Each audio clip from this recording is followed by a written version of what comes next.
And we do have a first alert weather day today, Wednesday, and I'm here to let you know what we're expecting. I want to start off by saying that we have a 40% chance of these storms, which means 60% of us, 6 out of 10 people, will not see these storms. So we're going to go ahead and get to the graphics, and I'm going to show you what's happening. We have that first alert weather day mainly for this afternoon into the evening hours. Most of it should be gone. And notice how it says severe storms and then conditional threat. Well, what does that mean? Well, that means that it all depends on this cloud cover and drizzle that we've had this morning. If it continues to be relatively cloudy with some shower activity that kind of steals the energy from the atmosphere, then that means that what we see late this afternoon into the evenings won't be as strong as it could be. However, I'm seeing a lot of breaks of sunshine out there, and so I do think we're going to have some instability later on during the afternoon. We've already seen a couple thunderstorms, but right now we have what's called a cap, and so those haven't really gotten out of control or anything. I'll show you the radar in just a second, but I want to show you the threat level because it does encompass a lot of North Texas. The level 2, we're talking about Denton County, Central and Northern Collin County, over into Montague and Cook and Grayson, also parts of Weiss and Jack. What does that mean? Well, it means as the storms come into the area, they will be stronger across the area that you see shaded in yellow. That is a level 2 out of 5. So it's not enhanced or moderate, but still, once you get a level 2, you really need to make sure you stay weather aware throughout the afternoon and evening hours. And I mentioned this about an hour ago when we did another intervention. Notice that in Fort Worth and Dallas, it goes down to a level 1. But obviously, as the storms are coming through, they're not going to stop at a county line and say, oh, I'm supposed to weaken. So we are thinking they are going to weaken as they move south. But if you live very close to that line where it goes from level 1 to level 2, you need to take it seriously and just know that the storms could hold together and come through. And if that happens, what are we looking at? Well, we're looking at the possibility of some of these cells having some large hail, some gusty winds, and some rotation. The threat for tornado is low, but it's not zero. Some of these storms that we've seen associated with the frontal system have shown some shear, some rotation. So we're going to keep an eye on that. But for a level 1, it is Tarrant and Dallas point south. So if you live in Hood, in Johnson, in Ellis, Navarro, Rockwall, Kaufman, over into the Mineola area, it does drop from a level 2 to a level 1. So the severe threat, what are we looking at? We talked about the tornado threat. It is very low, but it is not zero. Large hail, low, but some of our computer models are showing some hail with some of these cells that could hold together. Winds, moderate and low for flooding, because these are going to be very hit or miss storms, and so not everybody's going to see precipitation, and that's very important. I want to repeat that a couple of times, that many of us won't see a severe storm, but when you do get hit, if you do get hit, you could see some very heavy rain, gusty winds, and some hail as well. So for today, we have right now a temperature of 71 degrees, and it is very muggy out there. That dew point is crucial because we are on the humid side of a dry front, and the dry front, thankfully, is still 293 miles away. How do we know this? Well, you notice that it is west of the Lubbock area. Notice how behind it, there's no cloud cover.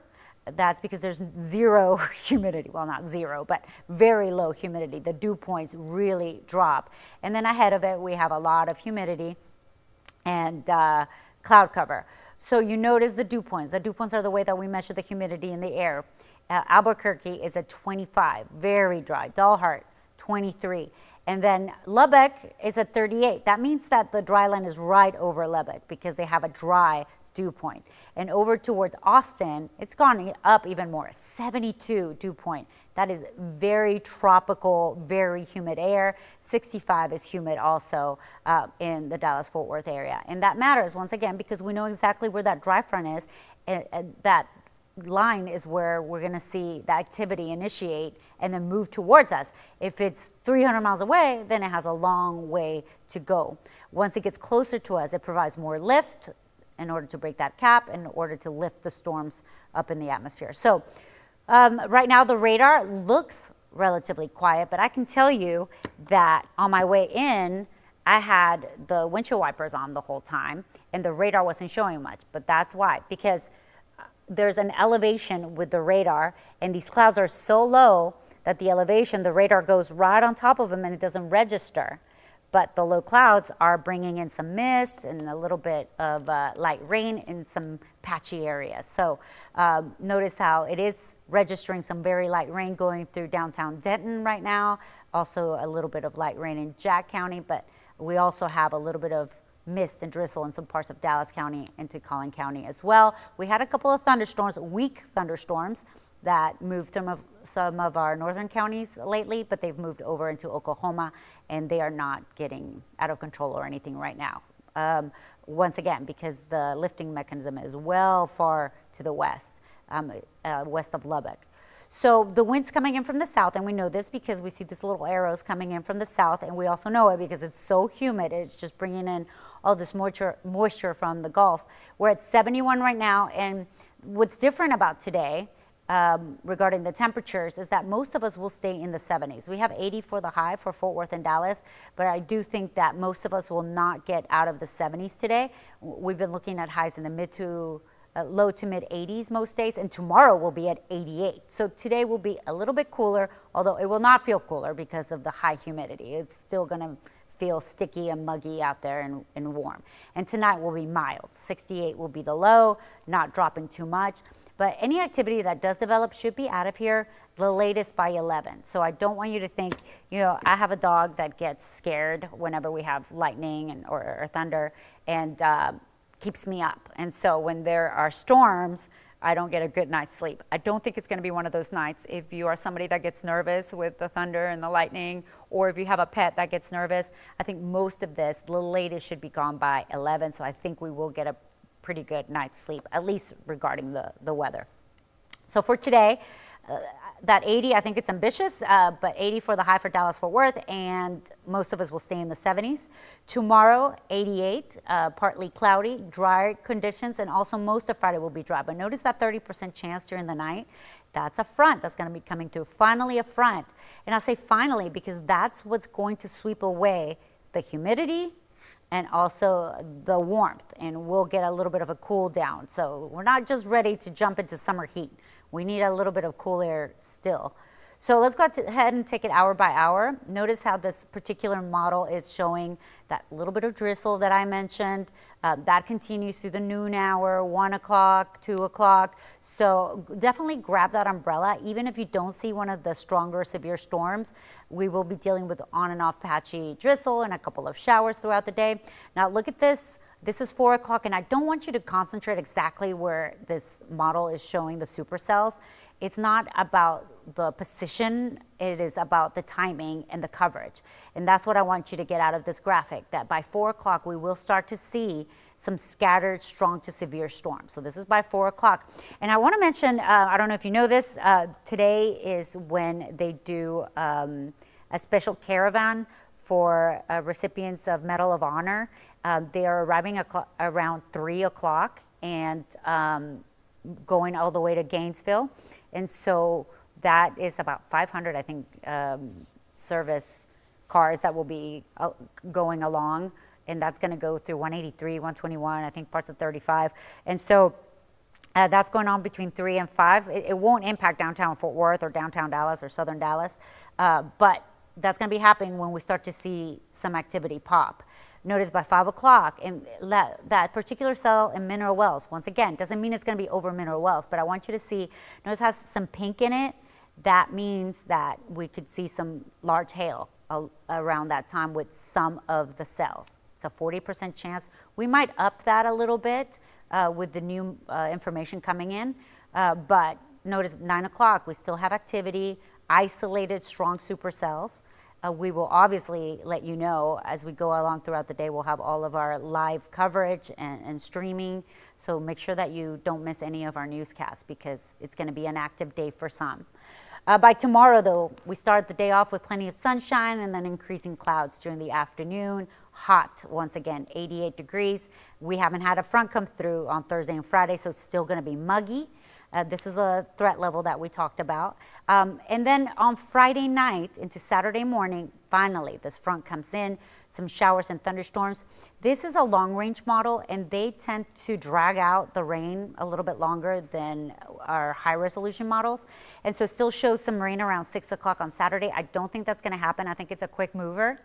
And so I think that we will see some rain in the morning into the early afternoon, and then we will have it come through and have some sunshine, I believe, Saturday afternoon to the evening hours. And on Sunday also, we'll have a drier day, and we'll warm up a little bit on Sunday. But on Sunday morning, it's going to feel cold. We're going to be in the 40s Saturday night into Sunday morning. So if you're heading out on the town, be aware of that. So this is the severe threat. It says late Friday, but it's for Friday night into Saturday morning with that front. We will be at a level 1. As of right now, I haven't seen a lot of instability, but we're going to keep an eye on it. We are watching it for possibly calling a first alert weather day, Friday into Saturday. But here are the possibilities. So for today, 40%, we could hike that up a little bit. We're going to talk about it with our chief meteorologist, McKenna, and with Jeff, and see if we move that up a little bit. Thursday and Friday, we're looking good. Friday night into Saturday, 50%. And then on Sunday, we're looking good. So if you have Sunday plans, and once again, I don't think Saturday's going to be a washout, but I hope I don't have to eat my words. We'll watch that very closely. Forecasts when it comes to how much rain, anywhere between 1/10 of an inch to maybe just under 3/4 of an inch. And it's not like we're in dire need of rain in the Metroplex, but if we look over into Kaufman and Corsicana and Athens, they really do need the rain. So I hope we get some precipitation out of these rounds of storms. The drought monitor down to the south still showing an extreme drought in San Antonio. It's actually gotten a little bit better, but they've had drought conditions for a while. So I also want to show you the national severe risk that includes our area.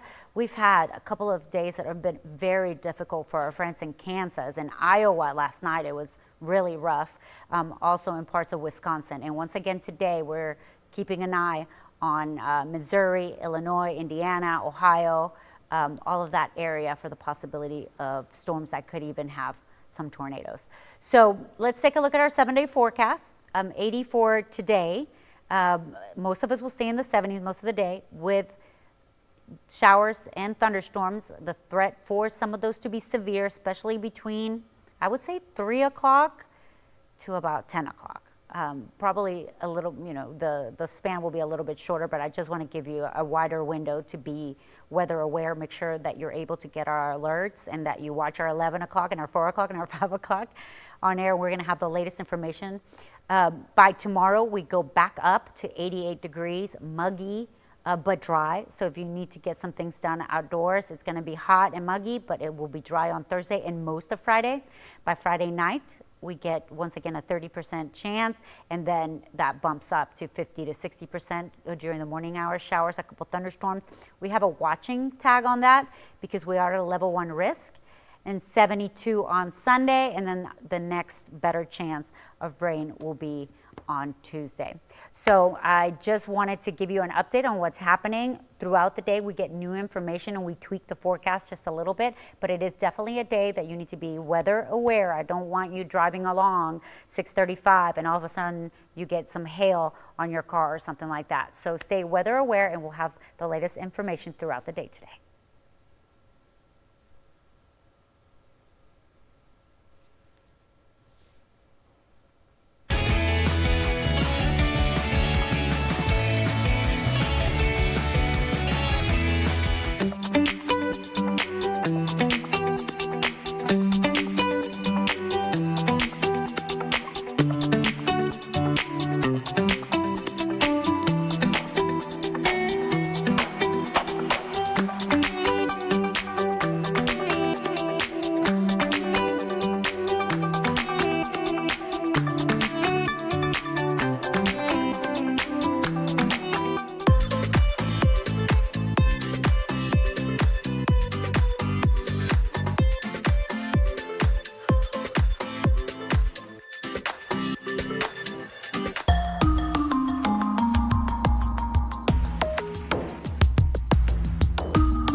It's time for us to check back in with the desk now. So let's get over to assignment editor Danica Hill in our newsroom. Danica, you've got your eye on a hearing related to the deadly Hill Country flooding last July. What are you following there? Good morning. Yeah, I am watching this hearing in Austin closely, all surrounding Camp Mystic. Now, this is a part of a lawsuit to block the camp from reopening this summer. If you are familiar with it and you remember, this is where 25 of those campers were killed and 2 counselors also killed after that catastrophic flooding. The testimony in this hearing is expected to wrap up today, but yesterday the owners of Camp Mystic were on the stand for a second day in a row to testify about how the camp responded when the Guadalupe River rose 26 feet just within 45 minutes. Now, the lawsuit at the center of this hearing is being headed by the parents of Syl Stewart. She was 8 years old at the time of the floods and is still the only camper whose body has not been found. Now, several families are asking the court to keep the camp preserved as evidence in these lawsuits. Now, in the hours of testimony, the Stewart family attorney pressed the owners of the camp about how they are preserving the evidence, what safety measures were taken the days before the flood, and why they were seemingly unaware of the alerts put out by the Texas Division of Emergency Management. You could have had a radio in your home, right? Yes, sir. If you did, any notices that were issued on the NOAA system would have come to your house, correct? Yes, sir. Even when the power went out later in the morning, correct? Yes, sir. You had a heightened duty of care, and on that night, it didn't seem like you made a lot of effort to help the campers that were under your care. It seems like you only helped the campers named Eastland. Is that correct? Well, my children aren't campers. It seems like you only helped the children whose names were Eastland. Is that correct? Those were the only ones I could get to. Now, Camp Mystic is currently legally blocked from reopening the site of this deadly floods as it seeks to renew its state licensing. Now, last week, DHS sent the camp a letter informing them that they are reviewing more than 600 complaints about the camp's plan to reopen. Now, as I mentioned, this hearing is expected to resume today and then wrap up later on this afternoon. We will continue to watch this and let you know what does come out of that here from the desk. Okay, Danica, thank you so much. We'll certainly keep our eyes on that. Well, today marks the 7th day of sentencing in the Athena Strand case. Tanner Horner faces the possibility of death penalty after pleading guilty to kidnapping and killing Strand back in 2022. So Horner was working as a FedEx delivery driver when he took Strand while delivering a package to her family's home in Wise County. Trevor Sohaki joins us live from the Tarrant County Courthouse with what was a pretty big turn in the case. Trevor, what did jurors hear yesterday? Well, Madison, jurors heard from 2 women who said Tanner Horner sexually assaulted them when they were minors. The jury then heard from a DNA analyst who described the results of Athena Strand's sexual assault kit. Now, this was the most significant forensic evidence that the prosecution has presented thus far.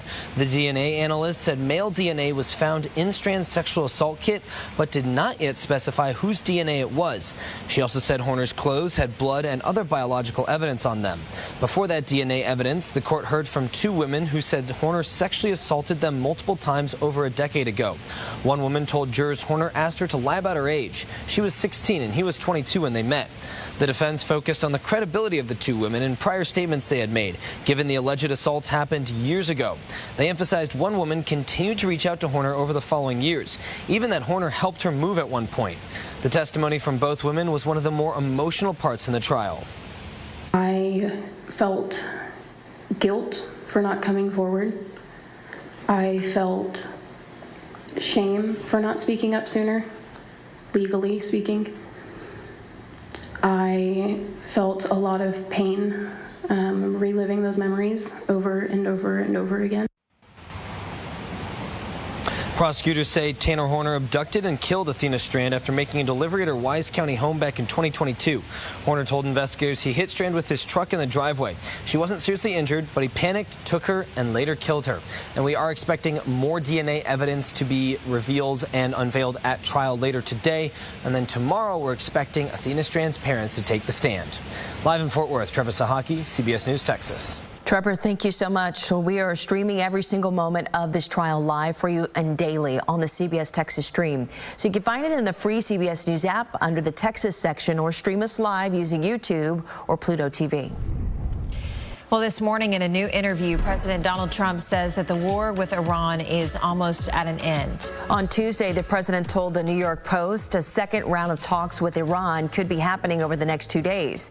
As the ceasefire continues, so does the U.S. military's blockade of ships going to and from Iranian ports in the Strait of Hormuz. Meanwhile, restrictions are keeping gas prices above $4 a gallon. In an interview with CBS News, one Chevron executive suggested that Americans should drive less to try and help conserve energy. The FIFA World Cup is just 57 days away, and some fans from around the world are now frustrated after spending thousands of dollars on so-called premium tickets, only to find out they're not in the traditional premium sections. One fan we spoke to says he applied for as many matches as he could get and ended up getting 4 tickets to 4 matches, that is. That includes 3 of the matches here in North Texas. He says when he bought those tickets, the online maps appeared to show Category 1 seats in prime sections. But when FIFA assigned the actual seats, there was a surprise. According to the original seat maps, they were in Category 2, but then not long after seats were assigned, the categories changed, and so then they were technically in Category 1. The difference financially for the matches that I have, I mean, that's probably close to like $1,000 difference. To change them after the fact just doesn't seem right. Other fans we spoke to say they've also noticed some changes to the maps, and in a statement to CBS Texas, a spokesperson for FIFA says these maps were designed to provide guidance rather than the exact seat location. Now, they say that the maps were later updated as fan sections were organized and those seats were finalized.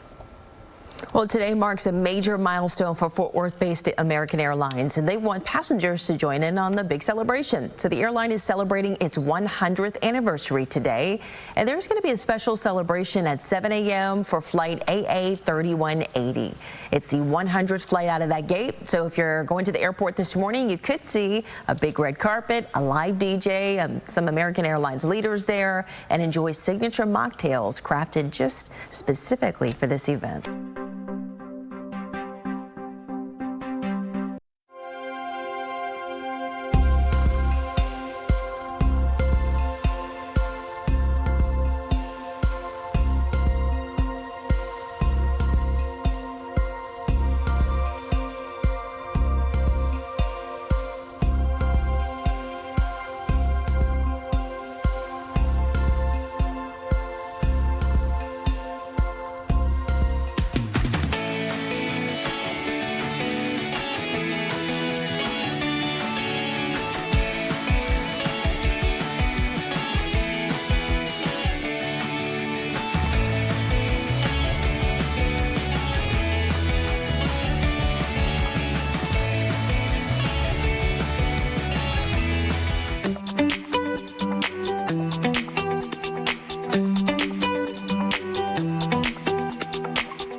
Well, CBS News Texas I-Team investigation has uncovered a troubling connection, one that links last month's home explosion in Lake Dallas to a federal warning issued decades ago about gas pipes that are susceptible to cracking. So investigators say that natural gas actually caused last month's explosion that left a woman seriously hurt. But what actually caused that gas leak still remains under investigation. Investigative reporter Brian New explains why, despite years of work, dangerous gas leaks just keep happening. I'm walking up on the phone and I'm saying the street name. It happened in an instant. You're on 911? Yeah, saying the street name and everything. And then I go around, it's quiet, house is already gone and everything. And it left Jake Saul with only seconds to act. And then we start hearing a whimpering. I see her through a hole after we move a bunch of stuff, and he lifts the roof up. I'm like, lift the roof up. I see her in the hole, grab her by the armpits, flip around, pull her out. Saul, with the help from neighbors, pulled Jessica Lopez from the rubble after her Lake Dallas home exploded. She survived, but suffered severe burns. Investigators say the cause was a natural gas leak. We found this wasn't the first. In fact, when we started digging, we found Lake Dallas has a long history of dangerous gas leaks. You never think that's gonna happen. Within 800 feet of the exploded home, state records show 3 other hazardous gas leaks last year. One caused by digging, one from a faulty connection between 2 pipes, the other from stripped threads. But the most troubling connection we found was a leak from nearly 30 years ago. August 1997, a Lake Dallas woman lights a cigarette in her bedroom. Leaking gas ignites, and she's killed. Federal investigators blamed a brittle crack in a plastic gas pipe. A year later, the National Transportation Safety Board warned that this early 1970s plastic pipe could crack without warning and should be closely monitored or replaced. Fast forward nearly 30 years, less than a half-mile away, another gas explosion. Atmos won't confirm the exact pipe type involved last month, but the company did say the pipe that leaked was installed in the early 1970s. Atmos told the I-Team that before taking over the Lake Dallas system in 2004, 2 previous utilities made major efforts to remove that type of pipe. When Atmos bought the system, the company says it reviewed that work and believed the pipe was already gone. It wasn't. Atmos now says one short section was missed, and that section is the one that failed. It's just like, you don't know what's broken, what's leaking into what. Gas through the soil, gas into sewage, gas into water. Like, I just want to make sure I'm not going to blow up. Brian New and investigative producer Lexi Salazar have joined us this morning. So, Brian, for folks in Lake Dallas, I have to imagine this has been so unsettling to hear that these pipes were underground without really even knowing they were underground. So how do folks know, and how does Atmos know that there's not more of it? Yeah, so Atmos told us that it is not aware of any more of this type of pipe underground there in Lake Dallas. But the company says it's now reviewing decade-old records from earlier removal efforts to make sure that none of these sections were missed. The company is also continuing to replace gas lines throughout that area. Now, this most recent explosion reminded a lot of folks of what happened in North Dallas in 2018. 12-year-old Linda Rogers was killed in that explosion. So what has Atmos been doing since then to prevent more disasters like this? Yeah, so that tragedy actually prompted a huge push to replace older, riskier pipes. At the time, Atmos still had hundreds of miles of bare steel and cast iron pipes in its system. But in a 5-year span, they spent $10 billion on infrastructure replacement. And today, much of that bare steel and all of the cast iron pipe has been removed. So then the question becomes, did all that spending actually result in making the system safer? Yeah, so we wanted to find that out. So we analyzed state and federal data and found that while pipe replacement has increased, the hazardous leak rate in Atmos's mid-tech system has gone up. Atmos does have an answer for that, however. They say that the company has just gotten better at leak detection. It's not that the system is any riskier. But experts we spoke with say that replacement programs that focus on pipe age and material really risk missing some bigger targeted factors. And recent studies show that a more sophisticated approach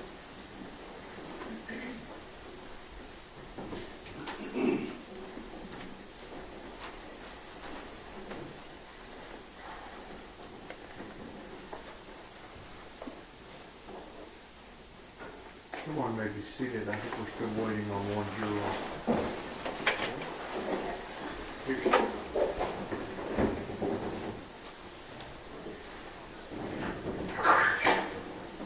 Good morning. We are ready to proceed, ladies and gentlemen. This witness has been previously sworn to testify truthfully. Who is this? Mr. Barrett. Ms. Reynaga, would you please introduce yourself to the jury and spell your first and last name for the court report? My name is Erica Reynaga, ERICA-REYNAGA. And Ms. Reynaga, what do you do for a living? I am a forensic scientist with the Texas Department of Public Safety Crime Lab in Garland, Texas, in the Biology and DNA unit.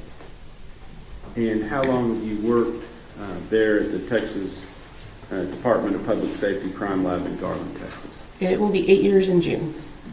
And what type of work do you do there again? I am trained to examine evidence for biological materials, as well as the DNA analytical process and DNA interpretation. Within each of these areas, I can issue reports, document my findings, and testify when necessary. And what type of training and education did you have to qualify you for the job that you now hold?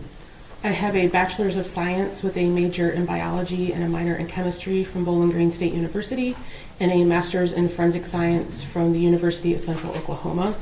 In addition to that, DPS does have a very extensive training program. It's modular based, so we will start with basic DPS and court proceedings, as well as the readings and our licensing exam that is required by the state of Texas.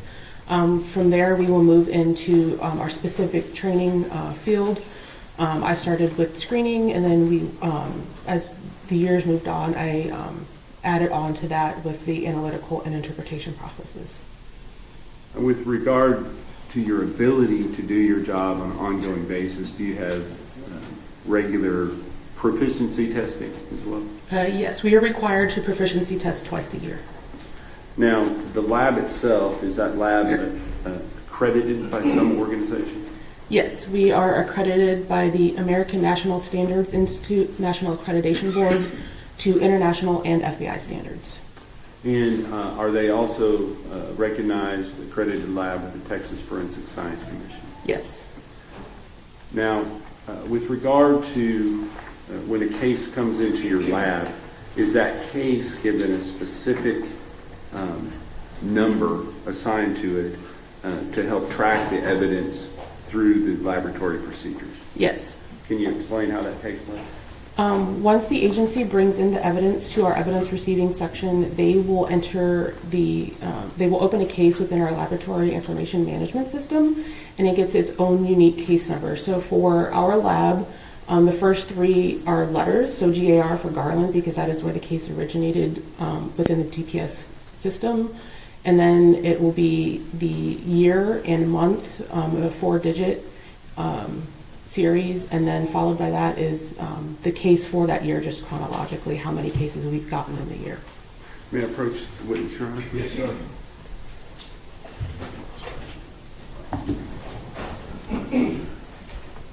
Yesterday, a different witness testified, and several documents were admitted into evidence at that time. And I'm going to show you, first of all, State's Exhibit number 297, State's Exhibit number 298, and then State's Exhibit number 300. Do you recognize those documents?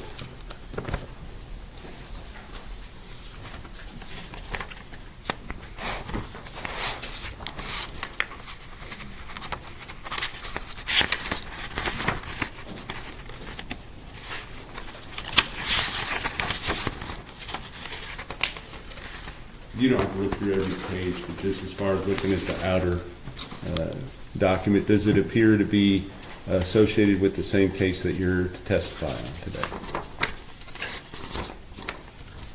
Your Honor, I would prefer the shield to it. That's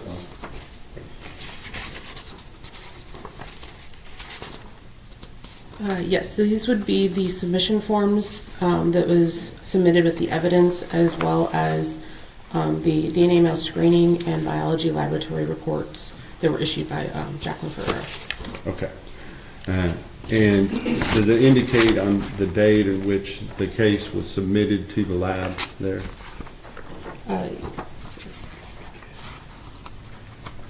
Yes, this would be the date that this evidence was submitted. Okay. And for purposes of the record, is that 2/21/23? Yes. Okay.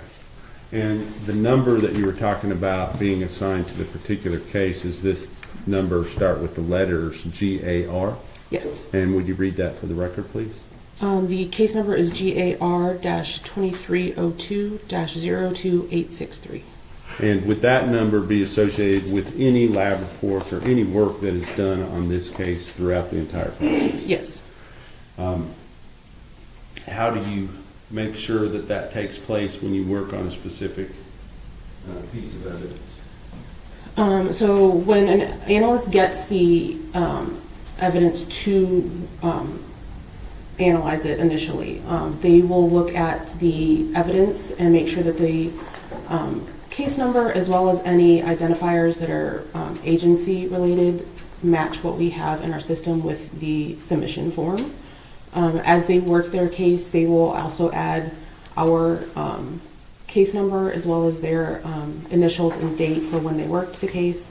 Any samples that are cut or collected will get its own unique item number, and our agency case number will be associated with that as well, and that's through the entire process. So for examination of the evidence, as well as the analytical process and the interpretation process.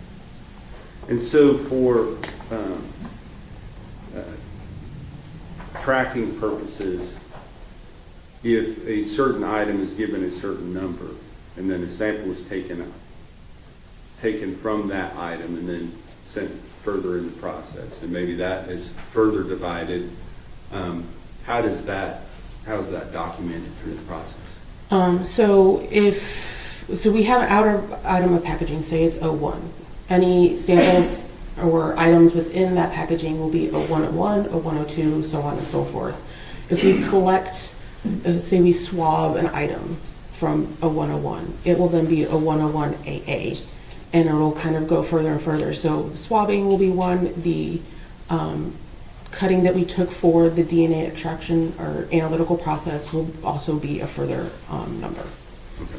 And so numbers kind of get long over time as far as what you're looking at, but if you look at those original numbers, you can tell where it came from, what item that came from. Correct? Yes. Understood.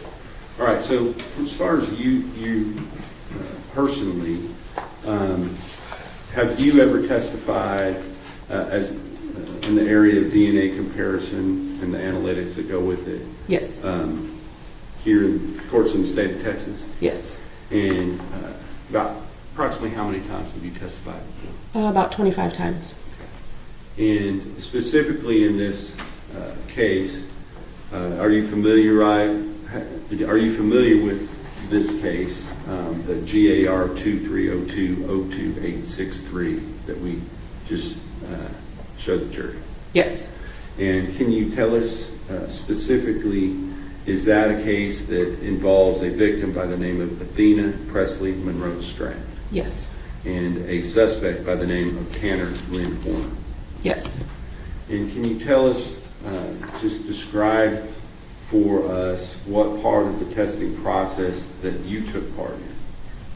I took part in this case by doing the analytical process for a portion of the evidentiary samples as well as the known samples that were submitted in this case.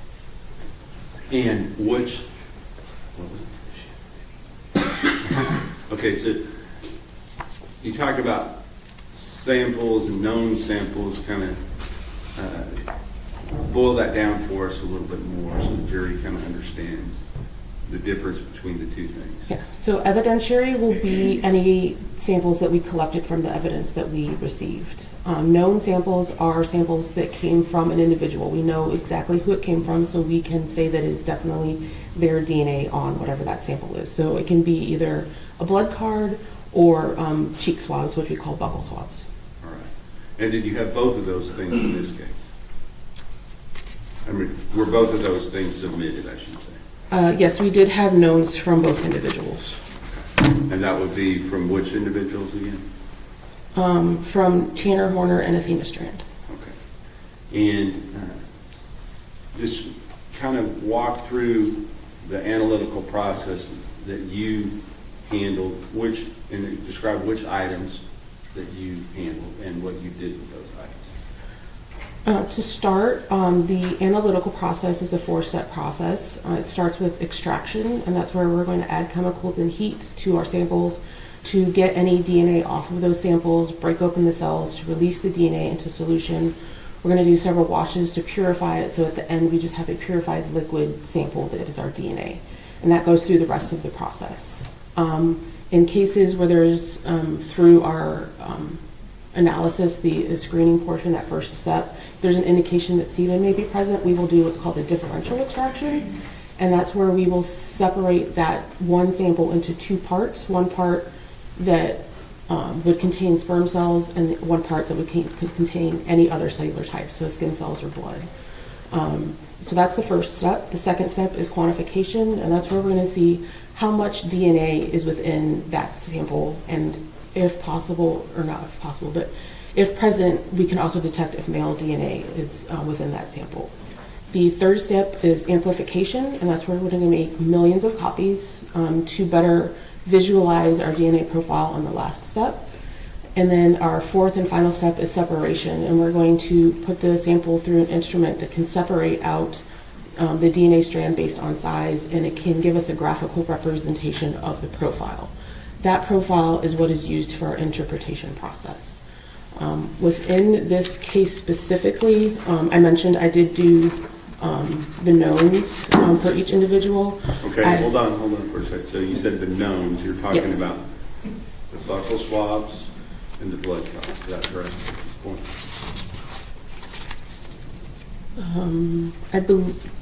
I believe it, yes. I believe that was a blood card and buccal swabs.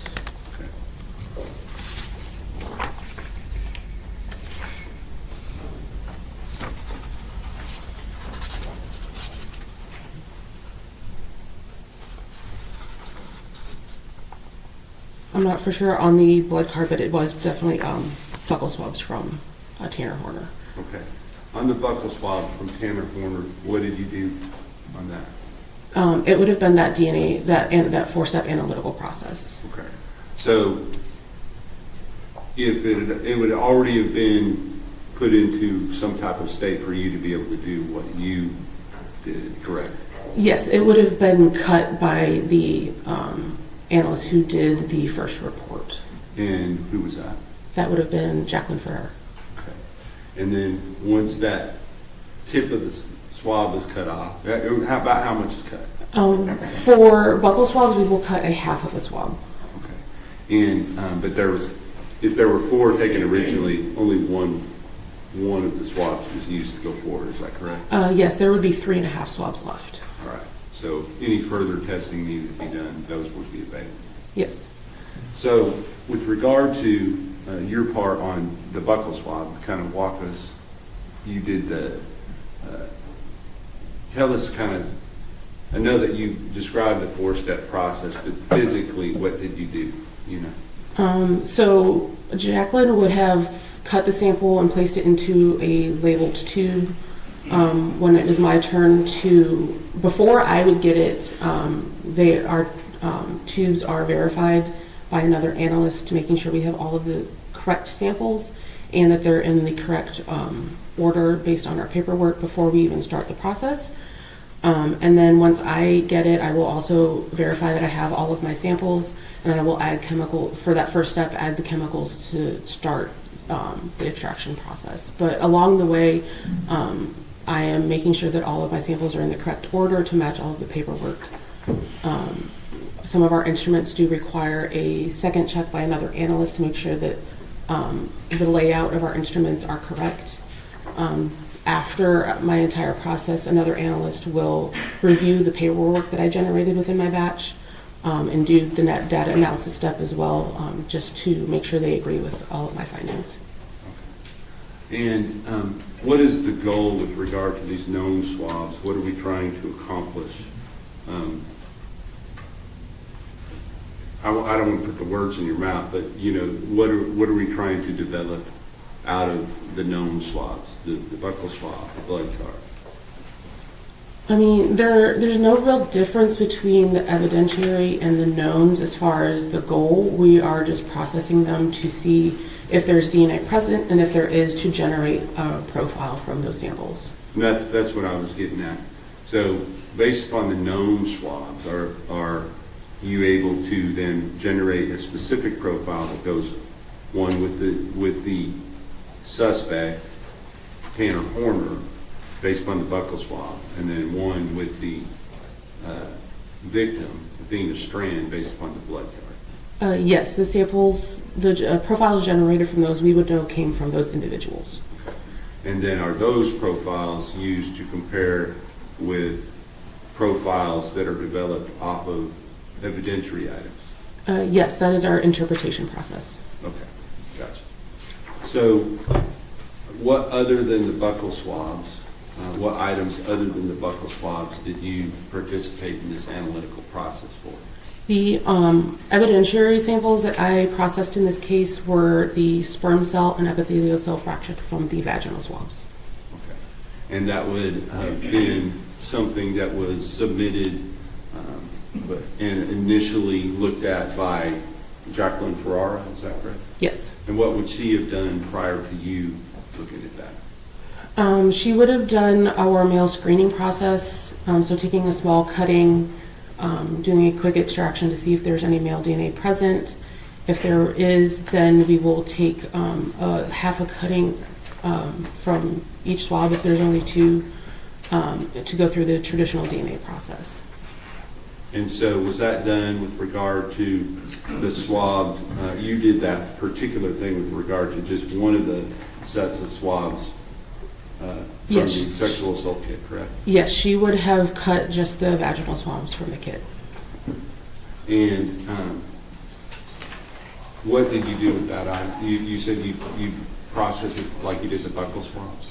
It went through the differential process that I spoke of earlier, but all 4 steps are the same.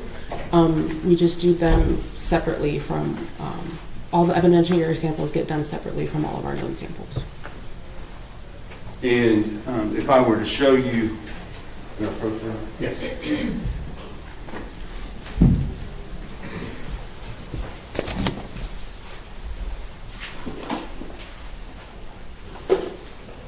is there some,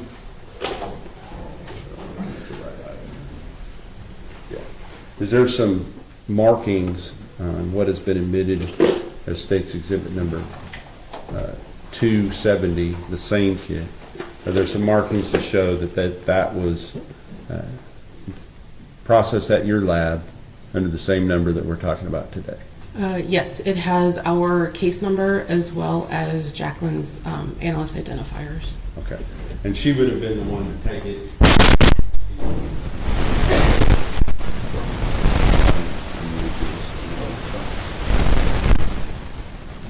She would have been the one to take the swab out of here and do the cutting before it got here. Yes. Thank you.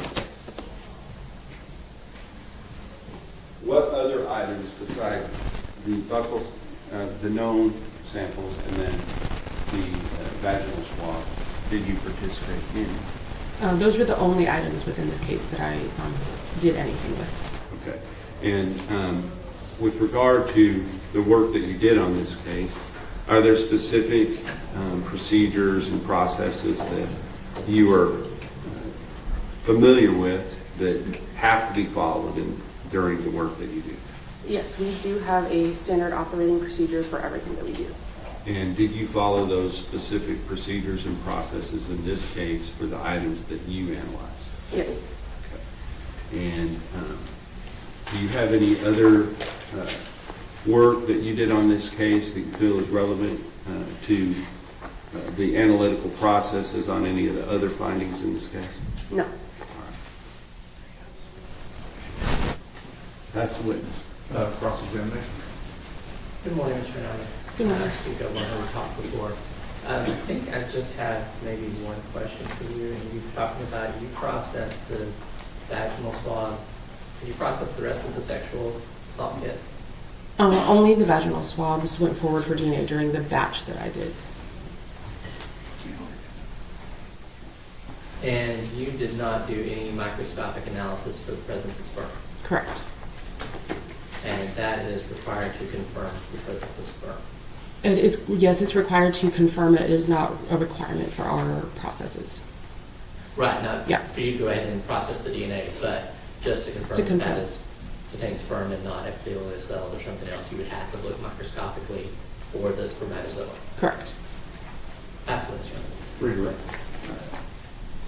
Just to, can you explain the reason why you would have only looked at those particular swabs instead of all of the 6 swabs? So based on the male screening results from Jackie's analysis, she decided that those were the ones to send forward. At the time, we were only sending a few samples forward. We didn't send everything. Additionally, sometimes there isn't enough male DNA within a sample that we know that we would get them within the profile. Sometimes there's too much female DNA that would overpower that male DNA. Understood.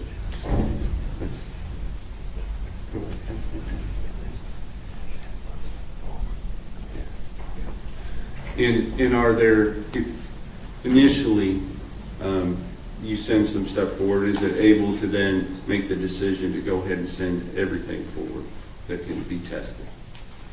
That is a process that we can do. That was just not something that we did in this case, and I'm not sure what her results were, if there was anything else that was eligible. Okay, understood. So you're not familiar with what other items would have gone forward, other than what you worked on? Correct. All right. Nothing further, Your Honor. Mr. Trouble? So, you worked on the vaginal swab, that would have been for the April 19th report. Are you familiar with that report? The DNA report? Yes. I'm not sure which report that one would have gone. It would have probably been the first one. It would have been? Yeah. So the first report from Kristen Casoda on the vaginal swabs from Athena Strand, it states Exhibit 299. Has not been admitted yet, sorry. In that report, it's the probability of obtaining a mixture of profile in the DNA came from the victim and one unrelated unknown individuals 2 times. Wow. Sorry. Also down. Your Honor, I'm going to object from, if he wants to admit the report at this point, that's fine, but object from reading for something outside of evidence that from a report that she did not issue. Well, let me start with that. That's a big enough for a question. Are you familiar with that report? If the vaginal swabs are on that, I would have done the analytical process for that report, but I did not write the report. Okay. Now you mentioned Ms. Ferrara's report. Sorry? Ms. Ferrara's report, Jackie's report? Yes. On the male screen? Yes. And on that report for the oral swabs, she did not detect the presence of male DNA. I'm not familiar with her report either. I just know what she sent forward for DNA, and that's what I processed. And initially in spring of 2023, that was only the vaginal swab? Correct. That's what she Mr. Barrett, just one thing. Is there a difference between a finding of inconclusive and a finding of excluded? You understand what I'm saying? If it says that the detection of male DNA on item was inconclusive, is that the same as saying there was no male DNA? For what type of report? Well, may I approach you? Yes. Just.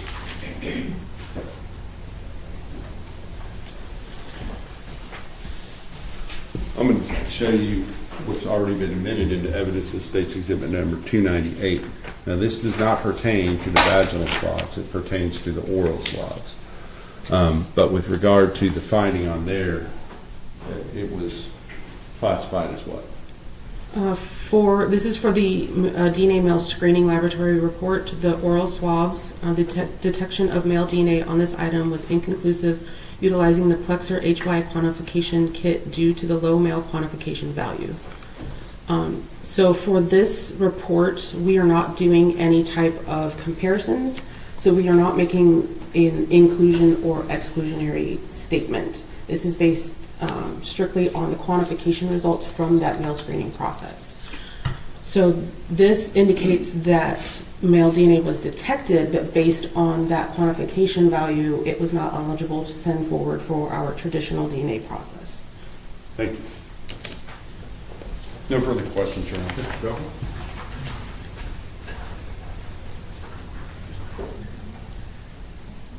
Not for this witness, Your Honor. Thank you. May she be excused subject to any potential recall? Yes, Your Honor. Thank you, ma'am. Thank you. State calls Amber Moss. Amber Moss.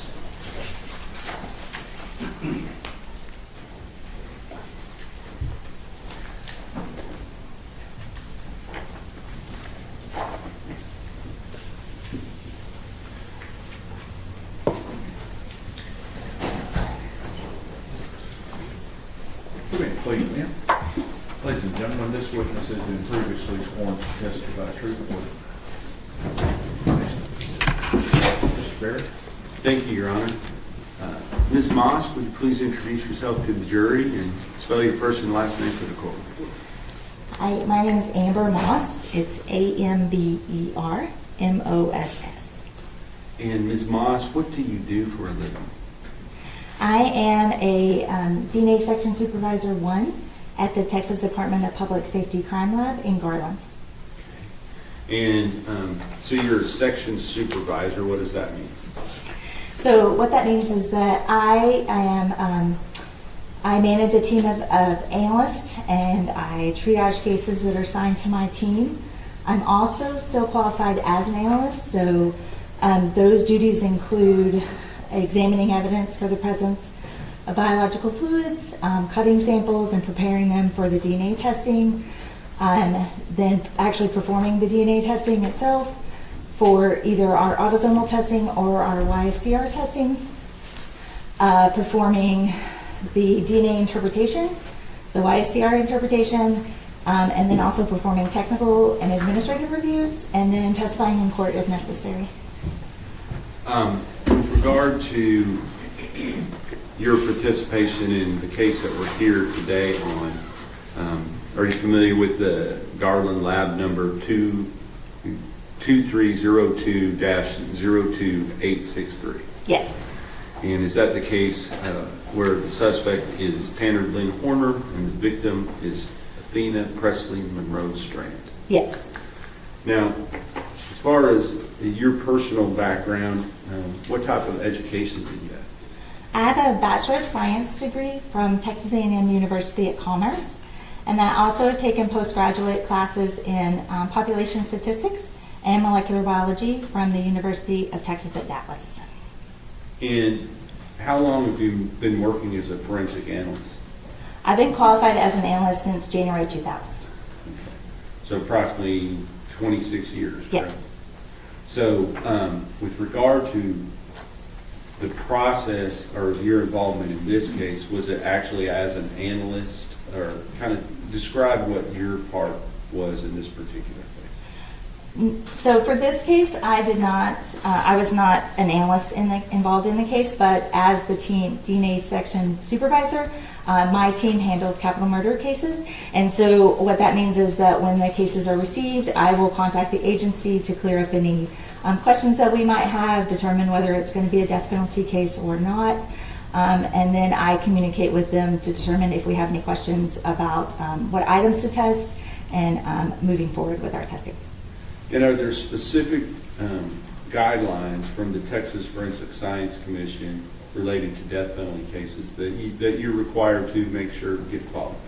Yes. DPS has a policy in place that if a case is determined to be a death penalty case, then we will communicate with the attorneys on that case and determine what items will be tested.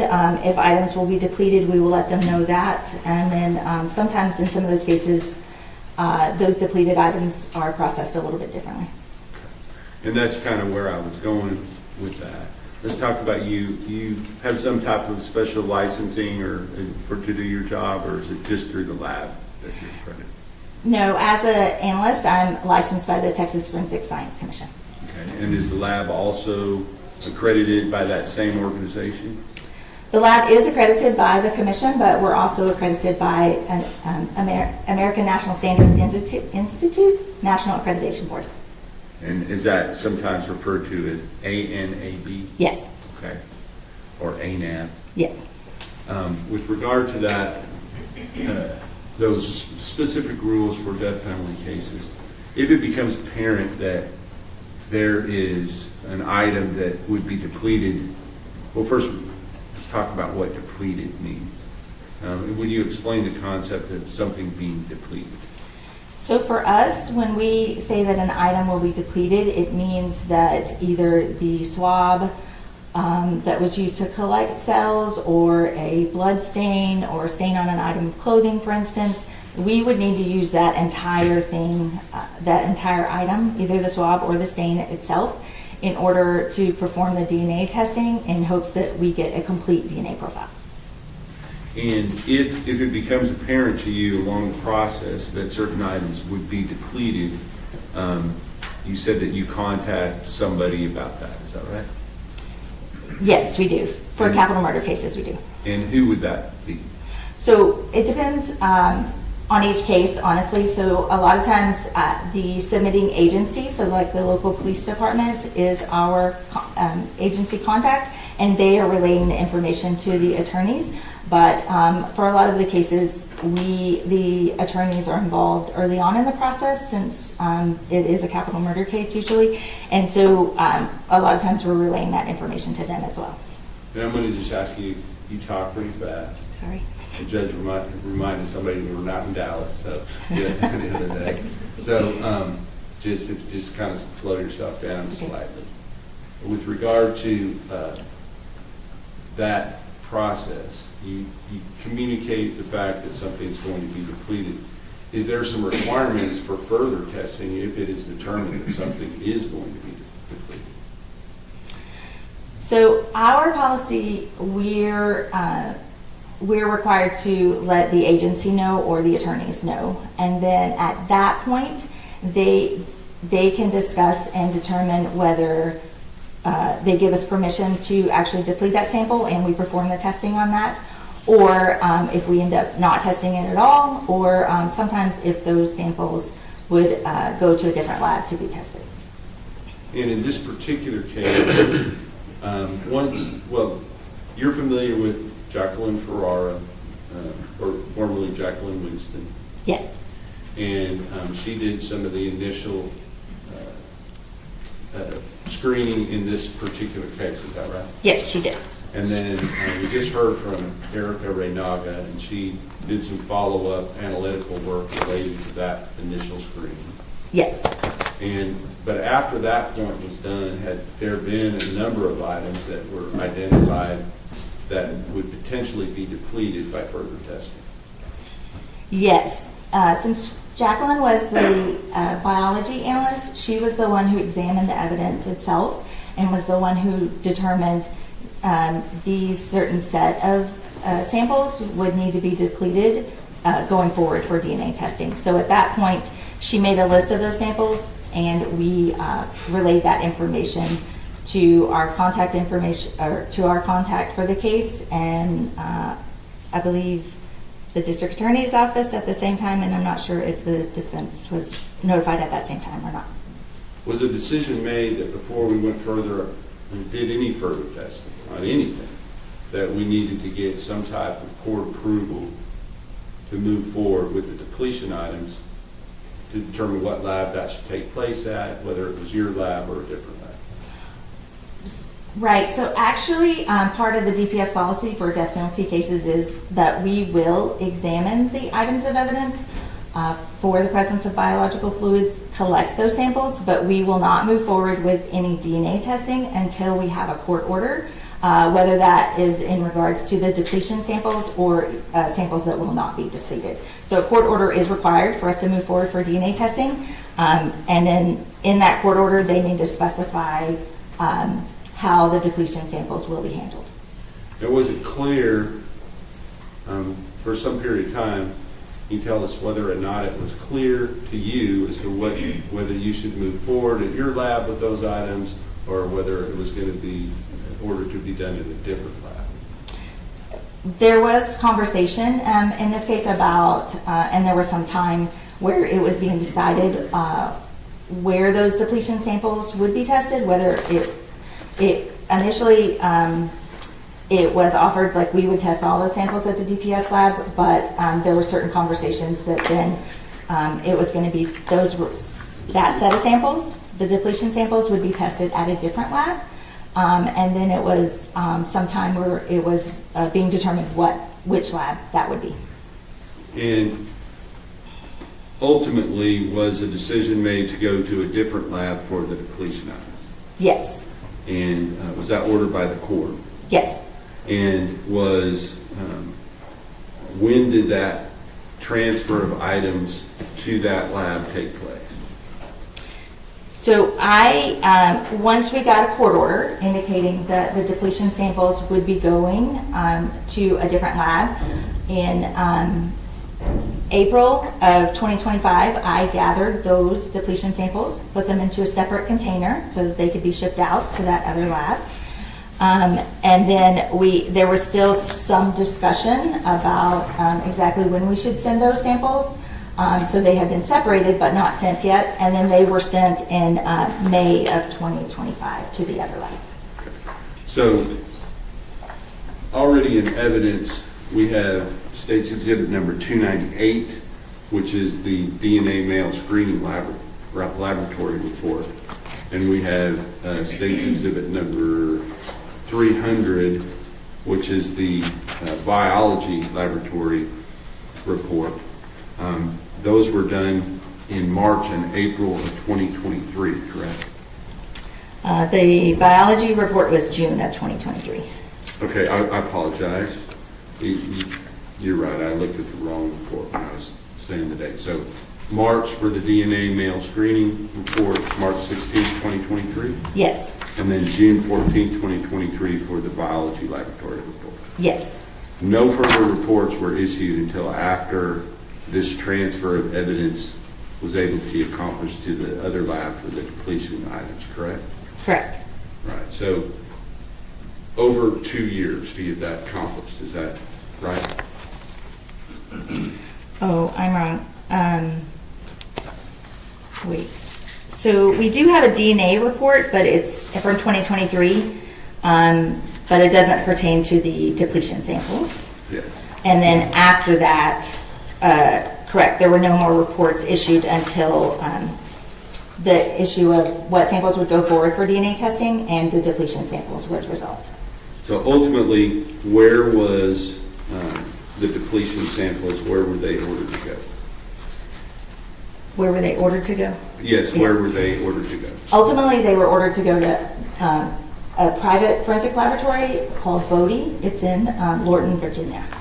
And is that another lab that is also accredited by the Texas Forensic Science Commission, to your knowledge? Yes. Okay.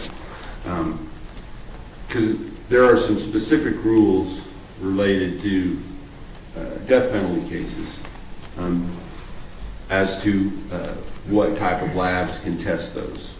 Is that correct? I believe the statute indicates that it has to be an accredited laboratory, and I'm pretty sure the statute also refers to the Texas Department of Public Safety laboratory. Yes. But any testing needs to be done by an accredited laboratory. Understood. All right. So that testing took place, and was a report issued from the lab, Bodie lab, on the items that have been submitted that were considered to be depletion items? Yes. And have you had the opportunity to view that report? Yes. Okay. I'm not going to introduce it at this time, but once that transfer was taking place and Bodie had those depletion items, did the DPS lab in Garland then go forward with the rest of their testing? Or sometime during that, when in relation to that, did the DPS lab begin testing the items that they retained that were not depletion items? In this case, once we had the initial court order listing the samples that would be tested, we knew that there was still discussion about the depletion samples, but we'd already identified those samples. So any of the non-depletion samples we proceeded to start preparing those for DNA testing and then started DNA testing on that set of items at the DPS lab while we were still getting information about the depletion samples. Understood. So ultimately, it was, what was the date that the final reports were issued here from the DPS Garland lab? The DNA reports, we have a supplemental DNA laboratory report dated September 15th, 2025, a biology and DNA laboratory report dated September 15th, 2025, a YSTR laboratory report dated September 15th, 2025. Can you explain the difference between the regular DNA report and a YSTR report? Yes, so our regular DNA laboratory report, it refers to our sort of mainstream testing. It's our autosomal testing, so that tests for male and female DNA. It just tries to copy whatever DNA is present, human DNA is present on a sample. The YSTR testing is male specific, so it will not pick up any female DNA that's present in the sample. It will only focus on the male DNA present in the sample. And is that YSTR process, is that, for lack of a better word, more sensitive? How does that work? It is a little bit more sensitive, but it's more specific because it's only targeting male individuals, and so it is useful in, it's more of a specialized type of testing, I would say, because it's useful in some samples where you have a high amount of female DNA and a small amount of male DNA, and that female DNA overpowers the male DNA in our normal autosomal testing, and so the YSTR testing allows us to only focus on the male DNA present. Okay. So was there both autosomal, if I call it STR testing and YSTR testing, is that correct, or is that? Yes, that's correct. All right. So was there both types of testing done at the DPS lab in Garland? Yes. And depending on the item and the sample, is that right? Yes.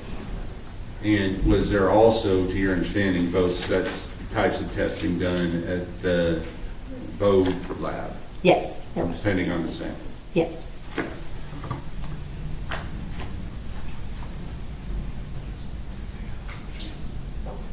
Do you have anything? Oh, I think you actually did do one other thing on this case with regard to preparing some type of samples for one of the other analysts before they looked at them.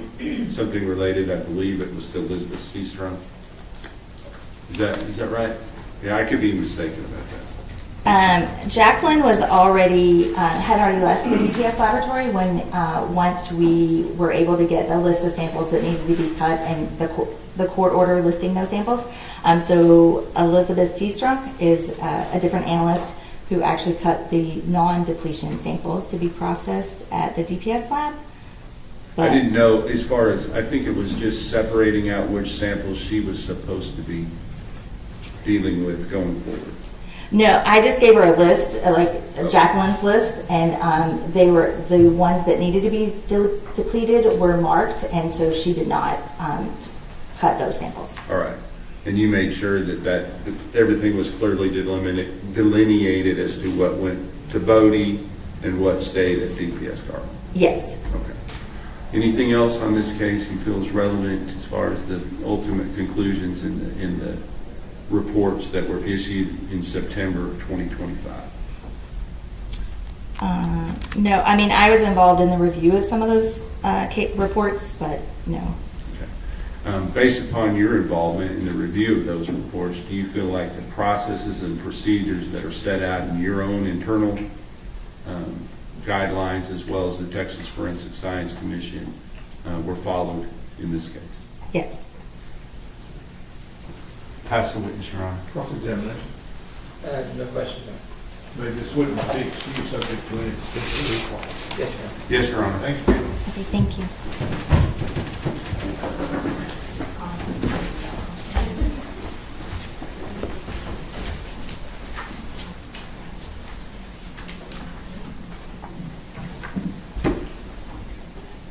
suspect calls Elizabeth Seastrunk, Your Honor. Okay, Elizabeth Seastrunk.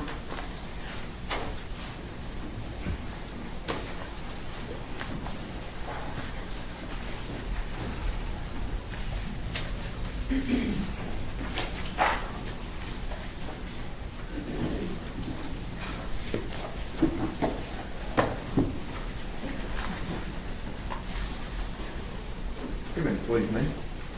Just have a seat. Ladies and gentlemen, this witness has been previously sworn to testify truthfully. Mr. Barrett. Thank you, Your Honor. Ms. Seastrunk, would you please introduce yourself to the jury and spell your first and last name for the court?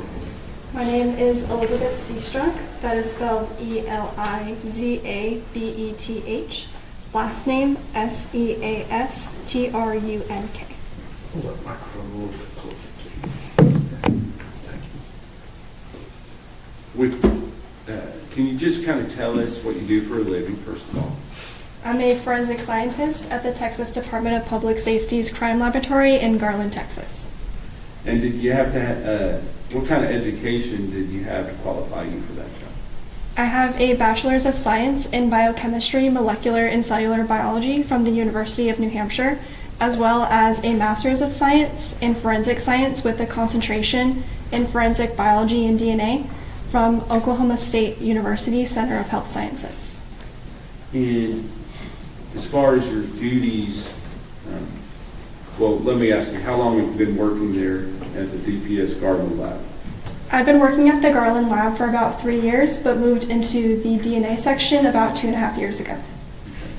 And so that would have been after November 30th of 2022, correct?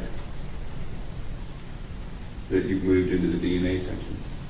I moved into the DNA section in October of 2023. Understood. So after you, well, first of all, was there a different analyst that had left as far in conjunction for personal reasons, family reasons, that at the time that you came into the lab, or did you overlap? What do you mean by that question? Jacqueline Winston, Jacqueline Ferrara? I had moved into the DNA section while Jackie was still there. Okay.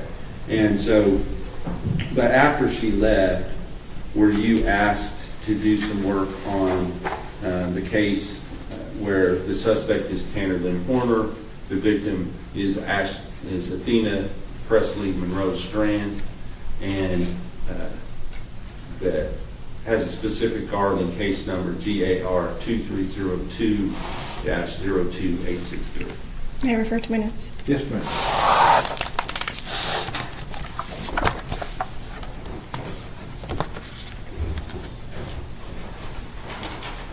Yes. So at that time, what were your duties in the DNA lab? I am trained and qualified in serological testing, so that includes testing evidence items for the presence of blood or any potential semen stains. I also collect trace evidence. I prepare samples for DNA analysis. I also write reports. I will review other biology analyst reports and includes lectures and readings, as well as us observing a qualified analyst. There's also a period of supervised and independent practices. There's a competency exam as well as written exams. There's a comprehensive oral examination and a mock trial as well. And we go through a period of supervised casework before we are authorized to perform independently. And has all that been completed by the time you were working on this case? Yes. Now, can you tell me a little bit about the specific samples that you were asked to deal with in this case? I was asked to deal with the samples that Jackie had previously cut out from the physical evidence items, or she had taken swabbings of those items. And there was a coin envelope that contained all of those samples, as well as the swabs that the agency had submitted that Jackie had previously tested and retained as well. And then what were you, what was your duties related to those items? I had prepared those samples for DNA, so I had cut my own portion of the stain into a label tube, And for the swabs, I had cut the entire cotton head portion off of the swab head and placed that into a label tube as well. And when you talk about a stain, what are you talking about? The stain is the physical cutting that Jackie had taken from the physical evidence item. So she had identified stains and cut them out and retained them into a Ziploc baggie. And I had retrieved those cuttings that she had taken and cut my own portion from that. So, for instance, if the stain was on a pair of blue jeans, whether it's the suspects or the victims, she would have taken and actually cut that stain out and retained that. Is that right? Yes, that's correct. Okay. And then you came behind her and you cut out a smaller portion of that to send forward for the testing. That's correct. Okay. Okay, what else? And I had cut the swabs that were retained. So I had cut the entire cotton head portion off of the swab stick and then retained the remainder of the swabs. And did you have any further work in this case that was relevant to the actual results that came out in the final reports in September of 2025? No, my role was simply to cut the stains and place them into the label tubes for the DNA analyst. And did you follow all the proper protocols and procedures in doing that? I did, yes. Have some witness. Cross-examination. No question, John. May this witness be excused subject to any potential recall. Yes, John. Yes, Your Honor. Thank you.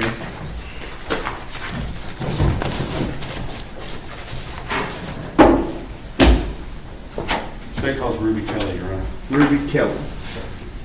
Judge. We can do that, okay? I'll see you back in 15 minutes, okay?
The day of her passing away, and the person responsible for this has never been caught, but police say this is still a very active homicide investigation. So here's the details of the case.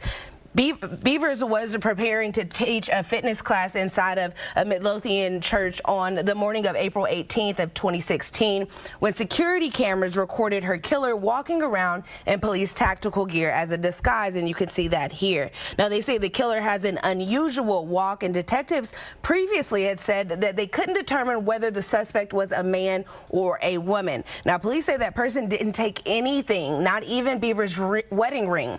Now, Midlothian police say that this is not a cold case, and investigators continue to pursue new leads as they analyze existing information. In the last year alone, they say they received more than 100 leads from various sources and review all credible tips that they do receive. Now, police say they are still asking anyone with any information to please come forward. If you're remembering something, if you're seeing this video and it's sparking something in you, you may want to reach out to police. But that's what we're looking at here at the desk. All right, Danica, thank you so much. In world news this morning, President Donald Trump told the New York Post additional negotiations between the U.S. and Iran could happen later this week in Pakistan. Now, this comes as Vice President J.D. Vance says that he feels very good about the dialogue with Iran and vowed Tuesday to keep on fighting to make a deal happen. The ceasefire in Iran, between Iran and the U.S. that they agreed to is set to expire next Tuesday. But as that ceasefire continues, so does the U.S.'s military blockade of the Strait of Hormuz that is potentially keeping those gas prices higher. Now, here's a look at prices at the pump. Right now, according to AAA, today the national average for regular unleaded is $4.10 a gallon. Here in North Texas, it's more than 40 cents cheaper, and in Dallas County, you can pay about $3.68. Tarrant County, you'll pay around $3.69. By the way, Texas Agricultural Commissioner Sid Miller, he's urging Governor Greg Abbott to immediately and temporarily suspend the state's motor fuel tax. This all comes as fuel and diesel and gas prices have been increasing. Miller says the tax is inflicting, quote, severe pain on Texas families.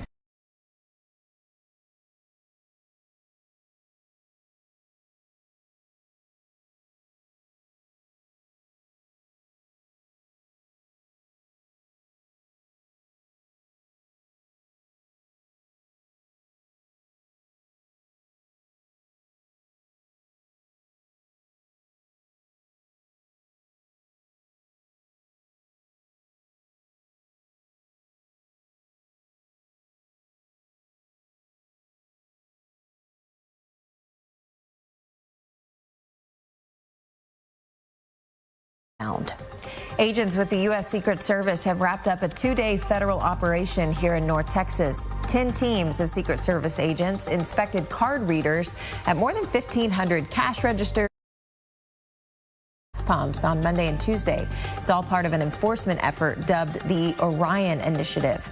Now, these are some photos of the 10 skimmers that were removed. The operation specifically targets businesses that sell to those with EBT cards, where thieves then get access to the funds used for food and government assistance programs, which drains the lifelines for those who need it most. Now, authorities say that the business owners are almost always unaware of what is happening, which is why education on spotting skimmers is so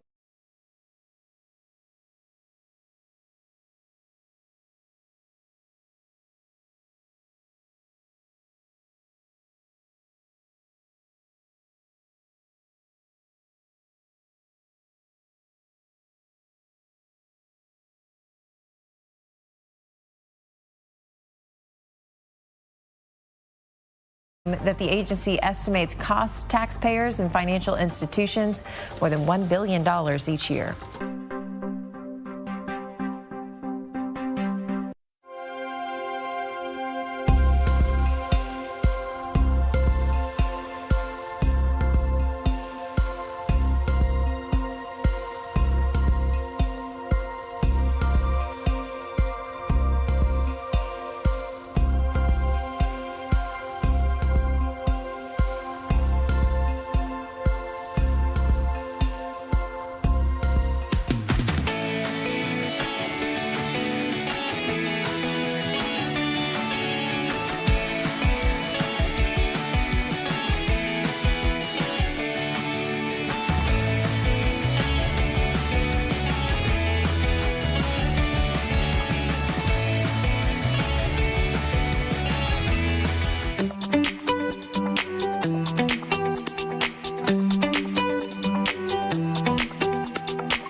It's a first alert weather day here in DFW due to the threat of severe thunderstorms that could build in later on this afternoon. But for this morning, we're seeing mainly some light rain. 40% chance of scattered showers as we move throughout the day for today and scattered storms. We get a break by Thursday and Friday. Rain chances back up to 50% by Saturday.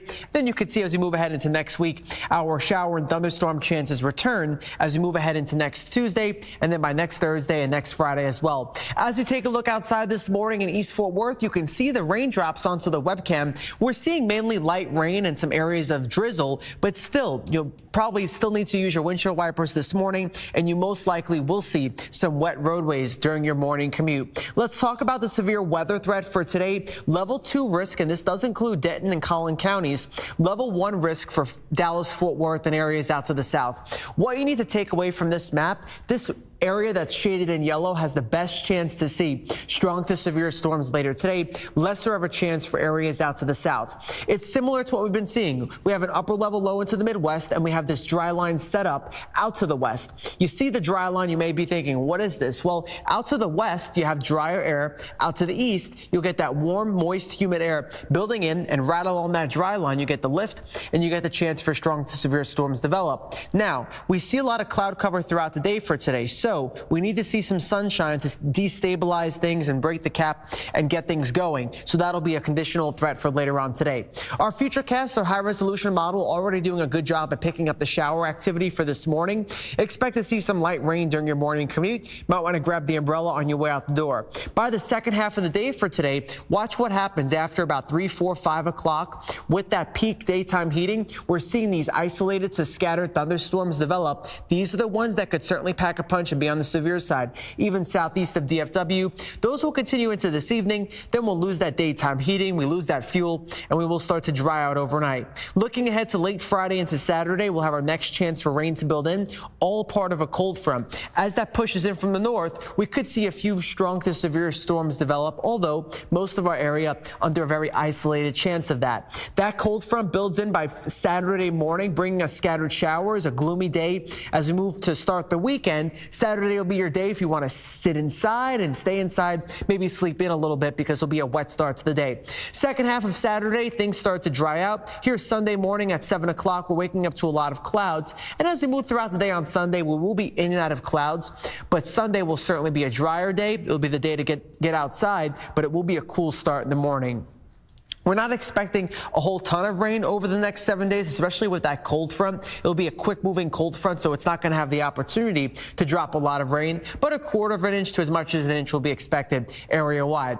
But for Sunday, I want to talk about these temperatures. It'll be one of our coldest mornings we've seen, at least for about the last week or two, I'd say. This morning, we're into the 70s. By Sunday morning, temperatures for some locations will be about 30 degrees colder. 41 in Bowie Sunday morning, 43 in Gainesville. Wouldn't be surprised if a few areas dip down into the upper 30s, but for the Metroplex Sunday morning, we'll be into the 40s to the 50-degree mark. Now, as we move ahead, you will start to see again our rain chances go away for your Thursday and Friday on your first alert 7-day forecast. 88 on Thursday, 84 on Friday. We're watching Saturday as we could see some disruptive rain early, but then we see temperatures fall back down into the 60s and 70s by early next week. Over to you, Carmen. Okay, Michael, thank you so much. Well, check this out. A tough competition at UT Dallas. The Draper Pitch competition was held on Tuesday night. So 3 teams of undergrads, grad students, and alumni tried to sell their ideas to a panel of judges. So everything from AI management for lifeguards to a voice-activated alert system.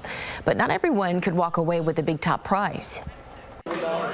Honestly, obviously the nerves were there, going up to a big stage, big competition. I knew my competitors were, just as good as me, so I just left it up to the odds, tried my best, and, it panned out well. I actually participated in this last year. I didn't make it to the finals. I'm kind of glad I didn't because then I wouldn't be eligible for the check now. But yeah, it's been a long process and very exciting. Well, winners got the $50,000 and the most in the competition's history. Congratulations to those winners.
Let's get a quick look at some consumer headlines that we're following for you this morning. Today's the day. It is tax day, marking the deadline for Americans to file those federal income taxes. Now, folks who need a little more time can request an extension from the Internal Revenue Service. That'll get you till mid-October. Multiple nationwide restaurant chains are doling out some deals for the filing deadline. Potbelly and Subway offering buy one, get one free sandwiches. Krispy Kreme handing out a free dozen of original glazed donuts with the purchase of the first dozen. And Qdoba is giving rewards members $5 off any entree if they fill out a quick survey. Well, Chevron executive Andy Walls suggests Americans should drive less and try to conserve some energy amid rising gas prices right now, brought on by the war with Iran. So AAA is saying that the average price for regular unleaded gas stayed around $4.12 a gallon on Tuesday. Walls also warns that the war is also likely to cause possible supply chain disruptions, too. Speaking of gas, Irving-based 7-Eleven gas stations planning to close 645 U.S. stores by early next year. Now, according to earning filings, that is the latest number. The company did not immediately respond to questions on why it's shuttering those stores, but there are reports that the actual gas stations at some of those locations will remain open. This also comes as 7-Eleven plans to open more than 200 stores that will have expanded menu options in the coming months. Well, agents with the U.S. Secret Service have wrapped up a two-day stint, that is, a federal operation in North Texas aimed at fighting a crime that's believed to be costing taxpayers millions of dollars right now. So J.D. Miles has a closer look at what authorities found. When one of these is placed over a credit card reader, it's very difficult to know that you're getting ripped off. That's why the Secret Service spent the last 2 days in Tarrant County visiting businesses to look for them. 10 teams of Secret Service agents inspected card readers at more than 1,500 cash registers, ATMs.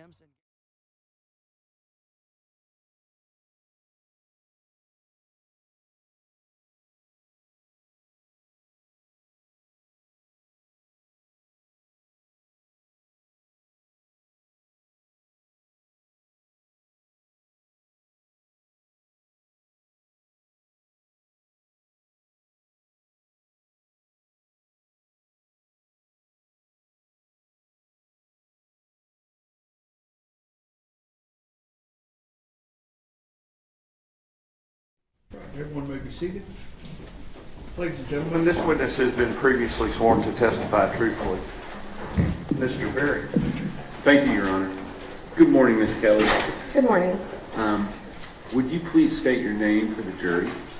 Ruby Kelly. And would you spell your first and your last name? RUBY-KELLY.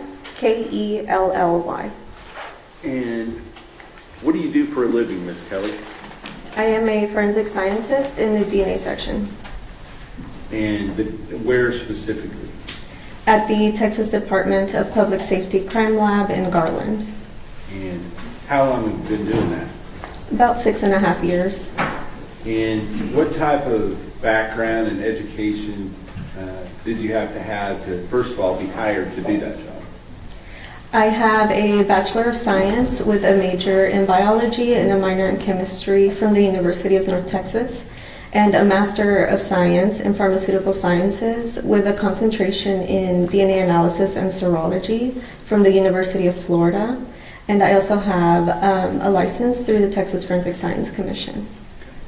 And in addition to you being licensed by the Texas Forensic Science Commission, is the lab accredited through that same organization?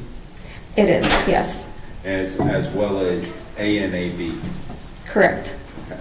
Now, since you've come on, once you were hired there, what have been your duties since you've been there?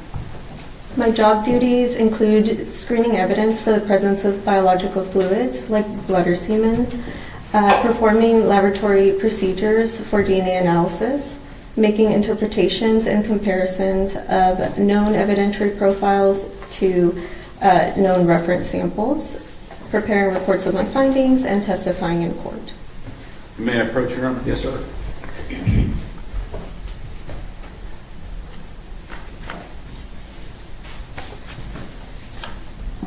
I'm just going to show you 297. and which shows the suspect, the victim, and the lab report number. Are you familiar with that particular case that we're here talking about today? Yes, I am. Okay. And with regard to that case, did you perform some work that was ultimately reflected in the final reports that were issued, I believe, in September of 2025? I did, yes. Okay. Can you talk to us about the work that you did in a general sense, and then we'll talk about what specific items that you were dealing with? I performed the laboratory procedures. It's a 4-step process that we use to obtain the DNA profiles, and I did this for both our autosomal testing and our YSTR testing that is male specific.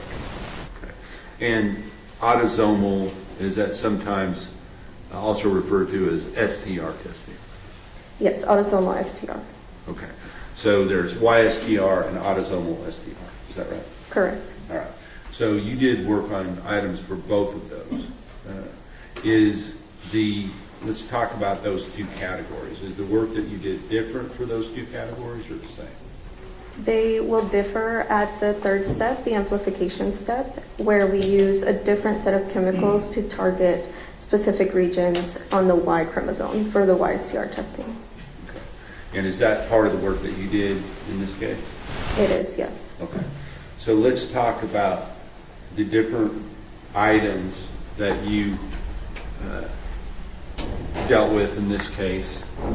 I believe you have the lab submission form there in front of you. If you need to refer to that, you can. Does that match your records as far as the items that were submitted to be tested?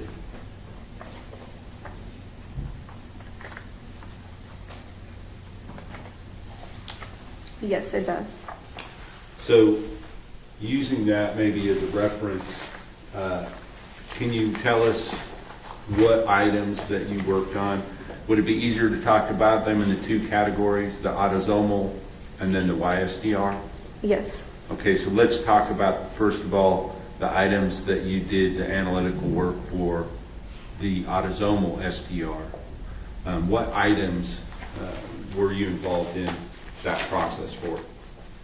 There were several stains from the polo, a sweatshirt, jeans, underwear, sock, and another set of blue jeans, as well as bungee cords in different areas of a vehicle, a truck. In all of those, none of those items that you just mentioned were related to the YSTR, correct? Those are all autosomal? Correct. And now let's talk about the items that you processed related to the YSTR process. Those would have been the vaginal swabs, anal swabs, oral swabs from the sexual assault kit, and then the known sample from the suspect. And were you involved in the process before or after the depletion had already been separated out? That would have been after. I would have come in afterwards. So you didn't deal with any of the items that were sent to Bode Lab or Bode, correct? That's correct. Only the items that were ultimately dealt with in the reports that were issued in September of 2025. Correct. So you dealt with the swabs from you said YSTR for the swabs from the sexual assault kit, and what other items again? And then the known reference sample from the victim. Okay. I mean, excuse me, the suspect. The suspect, okay. And just kind of, let's talk about those two items again. What did, you talked about the 4 parts and that there's a difference between the two. Is there any additional information you think the jury needs to understand what you physically did in this case? No, I don't think so. Okay. So, do you have specific protocols and procedures that you have to follow in your work there at the DPS lab in Garland? Yes, we do have standard operating procedures. And did you follow those standard operating procedures in this case? I did. Okay. And is your work just, and this relates not only to you, but to all of the people involved in the process of testing evidence, how is that work verified after your work is done? Does somebody else look at it to make sure you didn't make a mistake? Yes, so after the 4 steps are completed, I put all of the documentation together, and that batch paperwork will go through a technical review by another qualified analyst. And if that ends up being an issue, then are the corrections made and re-reviewed to make sure that there are protections along the way so that there's no inaccurate results? That's correct. If any corrections are found, I would have made those corrections, and then the batch is signed off so that the cases in the batch can be assigned to an interpretation analyst. Okay. And the interpretation analyst in this particular case, what was that person's name? Her name is Kristen Casota. Okay. And with regard to this particular case, once you kind of just briefly explain for the jury, how you receive your assignment, where you go to get the samples you're going to work on, and after you're done with the work that you've already described, what you do with the samples at that point. Typically, a supervisor will assign the batches to be run, and the samples would have already been prepped. So a small cutting is prepared in a sterile tube, and that tube is barcoded so that we are able to track it through our chain of custody. And it's usually kept in a refrigerated space until I am ready to start my process. And then once you get done with the process that you are doing, what is the state of the evidence at that point? So the results from my process, we will retain the DNA extracts frozen so that they're available for any future testing. Is there anything else you feel like you did in this case you feel would be relevant to the ultimate results that are contained in the reports in September of 2025? No, I believe we've covered everything. Thank you. I'll pass the witness. Cross-examination. Good morning, Ms. Kelly. Good morning. Good to see you again. I have just a couple of questions. Now, Ms. Casota was the interpreter, correct? Correct. And that's the person who would make any kind of subjective decisions about the analysis? Correct. And that would be things like what is an artifact, what is not, that sort of thing? Well, I would have sort of done that as well. That is the last step that where we use a software tool to visualize the DNA profiles, and I evaluate each profile before giving that final copy of it. So can you tell me more about that, the parts of your process that involve you making a determination rather than just following a protocol? So that part is still in our protocols for me to do. It's called data analysis. So once we obtain the data from that final step, I will go through each profile as well as use a profile comparison tool to compare all of the profiles in the batch, make sure there was no contamination, and verify that the positive and negative controls that are included also worked correctly.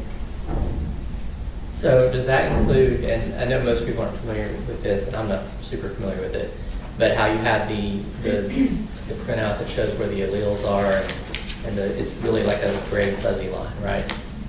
Is that part of what you do is determine, is this an actual marker or not, or is that wait for Ms. Casota?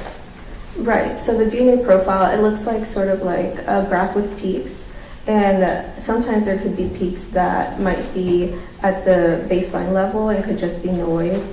So if the software is calling that a real peak, it is my job to go through it and evaluate and ensure that it's either marked off as an artifact or it remains as a real peak. Yeah, so that's not just left up to like the computer. There's actually a human being that is involved in interpreting DNA. That's correct. Passing this around. With regard to that, is there other human beings that are involved in checking those results and making sure that they are accurate through that process, both technically and subjectively? Yes, that's correct. So the technical reviewer who would have reviewed my badge paperwork is doing the same thing I am doing, as well as Kristen later on in the interpretation process would have also looked at each profile separately. Thank you. No further questions? Mr. Governor? And that would be kind of where it would end, is with Kristen and whoever's doing her reviews. Correct. After Kristen is finished with her report, we also have another set of technical review and another administrative review before that report is issued out. Pass, Your Honor. Nothing further, Your Honor. So she be excused subject to any potential recall? Yes, Your Honor. Thank you, Nick. Thank you.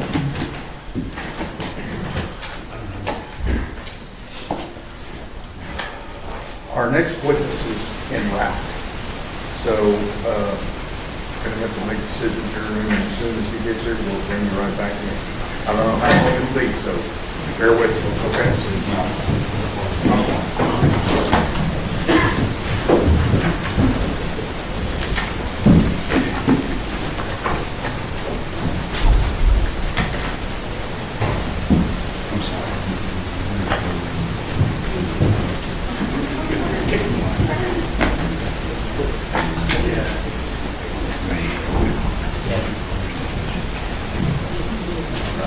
Okay, we'll be in recess over that. I know it. You should have it right now. Just for any one of them.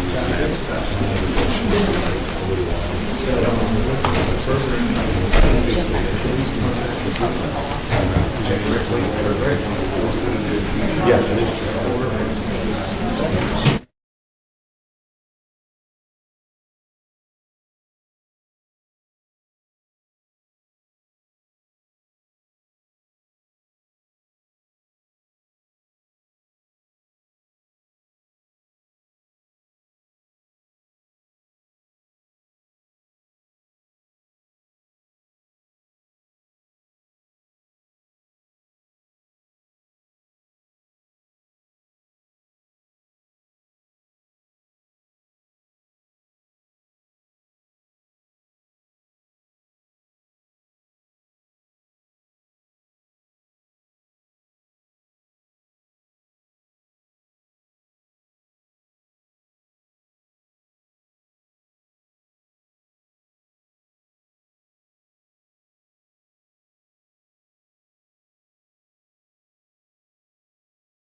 It's a good thing we're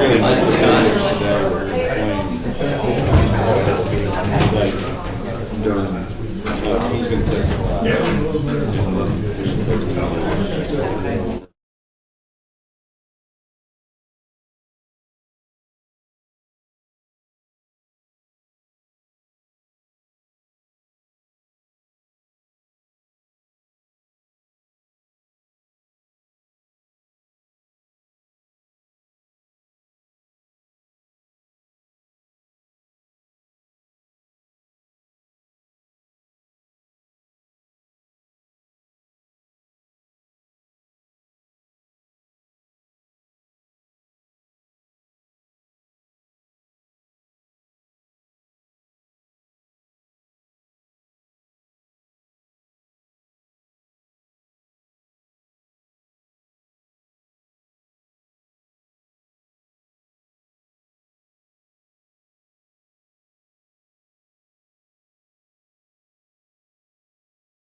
I'm going to say if we start now, we'll probably be done about 11:30.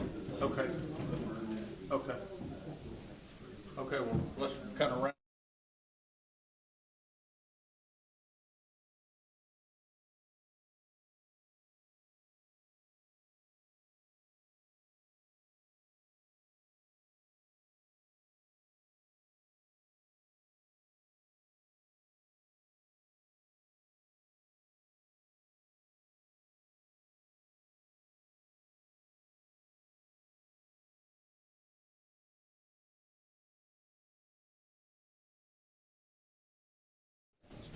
Okay, that's one.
Everyone may be seated.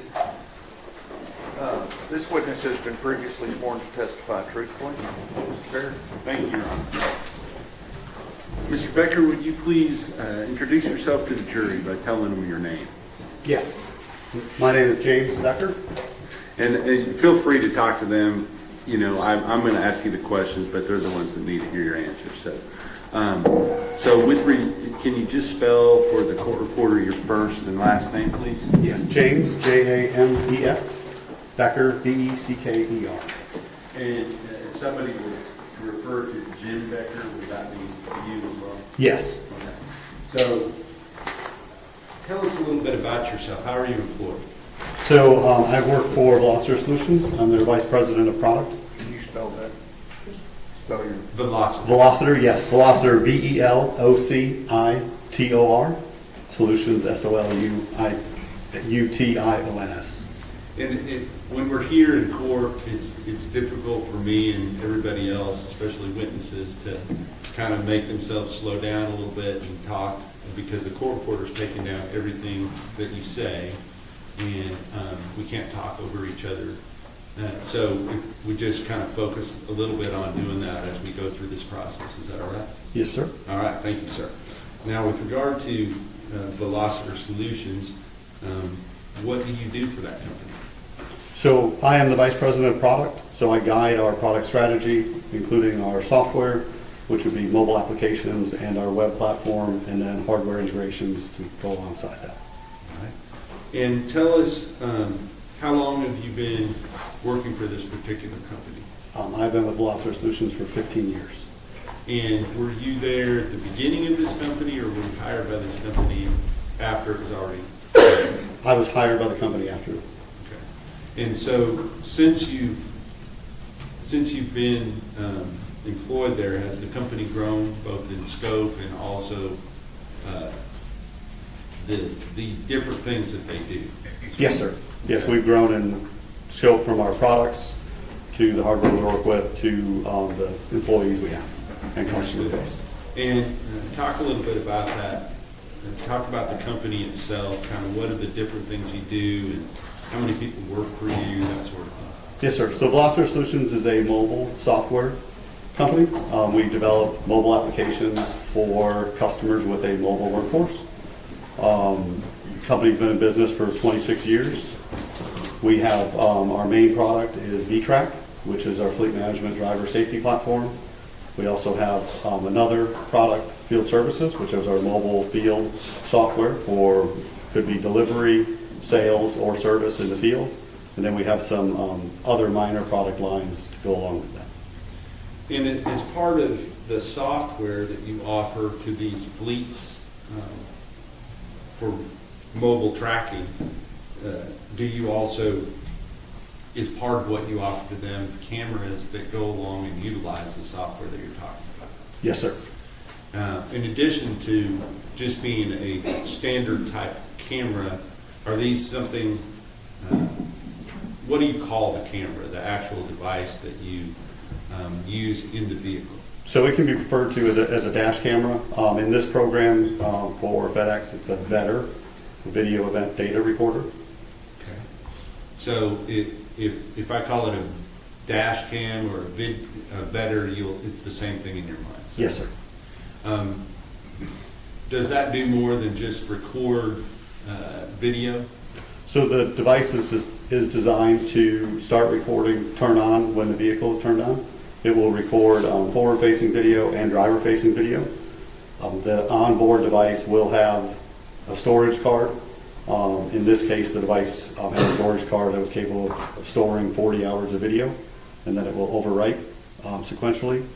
The device sends up GPS breadcrumb with a cellular radio that's embedded inside of it. Okay, so you're going to have to slow down there just a little bit. Okay, so let's talk about what you mean by GPS breadcrumb. Yes, sir. So it's the latitude and longitude of the device. So it has a GPS radio and antennas that'll connect to GPS satellites to determine its location, along with a cellular radio to communicate that data via the cellular networks to our cloud. Okay, so embedded within the camera, you said there's a a cellular device that communicates with the cellular network. Is that correct? Yes, sir. Right. And because those breadcrumbs, why do you think they call them breadcrumbs? Or do you know? I don't know that I could answer that question. But if I mean, it's from the tail of dropping breadcrumbs to find your way back. So does it create a trail that you can then follow to determine somebody's movements later? Objection, leading, Your Honor. Go ahead and finish the question, and then don't beat your Well, I'll rephrase. You said from the story about dropping breadcrumbs, what was the purpose of dropping the breadcrumbs? So you can retrace your steps. Right. And does the breadcrumbs that you're talking about allow you to do that? Yes, sir. Okay. So does it also have certain things that you would potentially call events? Yes, sir. And can you explain what you mean by events? Yes, the device contains an accelerometer, which will detect G-force for events such as hard brake, hard turn, hard acceleration that are set at a threshold. Those events will be set up to our platform, and then we request the video footage from the camera at that time to be able to show what happened during those events and track additional behaviors that we note during those events. There's also a panic button for the driver to press, which would be a panic event to our system. What would you call a panic event? Usually drivers will use that for if they're in trouble, if there's an accident, if there's something that they want their management to see, they're able to press that button. So for instance, if somebody was hurt like if a person had run into somebody, would they be able to press that button and notify management that this had happened and somebody needed to respond based upon that? Yes, sir, that's the intent. The platform allows companies or users to set up notifications via email and SMS text based on events. So one of those events that they can use for notifications is panic, and they would be notified in near real time that the event occurred and be able to see the video footage from that. Because if it's working properly and you have both of the cameras that you described, what should you be able to capture if that button is pushed? Well, what we send as footage, or what we request from the camera footage when a panic alarm is pushed, is 30 seconds prior to the button being pressed to the point the button is being pressed. The goal is, as you can see, forward facing what was happening the 30 seconds before they pressed the button up until they pressed it, and also driver facing to observe anything that happened in the area of the driver's view, of the windshield, and then within the cab as well. And the utility of that, you give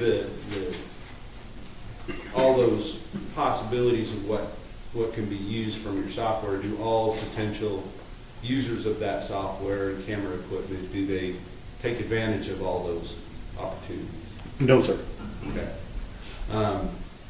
Let me ask you specifically about your relationship with some of the clients that you, I don't know if you call them clients or customers, but the people that you sell your equipment to and you sell your software to.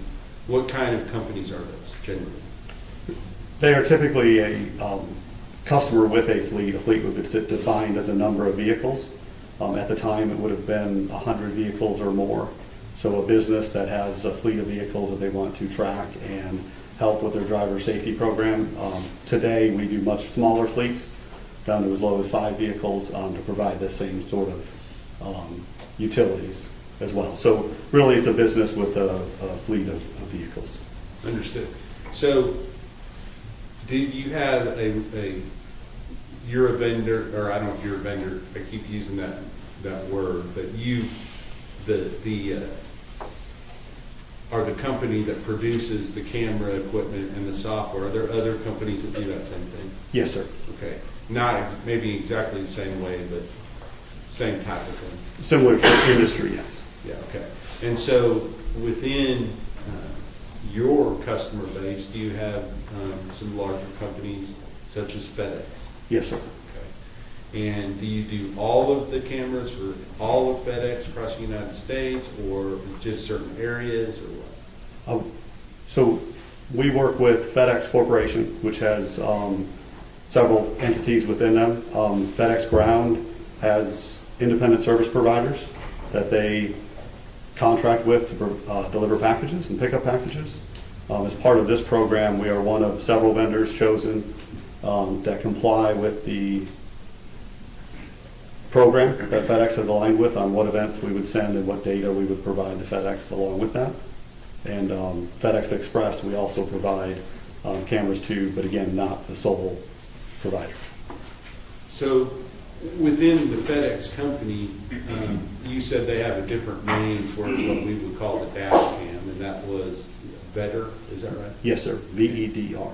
And what does the VEDR stand for again? Video Event Data Recorder.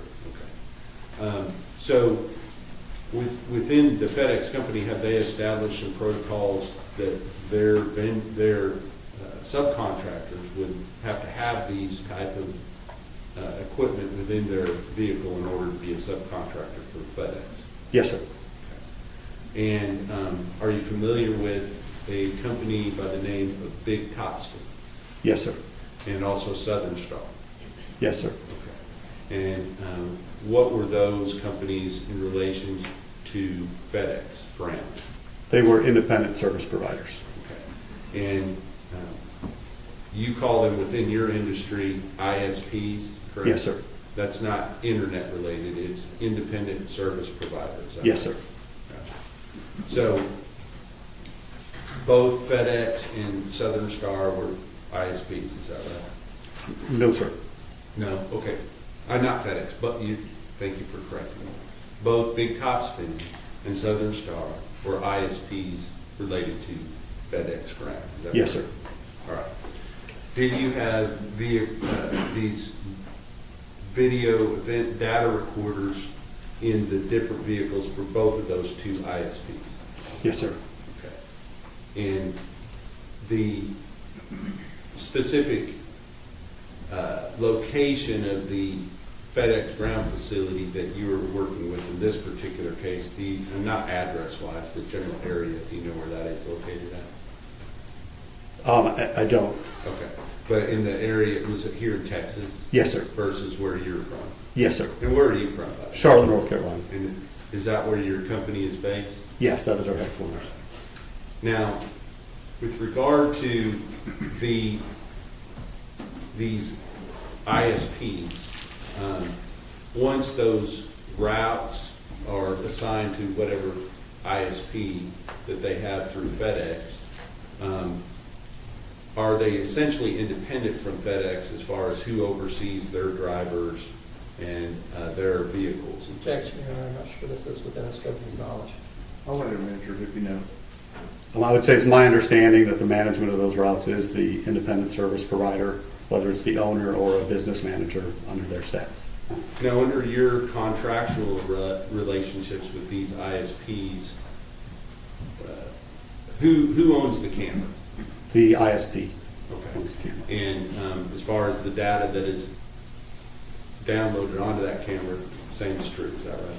The actual, I believe, per contractual with FedEx, the breadcrumb data is owned by FedEx, but the video footage is owned by the ISP. Gotcha. So with regard to that, the driver doesn't have any ownership interest over any of that, correct? No, sir. Correct. They're the ones that are, the data is being recorded based upon what they're doing with the vehicle at the time, is that right? Yes, sir. Okay. So I want to talk to you about the specific date of, I believe in your case, it would be December the 1st of 2022. Do you remember that date? Yes, sir. Why is it that you remember that particular date? I was in a meeting and our customer support manager came into the meeting and asked for my assistance because they had a law enforcement call and they were not sure how to handle it. Okay. So tell us what you did next. I went to our customer support center, to the agent that was taking the phone call.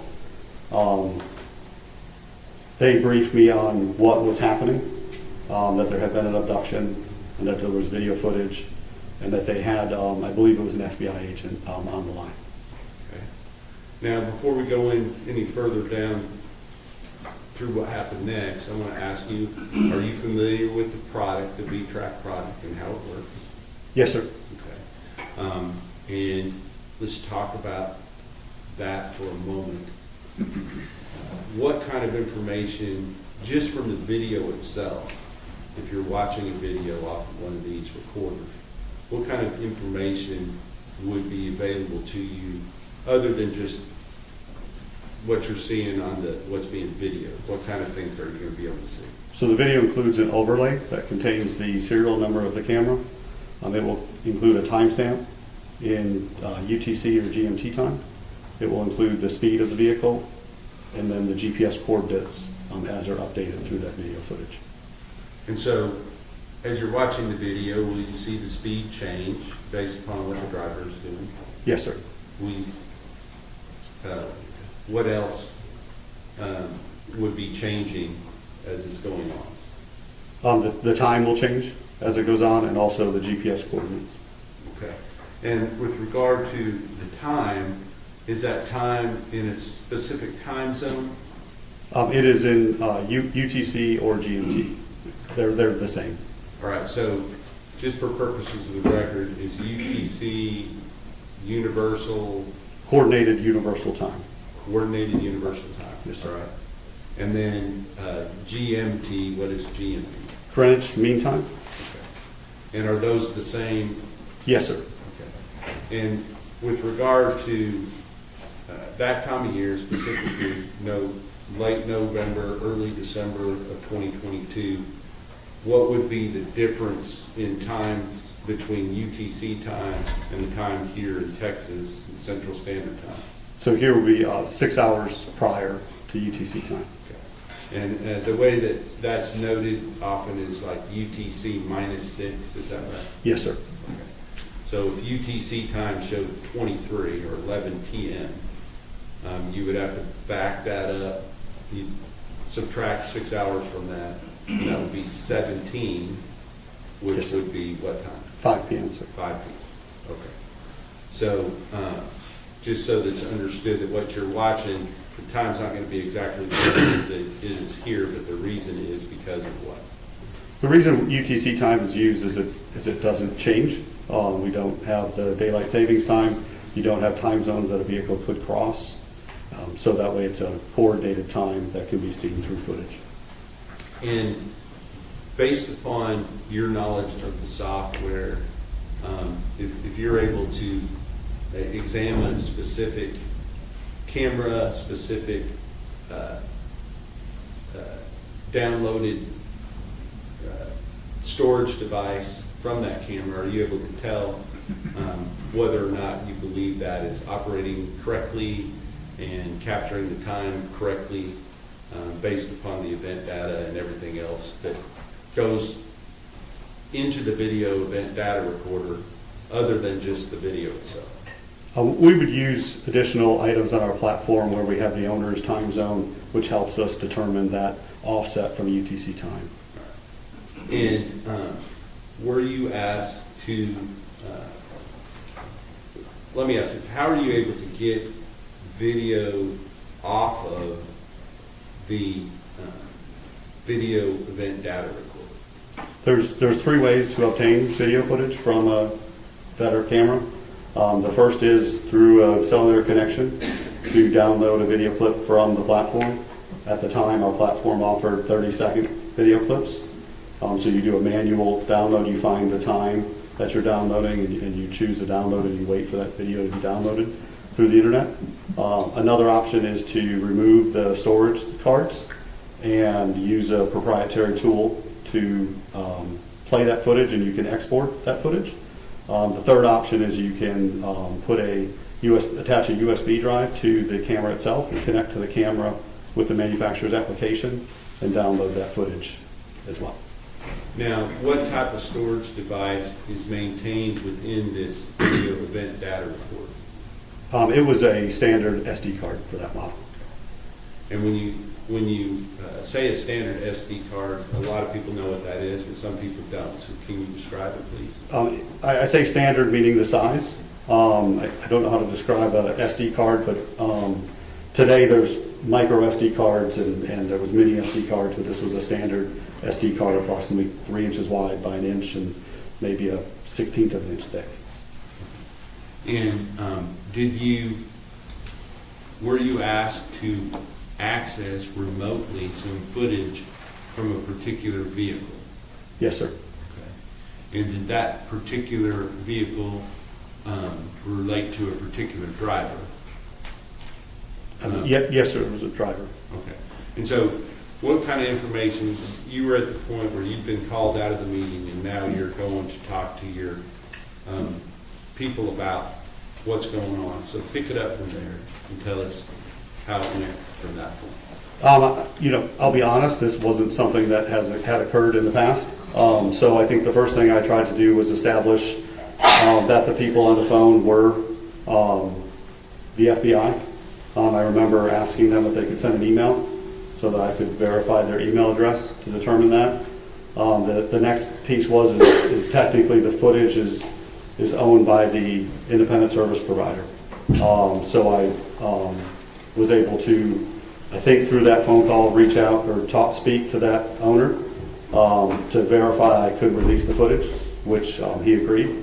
And then once the FBI I had received emails to know they were who they were, I started the process of trying to locate the footage in question. Okay, so let's stop there for a second. The person you talked to, would that have been related to Big Topspin, the owner of the vehicles? Yes, sir. Okay. And do you remember that person's name? I think Mr. Davis, sir. Richard Davis? Yes, sir. Okay. And was there another person that you were communicating with that was associated with FedEx ground facility? I do not remember interfacing with anyone from FedEx. Okay, so you talked directly to Mr. Davis, correct? Yes, sir. All right. And if there was issues with one of his vehicles, he would be the one that would have the information you need to access that particular vehicle's SD card, is that right? Or better? Mr. Davis would have had the ability himself to access that footage. If I remember correctly, they were asking us to obtain that footage on their behalf. Understood. So when you received that information, what information did you have to get from Mr. Davis in order to be able to know which camera that you were trying to access? The vehicle number. Okay. And where is the vehicle number located on the vehicle? It's my recollection the vehicle numbers are on the back of the vehicle, above the back door. They may also be on the front of the vehicle, but from my experience, they're on the back of the vehicle above the door. But somewhere on the vehicle, there's a number, and if you have that number, then you can access that vehicle and download remotely clips from that vehicle. Is that right? Yes, if you're an authorized user with our software. Were you? Yes, sir. Okay, understood. So based upon that, did you get that information from Mr. Davis? Yes, sir. Okay. And did you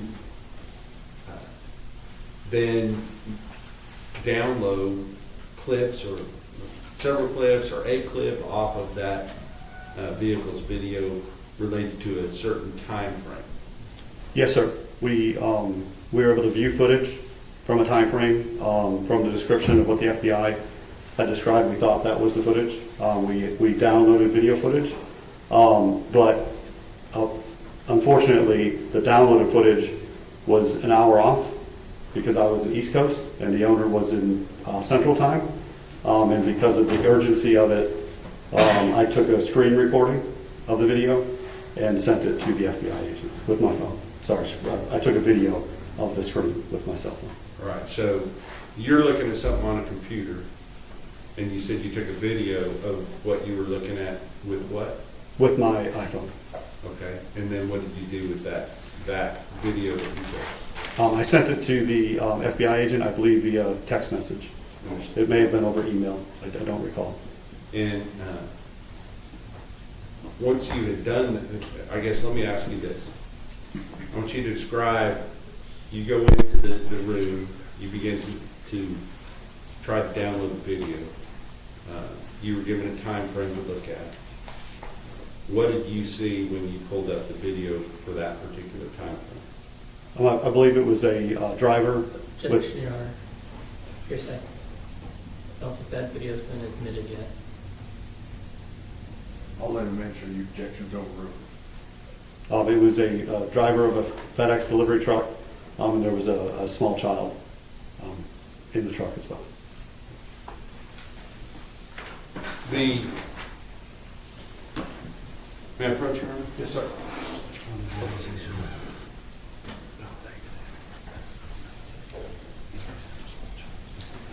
All right, so based upon that, what you saw, kind of what's going through your mind at that point? I don't recall. I mean, I think panic, to be honest. That's why I was having trouble downloading the actual footage, and the urgency from the FBI agent on the phone for them to be able to see what I was seeing. And is this, what date, if you remember, is this taking place on?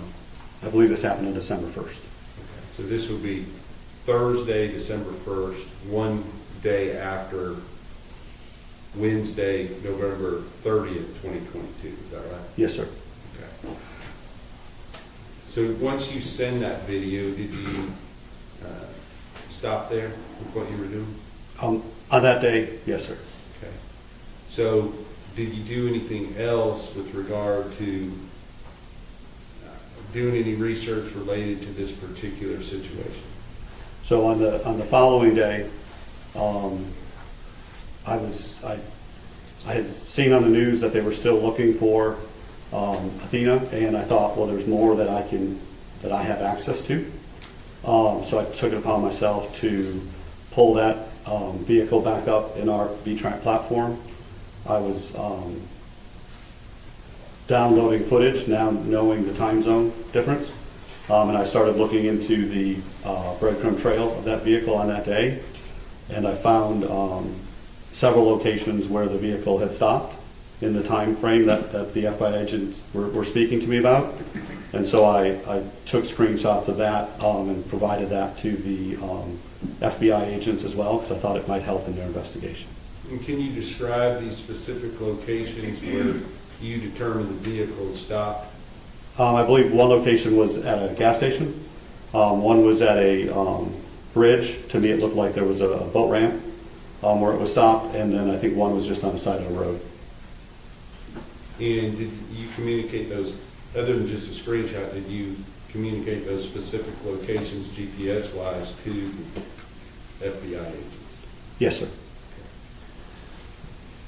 All right. So once you have done that, did you receive some further communication from investigators related to how to access the data, the complete data off of the SD card from that particular camera? Yes, sir. I was contacted by the Texas Rangers. And do you remember the person that you spoke to? Joe Espinoza. All right. And when you spoke to to Ranger Espinoza, what was the subject matter of that conversation? The subject matter was how to access the video footage that was on the SD card of the camera. And did you give them some specific warnings and admonitions as to how to handle that particular item? Yes, sir. The video format is a proprietary format that's on the storage card, and when you insert that storage card in a Windows computer, it does not recognize it as a valid file format, and you'll be prompted to format the SD card, which in previous situations where we had accident footage or other footage that people wanted to get on the SD card that's detrimental to having the footage, so I had cautioned that there is risk when inserting that into your computer. And the risk is that if you were to reformat that card, what would happen? It will wipe the card. It will erase what is on the SD card. And so based upon that, did you and Ranger Espinoza make plans to do something other than just have the detective download that onto a regular computer? Yes. Go ahead. Ranger Espinoza made plans to come to Charlotte, North Carolina to our facility for us to work together to retrieve the footage from the storage card. And did that take place? Yes, sir. And at that time, were you looking for just a specific time frame on that SD card? My recollection from that day is we were looking for footage because of the UTC time. I believe Ranger Espinoza had the current footage of up until midnight UTC time, which would have been 6 p.m. In Texas, but he did not have the following day UTC, which would have been 6 p.m. to midnight on there, and so we worked to get that footage for him. So the complete day of November 30th, 2022 in Texas time. Understood, because UTC time, it would already have been at 6 o'clock in Texas. UTC would have been midnight. Yes, sir. It would have been a different day UTC wise. Yes, sir. So are they separated out like that as far as how the videos are categorized one day and then the next day, but it's in UTC time? On the cameras, they are. Yes. Okay. So once you downloaded the rest of what would have been Central Standard Time, November 30th, 2022, did you give that download to somebody? Ranger Espinoza took that video footage back with him. Okay. Now, were you then contacted later to actually come to Texas to re-examine the SD card with the defense experts present to make sure that the complete download of everything related to the defendant that was on that SD card could be recaptured? Yes, sir. Okay. Can you just kind of explain the process of how that took place and what, if any, special equipment you brought with you in order to make that happen? I brought with me one of the cameras. It's an older model camera that we do not sell anymore, but we had some. And a power supply, because these are usually plugged into a vehicle, so they run on 12 volts and not your standard 110 in an outlet. So a power supply to be able to power that camera, so that we could insert that SD card in that camera and use a USB drive to be downloaded directly from the camera to the USB drive.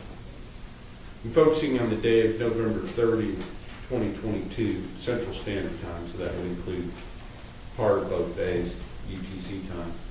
Were you able to recapture all of the video from that particular day, the entire route from beginning to end, that Mr. Horner was driving that vehicle?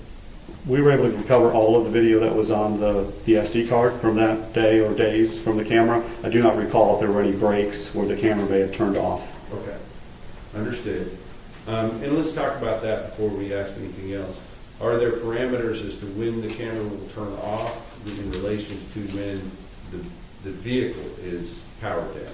Yes, sir. The camera works. It will turn on with ignition, and then when the ignition is off, we have a timer set for the FedEx ISP program. It's for 15 minutes, so the camera will stay powered on for 15 minutes after the ignition has been turned off, and at that point, it will shut down.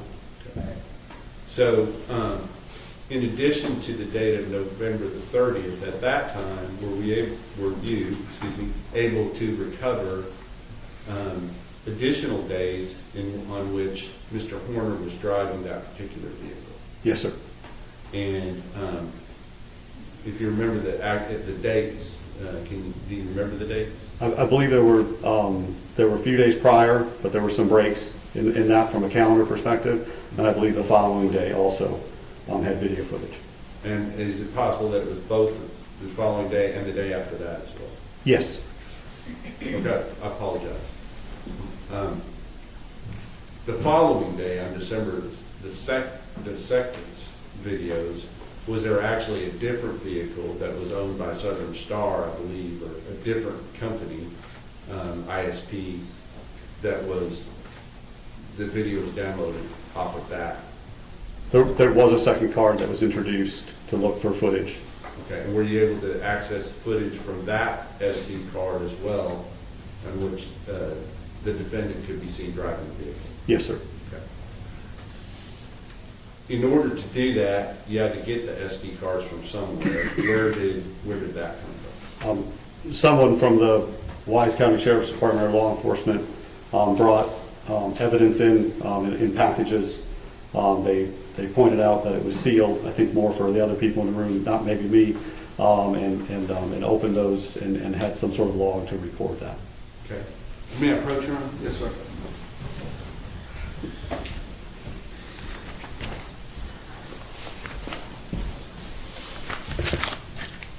I'm going to show you two items. First is, do these in order of the exhibit. First is State's Exhibit 95, and the second one is State's Exhibit number 116. And do these appear to be the packages that were opened in your presence where the SD cards were retrieved from? Yes, it's the same type of packaging. Okay. And just looking at the different license plates and the time frames, do those appear to be related to the vehicles that we're here talking about? I don't see a license plate. Okay, right here. I don't know what the license plates were. The vehicle numbers would be what I identify for myself. Based upon the fact that they were open, you examined them and saw the videos that we were just talking about. Yes, sir. Do you believe that these are where they came from? Yes, sir. Okay. So, with regard to what I would call the abduction vehicle, were there 4 separate days or 4 separate days of routes driven by the defendant? Objection to leading, Your Honor, I think. I'll rephrase, Your Honor. How many separate days were there of video that were able to be recovered on that from that particular vehicle related to the defendant? I believe there was 4 that we downloaded. All right. And then on the final day, what we call the arrest vehicle, how many days were on that particular one? I believe just 1 partial day. Okay. You said that you brought these are already in evidence, so I'm not going to move to admit them, but you brought a special camera. Kind of explain the process of how that went down. Yeah, it was not a special camera. It was just a camera, the same model that was installed in the truck in question, and a power supply to be able to power that camera, and an adapter cable for USB to be able to insert a USB drive into that camera. And did you then, in the presence of myself and others, download those videos one by one onto, I guess it was a flash drive, USB flash drive, or a number of them, so that they could then be accessed through a regular computer, either through MP4 or AVI formatting? Yes, sir. Okay. And was that something that was a quick process, or? No, sir. It's quite time consuming to download the footage or export that footage. And we did it in segments of 30 minutes to an hour. Okay. And is it a straight one-for-one download? You understand what I'm asking? I do not. When you're watching it, does it take 1 minute to download 1 minute of footage? I don't know if it's exact. It's close to that, yes. So if there was 5 different days of routes, this took a significant amount of time to do that, correct? Yes. Once that had been done, on the next day at the Wise County Sheriff's Office, what happened? I believe that is when the defense joined the room, and with a video expert that they brought in as well to get copies of the footage. And were they given copies of the footage that you downloaded? Yes, they were given jump drives that contained the footage, or a hard drive that contained the footage. I'm not sure which. And did their expert also download the actual SD card in a device that he brought to be able to do that? Yes, he brought a device to make a copy of the SD card. Do you, based upon your expertise related to your own software and hardware that was accessed in this case, do you have an opinion as to the validity as far as the information, other than it being off by 6 hours because of UTC time, coordinate-wise, time-wise, and speed-wise? Do you believe that that video event data recorder was operating correctly? Yes, sir. and that it was capable of making accurate recording. Yes, sir. And that it did, in fact, make an accurate recording on each of the days that it was downloaded. Yes, sir. Your Honor, can we approach? Yes.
Mr. Becker, I want to thank you. Yes, sir. Seriously. For what you did in this case. Now pass the notice. Cross-examination. Yes, sir. Morning, Mr. Becker. Good morning, sir. Good to see you again. I have a few questions for you.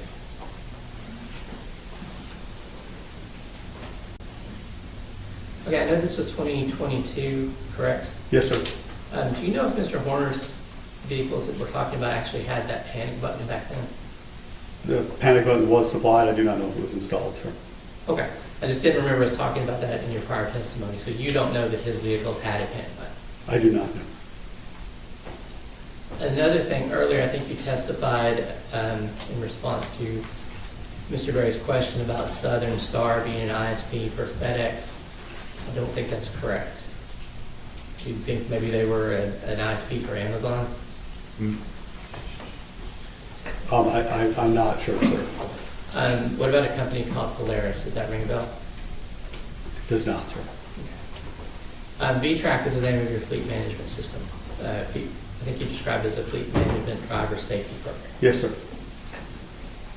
And that software you use includes machine learning, correct? Today it does, yes, sir.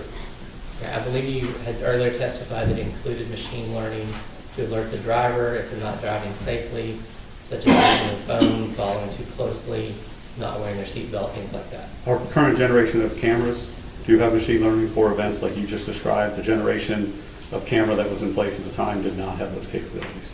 It was accelerometer-based events.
Do you recall testifying about the operation of those cameras in December? I'm sorry, can you repeat the question? Do you recall testifying about the operation of the cameras in this case in December? I can't recall specifically if that was a question I responded to or not. Do you remember when you described the EDRs, the And what does that stand for? Video event data recorder, sir. And at that time when you were asked what they do,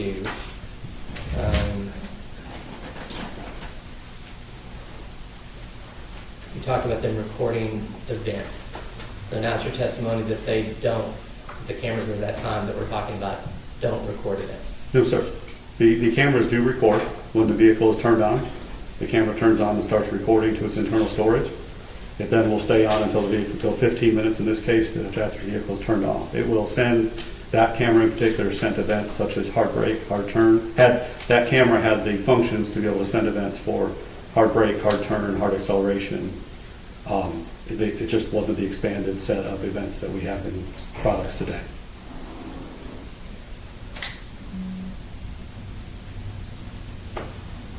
Okay, so it's your testimony today that those cameras only dealt with the driving features of the vehicle, not what the driver was doing. So the events were based on accelerometer events of the vehicle, so G-force of the vehicle. The video footage was forward-facing, driver-facing. As part of the FedEx program, we have a video review center where when those events are retrieved, we review those events and we mark for behaviors. And some of those behaviors are driver-facing behaviors. As an example, if a driver was using a phone and a hard brake occurred, we would mark that hard brake event as driver using the phone. So, but even then, it was sending that data to the cloud. The device would send an event and our cloud retrieves a specific time based on that event. So for events, the standard is 6 seconds before and 6 seconds after the event, so a 13-second clip.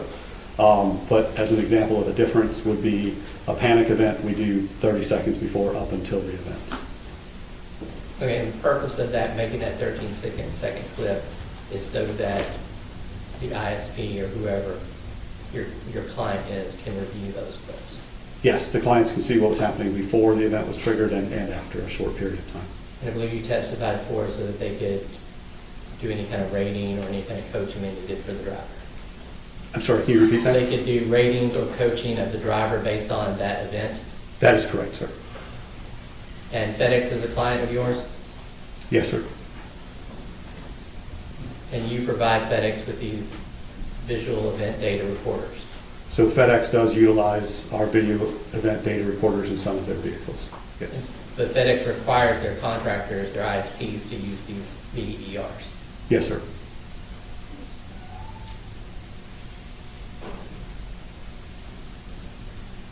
Now you talked about those contractors for FedEx can remotely pull those videos and download them. Yes, sir.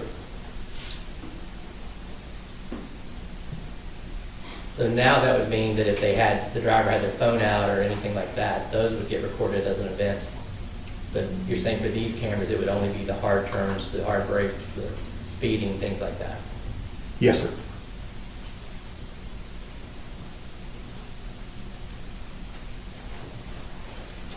And the contractor we're talking about here was Big Topsmith? Yes, sir.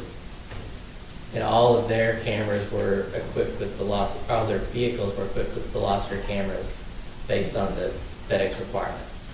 I believe that all of their vehicles, I cannot confirm that. It's not a requirement that all the vehicles have the same vendor such as Veloster Solutions. The vehicles in question today, though, had your cameras? Yes, sir. And it's your testimony before and today that Big Topson was not using any of those download features? When I looked into it, there were no downloads from the owner. And you testified today that Mr. Davis needed you to access or asked you to access the video for him, even though he would have had access to it? I think I asked for his permission, sir, via the phone. To your knowledge, did Mr. Davis ever access those videos? To my knowledge, no. But he could have? Yes, sir. And this is a fleet safety program? Yes, sir. And it's meant to monitor the driver's behaviors? Yes, sir.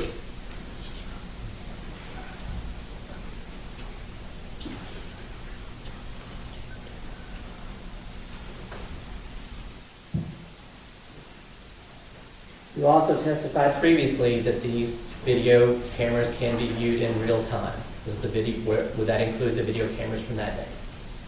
Yes, sir. So not only could you download data of the driver's performance, you could download data of those specific 13-second events, but you could also monitor drivers in real time. Yes, sir. To your knowledge, Top Spin wasn't doing any of these things. I wouldn't have any ability to see if they I'm used just going it or to not. object to the relevance as to whether they were or not. I think he's going to answer this particular case, and I just object. Overruled. You want me to repeat that? Yes, sir. I think I was asking with, to your knowledge, Top Spin wasn't taking advantage of any of those features, reviewing the downloads of the events, reviewing in real time, doing any other monitoring. So from my analytical perspective, the tools we have in place, I can see if a user has logged into the system, and we would be able to see if there were videos downloaded. It's my recollection I did not see either of those. That's what Shane. Pretty great. Just one further thing.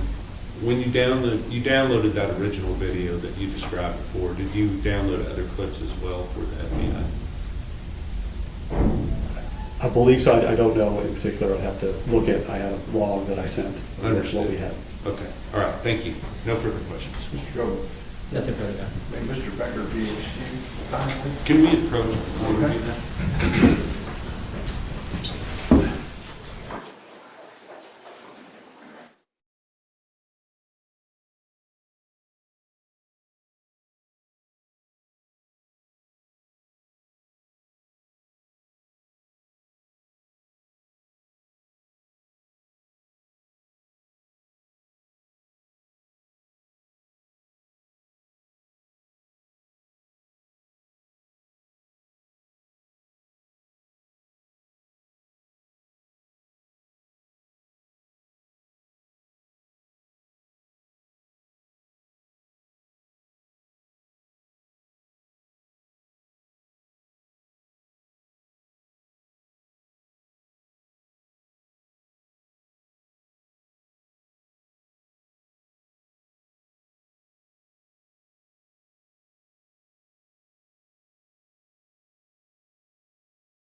Okay, we're going to break for lunch. Your lunch is not here yet, but as soon as it gets here, we'll get it to you. And I anticipate that we will start at 1 o'clock. Okay, so enjoy your extended lunch, and we'll see you at 1 o'clock.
First bread.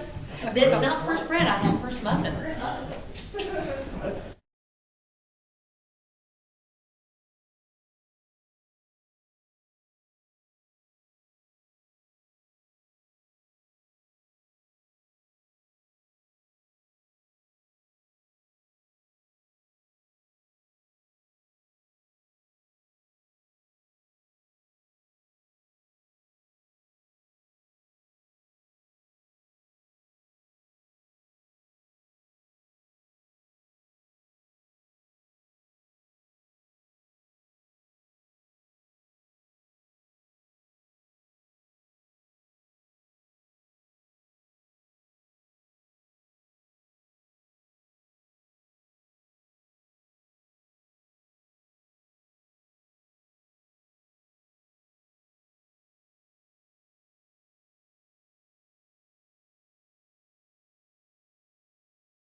that first paragraph.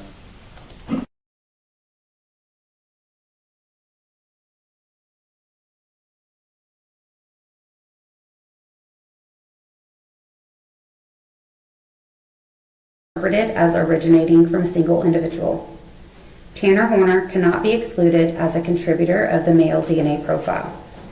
The selected profile is found in 0 of 16,388 total individuals within the U.S. database, YHRD version R69. Applying a statistical confidence interval of 95%, this profile is not expected to occur more frequently than 1 in 5,471 U.S. males. In addition, any paternally related male relatives of Tanner Horner cannot be excluded as a contributor of this male DNA profile. And so because of that, if there were no other evidence to tell you one way or the other, that any people that would Interpreted as original.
Testimony given this cause to be the truth, whole truth, and nothing but the truth, so the rules and that, okay, be sure to follow.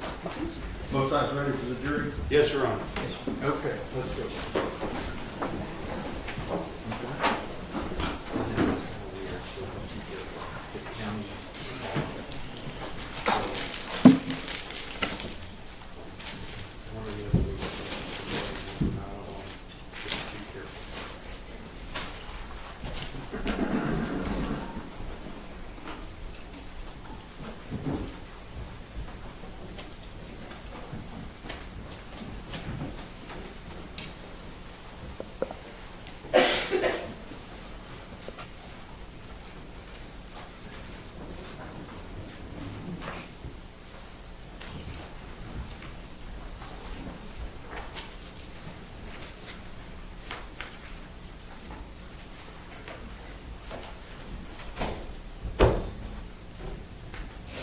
All right, everyone may be seated. Good afternoon. We are ready to proceed. Ladies and gentlemen, this witness has been previously sworn to testify truthfully. Mr. Perry. Thank you, Your Honor. Ms. Casoda, would you please introduce yourself to the jury? My name is Kristen Casoda. And would you spell your first and your last name for the court? Kristencossota. And Ms. Casoda, how are you employed? I am a supervisor team lead within the DNA section of the Texas Department of Public Safety Crime Laboratory in Garland. And how long have you been working for that agency? Hang on, let me check the mics. I don't think they're, oh, again, my bad. Imagine that. Okay, go ahead. How long have you worked for Crime Lab, DPS Crime Lab there in Garland? Since September of 2013. And what type of education and experience did you have leading to your job there at Crime Lab in Garland? I have a Bachelor's of Science in Biology with a minor in Criminal Justice Forensic Science and a Master's of Science in Forensic Science, both from St. Houston State University. And did you go there directly out of college, or were you employed at other places before you came here? I was previously employed at a private DNA laboratory in Dallas called Orchid Cellmark for about 3 years. So, in your capacity, can you kind of just briefly describe what your duties are as far as your work there at the DPS Crime Lab in Garland? As a forensic scientist, I screen evidence for biological materials such as blood or semen. I collect and preserve biological and trace evidence. I perform DNA analysis, DNA interpretation, and prepare reports of my findings, testify in court when needed. As a supervisor, I manage a team within the DNA section where I'm in charge of managing their caseload, answering questions, and performing HR duties such as timekeeping and evaluations. Understood. So, but you still perform analysis, interpretation, and issue reports on DNA findings yourself, is that correct? Yes, sir. Now, with regard to the case that we're here for today, may I approach your Honor? Yes, sir.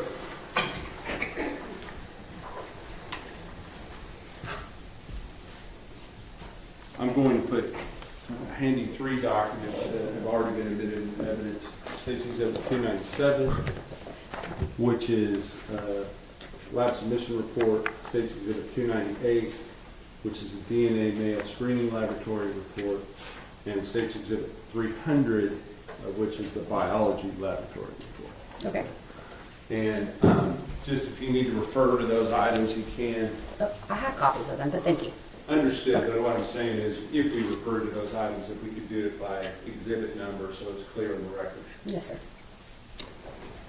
Now, with your job there at Garland, were you involved in the processing of evidentiary items for potential DNA evidence related to this cause number that I showed you as State's Exhibit number 290, not cause number, but laboratory case number that I showed you on State's Exhibit number 297?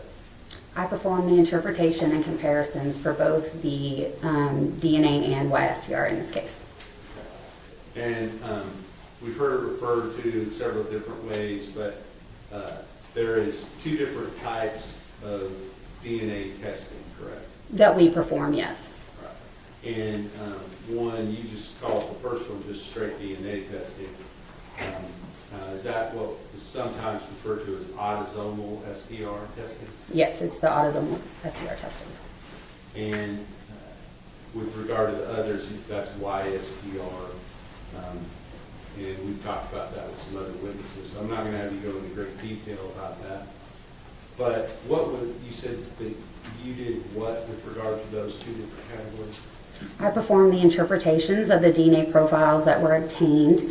I then compared known reference samples to those and then issued my reports. And so let's just kind of walk through that process. And if we need to set it up if it's different between autosomal STR and YSTR, let's talk about one and then the other. Which one should we address first, do you think? The interpretation is the same. The calculation of the statistics is different. Well, let's just talk about the initial autosomal STR samples that you were involved in testing. There was a number of items that were tested at the DPS Garland Crime Lab, correct? Yes, sir. And then in addition to that, were there other items that were, some initial screening was done there at your lab, but then were identified as depletion items that were then sent to the Bodie Crime Lab in Virginia. Yes, sir. Okay. So tell me about where you kind of come into the process. Are you involved early on or not until after the testing resumed, after the divide had been made between the depletion samples and the samples that were to be retained at DPSR? I did not get into the case until once the DNA profiles had been obtained by the other analysts. Okay. Understood. But you did issue a report. I believe the first report that you issued was April of 2023. Is that correct?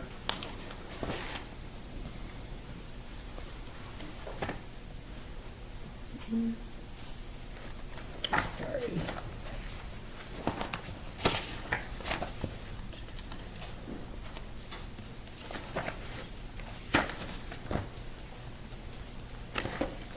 I believe it was, but then we issued a supplemental of that report as well. Understood. Yes. Understood. So early on, you issued this April 19th report called the DNA Laboratory. Yes. What is the purpose of that report, and what is it intended to show? That report was for the processing of the sexual assault kit that was collected, and there is a state law that requires us to process sexual assault kits within 90 days. So in cases where there is other evidence, those are typically processed first to abide with that law, and then the other evidence will get processed. So that would be a reason that the vaginal swabs were separated out from the other swabs in the sexual assault kit, is that correct? Yes, sir. All right. And can I approach around? Yes, sir. Understanding that there was a supplement that replaces this report, essentially. Objection, Your Honor, he's testifying. Rephrase your question. Let me ask the question. The question is State's Exhibit number 299, do you recognize that?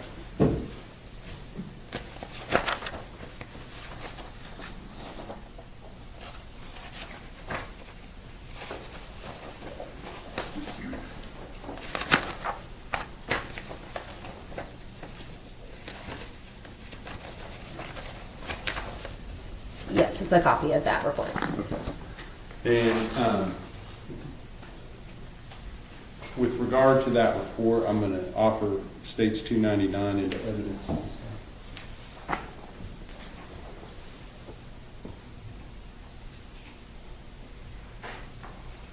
No objection. State's Exhibit 299 is. Now, with regard to this report, you said something about a supplemental report that was issued later. Can you explain what you were talking about? Yes, so in November of 2023, we changed the way that we report our statistic.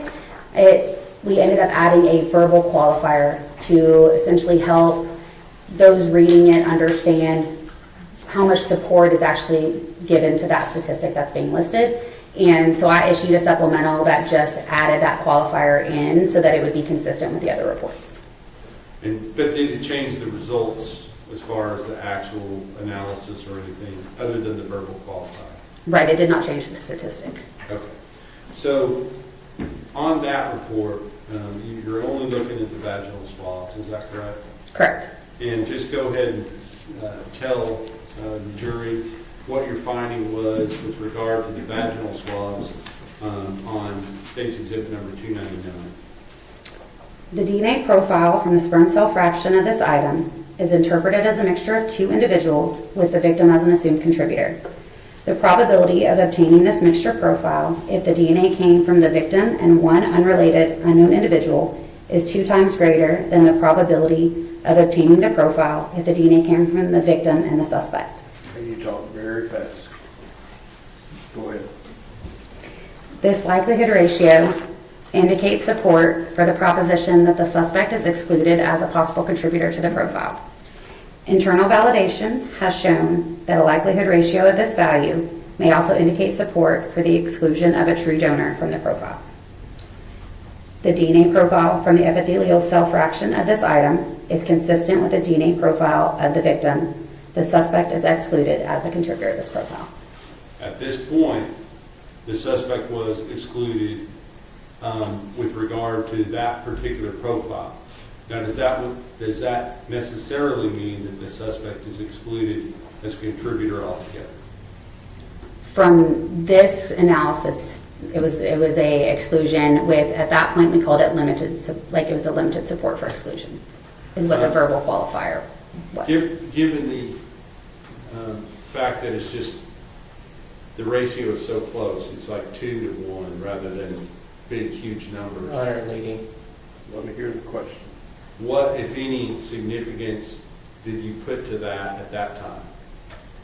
As far as whether or not further testing should be done to see if the defendant was still potentially a contributor to that swab, or whether we should just set that aside and say, no, he's not. Objection, saying no.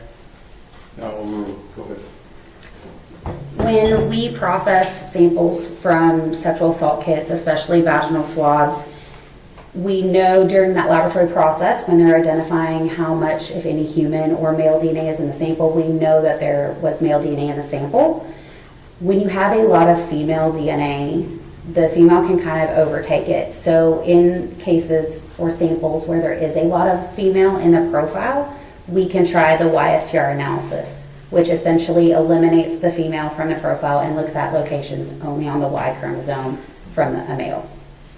And was that done with relation to this swab? Yes. Was that also done with relationship to the other swabs from the sexual assault kit? Yes. And so further testing was done on those items regarding the YSTR. What other YSTR analysis was done in this case? As far as what other items were submitted through your lab for YSTR analysis? If any. In addition to the items from the sexual assault kit, the buccal swab from Tanner Lynn Horner was also had YSTR analysis performed on it for comparison. And did the YSTR, were you able to get results from each of the different swab samples, meaning the vaginal swab, the anal swabs, and the oral swabs from Athena, Presley, Monroe Strand? Yes, I was able to interpret profiles from each of those items. And may I approach her on? Yes, sir.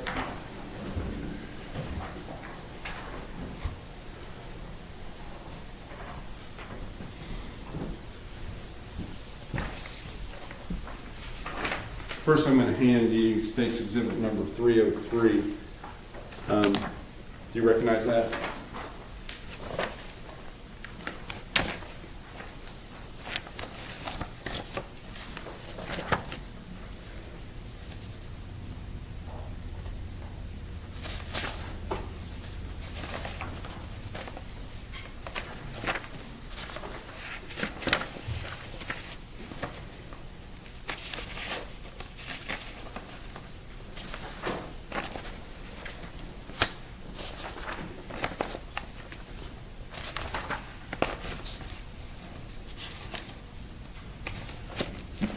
Yes.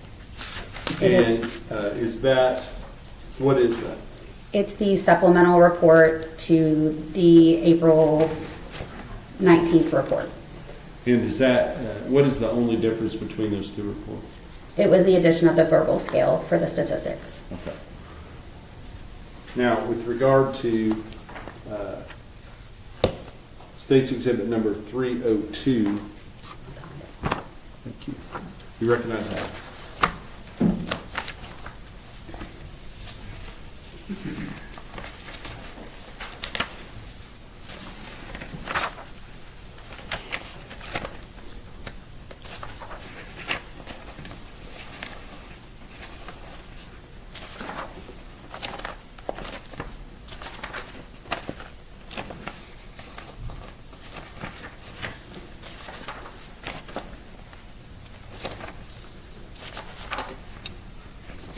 Yes, it is a copy of the YSTR report. Okay. And does that report document your findings related to the YSTR analysis for the vaginal swabs, the anal swabs, and the oral swabs from Athena, Presley, Monroe Strand? Yes, sir. This time I'll offer into evidence State's Exhibit number 302.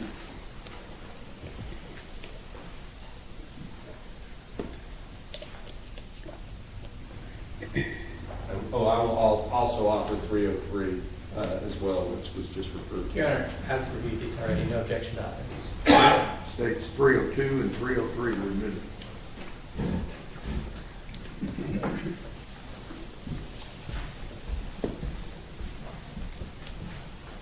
Now, before I publish this, Ms. Cassoda, I want to talk to you a little bit more about the differences between the findings that you might see for autosomal STR versus YSTR. And can you explain the differences and why they're different, if you understand? I mean, if you can do that for the jury. For the statistics? Yeah, yes, the statistical, how it's reported as far as whether a person's excluded or not, why the numbers might be different on one versus another. Yes. So for the autosomal STR analysis, it is a more discriminatory statistic that is used because you get half from your mom and half from your dad, and each person's DNA is unique with the exception of identical siblings. So for the statistic for this, we use a likelihood ratio, and this is where it's a probability of two differing scenarios or hypotheses, and it determines which one is more likely and best explains the data that it sees in the profiles. The YSTR, it is paternally inherited, so each male within a paternal lineage will have the same YSTR profile, so it's not as discriminatory. And since there's only one piece of information that we get from each location we look at, the statistic there is what we call a counting method. And that is where we look at a certain database to determine if it's seen within that database, and then we give a confidence interval to help turn that number into how many times, the maximum number of times it should be seen within the U.S. male population. And are the numbers themselves, as far as the statistics, because you said that autosomal STR is more discriminatory, is that what you're? Yes, sir. So are the statistics higher in general than they are generally on the YSTR? The numbers are larger, it's just a completely different statistic. Understood. Okay, so with that understood, let's talk about your report on 302, which is your DNA YSTR laboratory report, admitted into evidence, issue date September 15, 2025. Do you have that in front of you? Yes, sir. And may I publish, Your Honor? Yes, sir.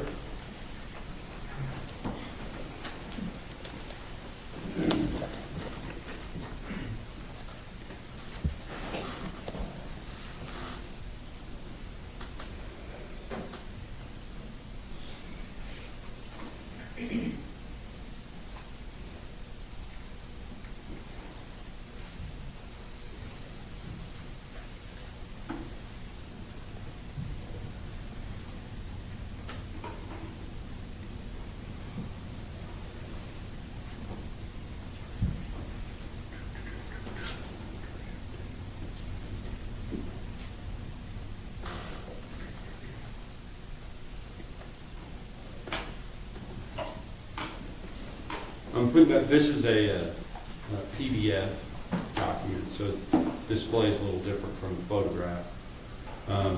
There at the top where it says DNA YSTR laboratory report, correct? Yes, sir. Who was the person that drafted and issued this report? I did.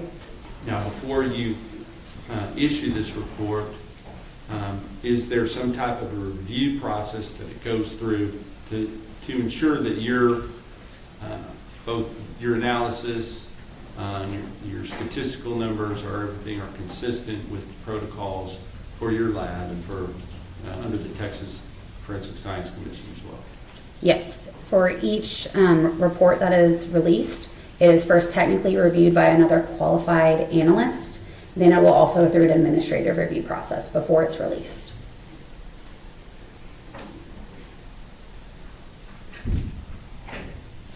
So let's look first of all, it says that 0101AA was used for comparison. What is 0101AA? 0101AA is the right buccal swab 1 from Tanner Lynn Horner. So first we're going to look at item 0201. And what is 0201? 0201 are the vaginal swabs from Athena Presley Monroe Strand. So let's talk about the first paragraph there under 0201, vaginal swabs from Athena Presley Monroe Strand. If you would read that first paragraph, and then I may ask you some questions about that before we move on to the next part. Okay. The YSTR profile from fraction 1, epithelial cell fraction, updated as originating from a single individual. Tanner Horner cannot be excluded as a contributor of the male DNA profile. The selected profile is found in 0 of 16,388 total individuals within the U.S. database, YHRD version R69. Applying a statistical confidence interval of 95%, this profile is not expected to occur more frequently than 1 in 5,471 U.S. males. In addition, any paternally related male relatives of Tanner Horner cannot be excluded as a contributor of this male DNA profile. And so because of that, if there were no other evidence to tell you one way or the other, that any people that would not be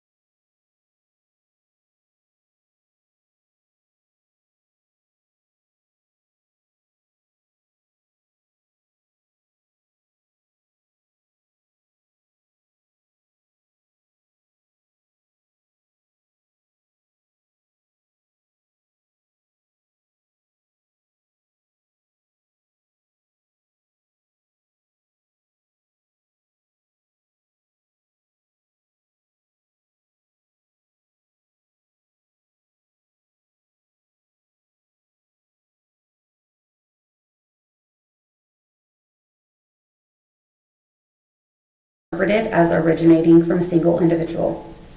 Tanner Horner cannot be excluded as a contributor of the male DNA profile. The selected profile is found in 0 of 16,388 total individuals within the U.S. database, YHRD version R69. Applying a statistical confidence interval of 95%, this profile is not expected to occur more frequently than 1 in 5,471 U.S. males. In addition, any paternally related male relatives of Tanner Horner cannot be excluded as a contributor of this male DNA profile. And so because of that, if there were no other evidence to tell you one way or the other, that any people that would not be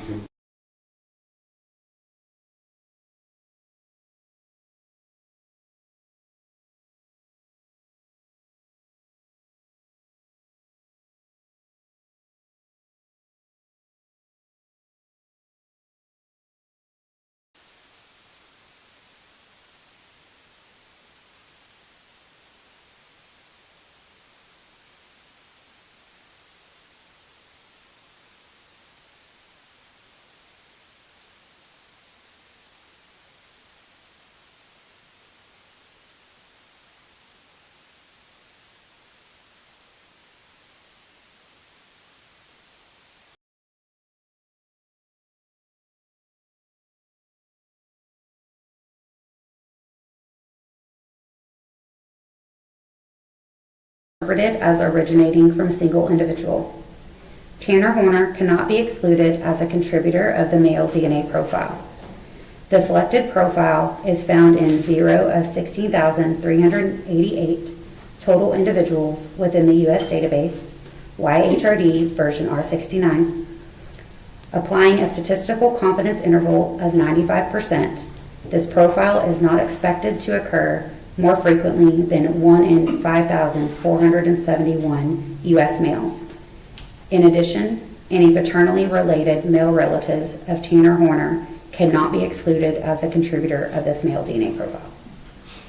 And so because of that, if there were no other evidence to tell you one way or the other, that any people that would not be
interpreted as originating from a single individual. Tanner Horner cannot be excluded as a contributor of the male DNA profile. The selected profile is found in 0 of 16,388 total individuals within the U.S. database, YHRD version R69. Applying a statistical confidence interval of 95%, this profile is not expected to occur more frequently than 1 in 5,471 U.S. males. In addition, any paternally related male relatives of Tanner Horner cannot be excluded as a contributor of this male DNA profile. And so because of that, if there were no other evidence to tell you one way or the other, that any people that would not be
Okay, let me move on. Please do. Let's move on. Let's move on from the polo shirt. Now let's talk about the swabbing of the stain from the inside of the gray sweatshirt from the suspect's property. Okay. What were the findings related to that item on the autosomal STR? For a 103 AA. Is that one? Some of these, I don't necessarily. If there's not findings that connect both the two, I'm going to skip over those. Is that one? If it comes from, if an item of clothing comes from a specific individual, can you tell us whether or not what your expectations would be as far as finding that particular individual's DNA on that particular item?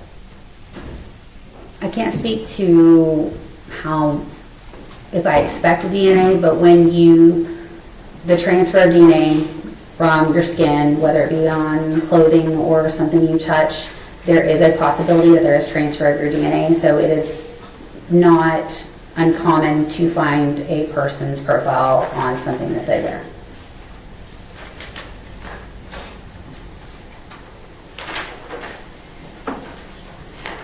All right, I'm going to skip all the way down to some of the swabs that were collected in the truck. I'm going to look at, go down to 0115 AA.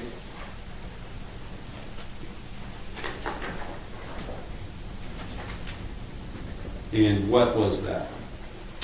A 115 AA is passenger side cargo door step swabs from truck. Give me just a second to do that.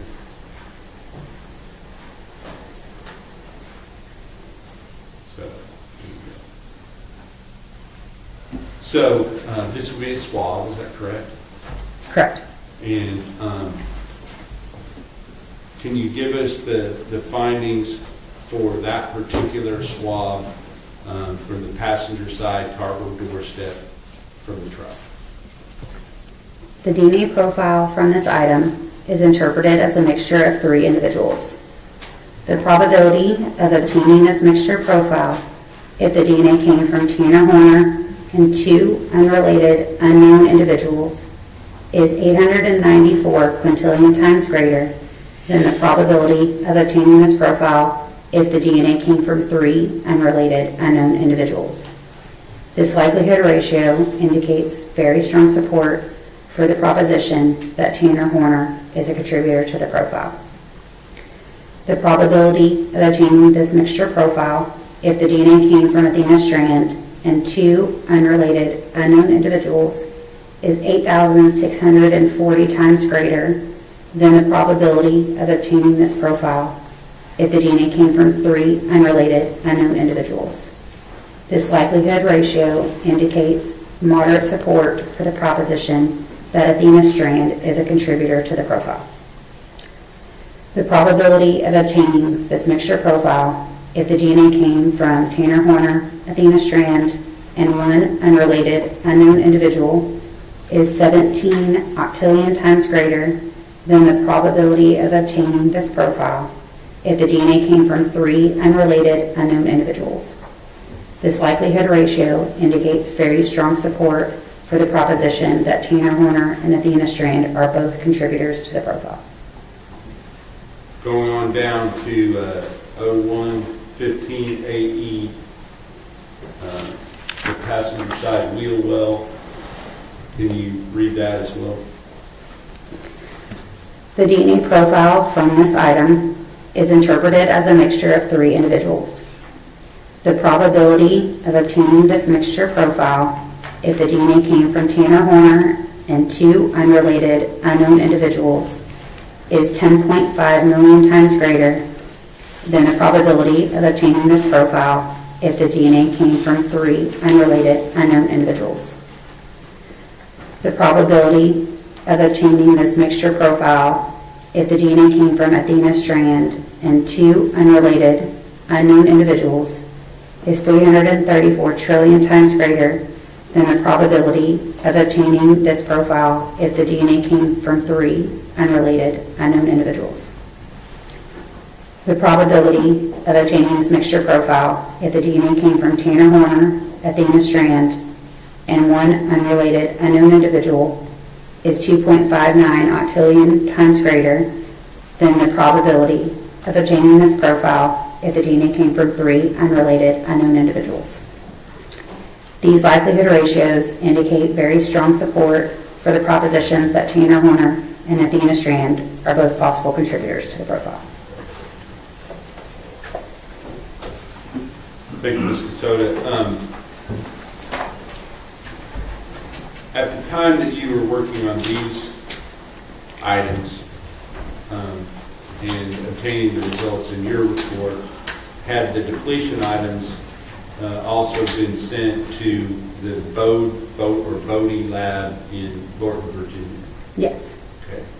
And somewhat close in proximity in time, did they also come back with the results from their analysis of those items? I believe so. Okay. And may I approach Your Honor? Yes.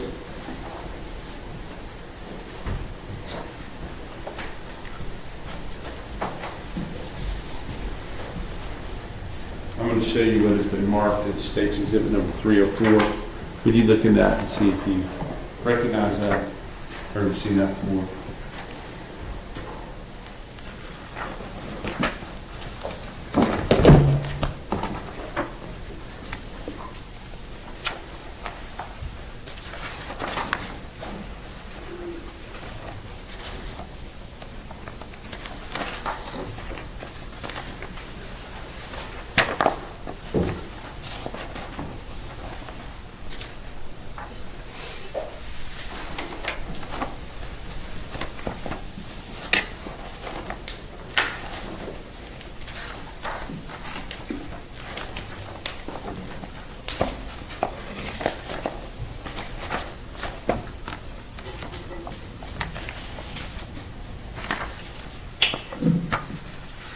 It appears to be a copy of their report. Okay. Your Honor, I'm going to offer the evidence, State's Exhibit number 304, pursuant to some previous... Yes, Your Honor, no objection pursuant to our previous discussion. Okay. State's Exhibit 304 is admitted.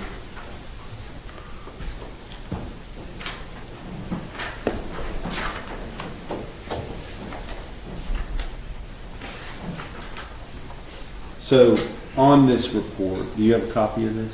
I do. Okay. And I'd like you to look at just two specific items, and that would be the what was from our lab, I believe it was 0112AB01, the swabbing from the right hand fingernail clippings and clipper from Athena Presley Monroe Strand, and then the next item 0102AC01, swabbing from the left hand fingernail clippings from Athena Presley Monroe Strand. 0112 AC. 0112 AC01. Is that good? Yes. All right. So if you could find those in the results, I'd like to just read their results in related to those items.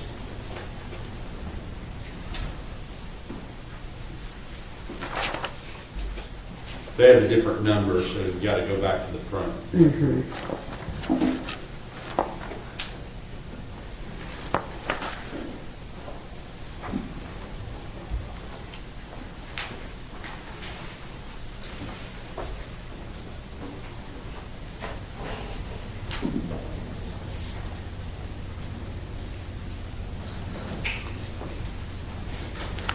So there's some results at the beginning.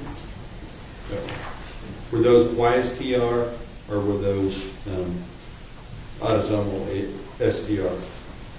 There was male DNA screening conclusions. Okay. I'm not worried so much about that. I want to look at page 4 on the YSTR profile obtained from those items. Can you read the results on those?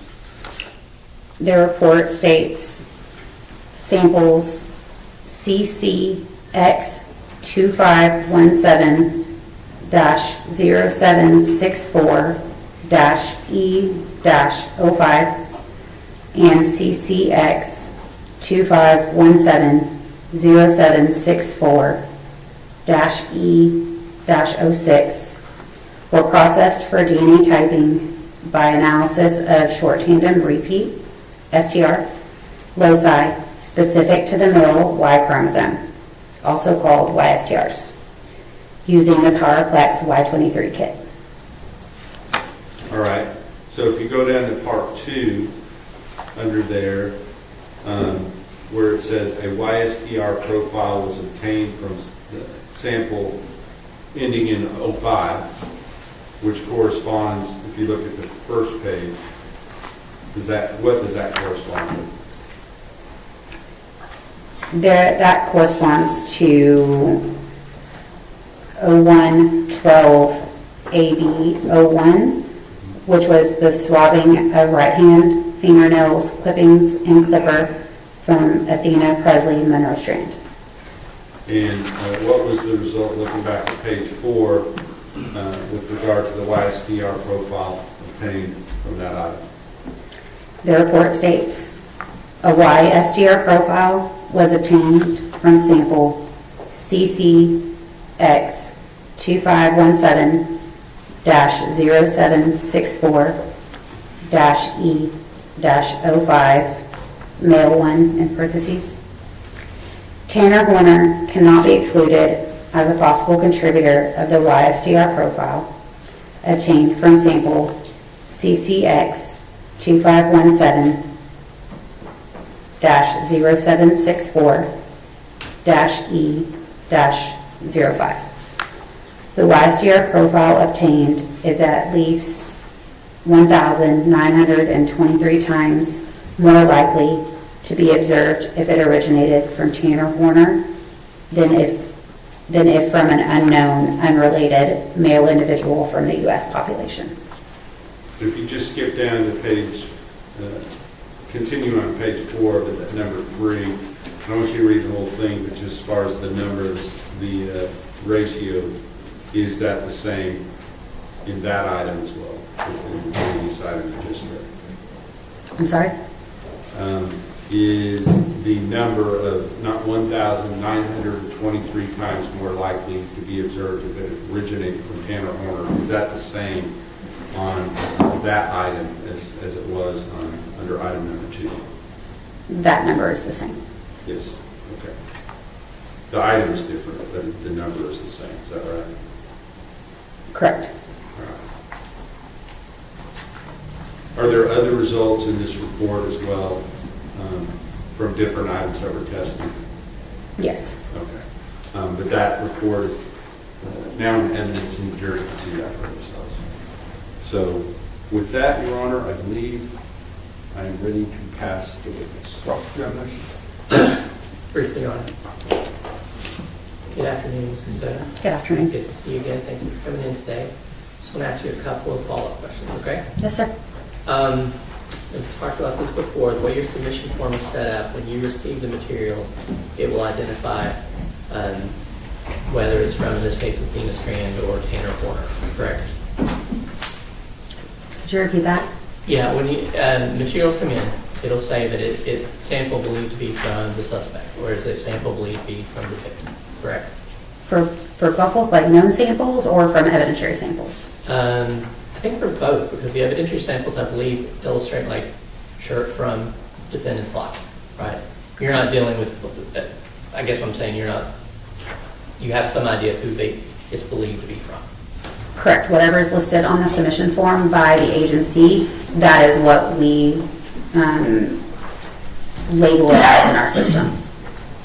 And I'm going to focus more on just kind of the YSTR testing that you did. So I believe from Ms. Ferrera's report and all the way through your work, there was no additional testing done to determine if there were sperm cells in the semen, meaning none of the microscopic examination was made on the sexual assault kit swabs. Correct. We do not process sexual assault kits for the presence of semen. They go straight for DNA for any possible male DNA. And it was not requested that you do that kind of microscopic examination. Correct. Now, two of the items that came into evidence, one was State's Exhibit 299, which is the April 19, 2023 report. And I believe it's State's Exhibit 303, which is the supplement. I'm not sure of their numbers, but yes, I know which reports you're referring to. And that the supplement was dated September 15, 2025. Correct. And you said that you had issued the supplement in response to some new guidance about the, what do we call it, the verbal indicators that you had? The verbal scale, yes, sir. But that didn't change the findings in the report. Correct. It did not change the statistic. So the statistics was that, if I understand it correctly, it was 2 times greater the probability of obtaining the profile from the victim and one unrelated unknown individual than from the victim and the suspect. So the probability of obtaining this mixture profile if the DNA came from the victim and one unrelated unknown individual is 2 times greater than the probability of obtaining the profile if the DNA came from the victim and the suspect. Now, I know you already explained why, so I'm not necessarily going into that, but this bias DR testing was done in 2025, correct? Correct. And I know that Ms. Ferreras, she testified yesterday that in doing her male screening on the oral swab, it was inconclusive as to male DNA being present. Is that correct?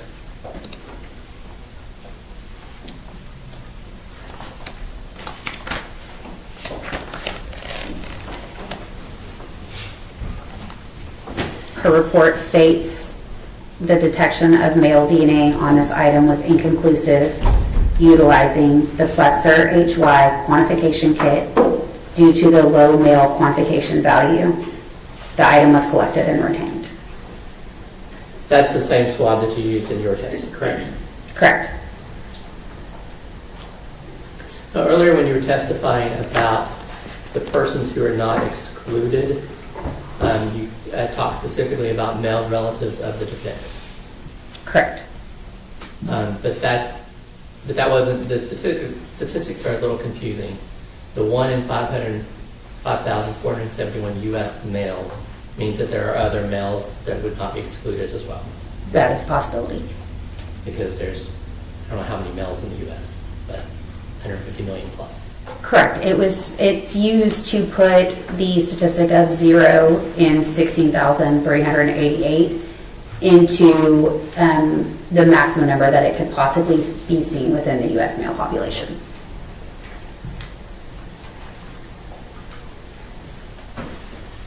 So we talked a lot about the small sample size and maybe being overwhelmed by the female DNA. Is that correct?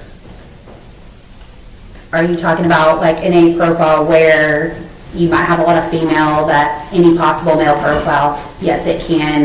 The female essentially masks a low level or could mask a low level male profile.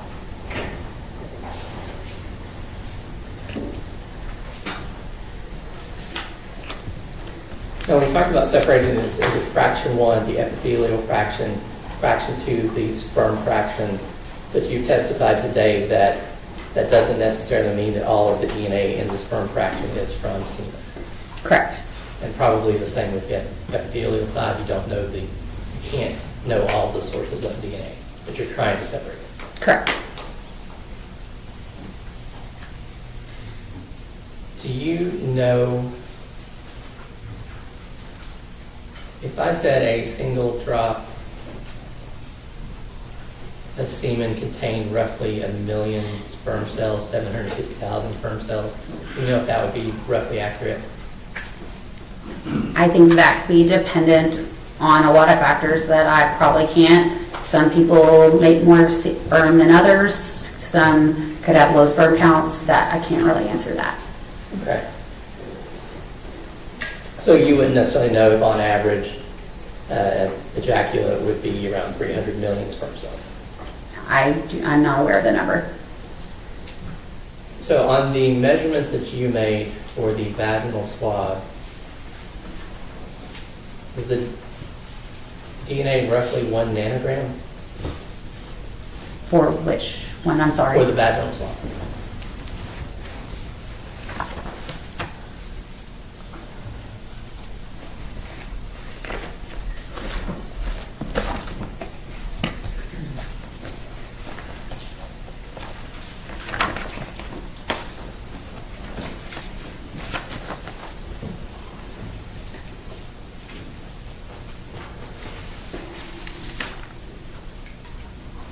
For which fraction?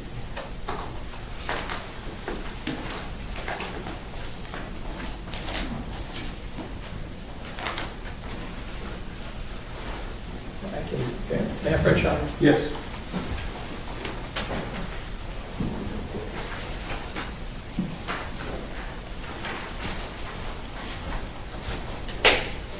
It's very small. I'm not going to seek to admit those, but I was relying on that calculation. I believe it's the first two we're talking about. Correct. So it's yes. Okay. You can hold on to that for a second. Okay. Okay, so we're talking about roughly 1 nanogram of DNA material. So in the quantification step, we look at how much total human DNA is within the sample as well as how much male DNA is within the sample.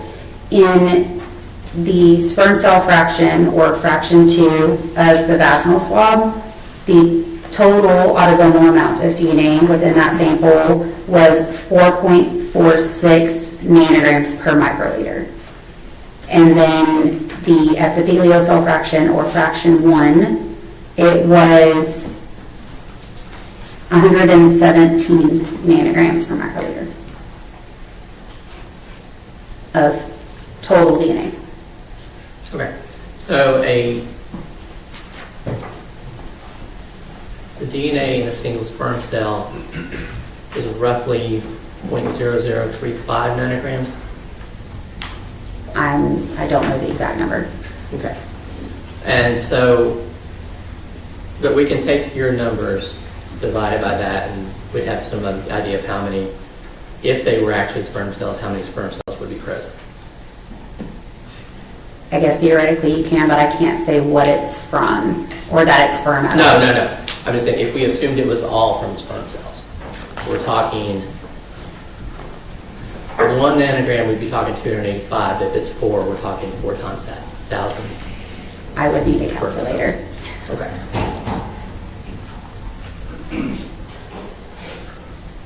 Now, you were obviously not involved in actually collecting those swabs, correct? That's from the autopsy. Correct. And we talked before, and I talked to Ms. Kelly a little bit about the portions of your job that are kind of subjective, why we need a human interpreter. Can you talk a little bit about that, please? The interpretation itself can be subjective. Based on your training and your experience, you are looking at these profiles and looking at a lot of different factors within each location that we look at and the entirety of the profile to determine how many individuals we believe are contributing to that profile. And I use the example with her, and I believe I've talked to you about this before too. I'm not a microbiologist, so I see the little chart that prints out, and you've got the gray lines showing where the alleles would be, and that's kind of the thing you have to look at and decide what's an artifact, what's real, what's a mixture, that sort of thing, correct? Yes, sir. So, and then specifically with the YSTR, you don't get to use the StarMax software with that, correct? StarMix. StarMix, sorry. Right. And that's not available because this is a different thing you're looking at, so you're having to do those calculations differently? Correct. Okay. And then that's kind of where your interpretation comes in, and then you get others to help you review it. Correct. Each one is technically reviewed by another qualified analyst and then administratively reviewed. Now, also on your lab, it noted that the information you came in was submitted to CODIS. Which, I'm sorry, can you tell me which report? The Should be 302. I'm sorry, I just have the state exhibit number. That would be the September 15th, 2025 sexual assault kit one. That's none of these. Which one? I think it was the September 2025 sexual assault kit one. It may have been on the other one, last one you looked at. But for the vaginal swabs on that report, yes. Okay. So what is CODIS? So CODIS is the Combined DNA Index System. This is a national database that offender and arrestee and detainee samples are entered into, as well as any profiles from evidence samples. And then this is used to hopefully connect either cases to each other or cases and unknown profiles to individuals. And to your knowledge, there were no hits, there were no connections made from that entry? Not that I'm aware of. Pass the witness, Your Honor. Read the record. No further questions, Your Honor. May this witness be excused? Yes, Your Honor. Thank you, ma'am.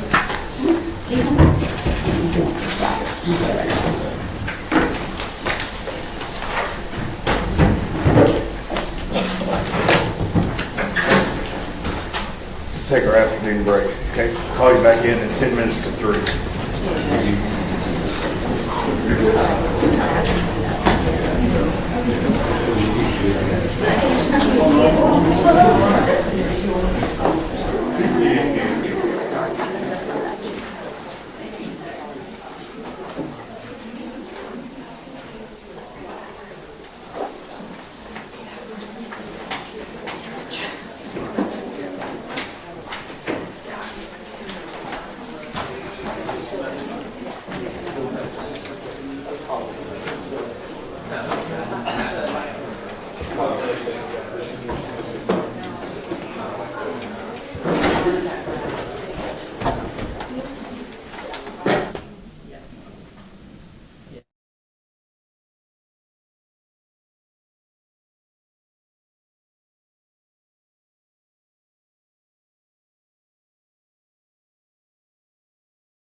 All right.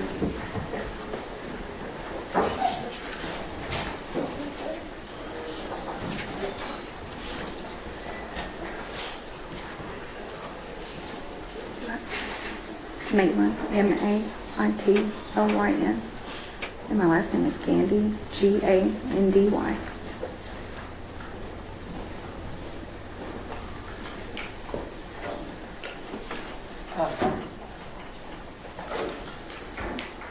We have one in the restroom, so.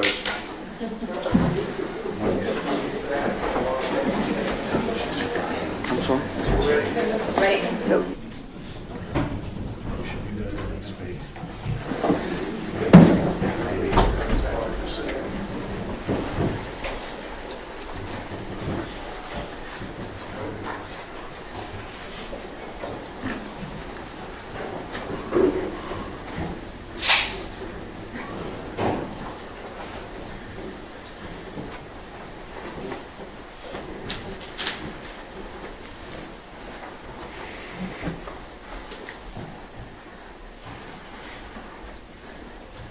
Everyone may be seated.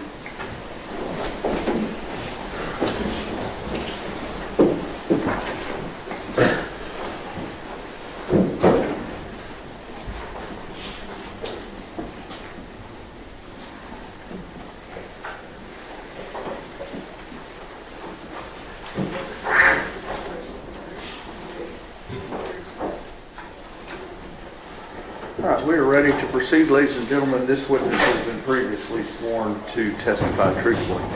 Mr. Statement. Thank you, Judge. Ma'am, we've seen you sitting here in court since this case started. Would you introduce yourself to the jury? My name is Maitland Gandy. I'm better known as the mother of Athena Presley Monroe Strand. And I'm going to show you something that's been admitted already in the evidence. Would you please? Yes.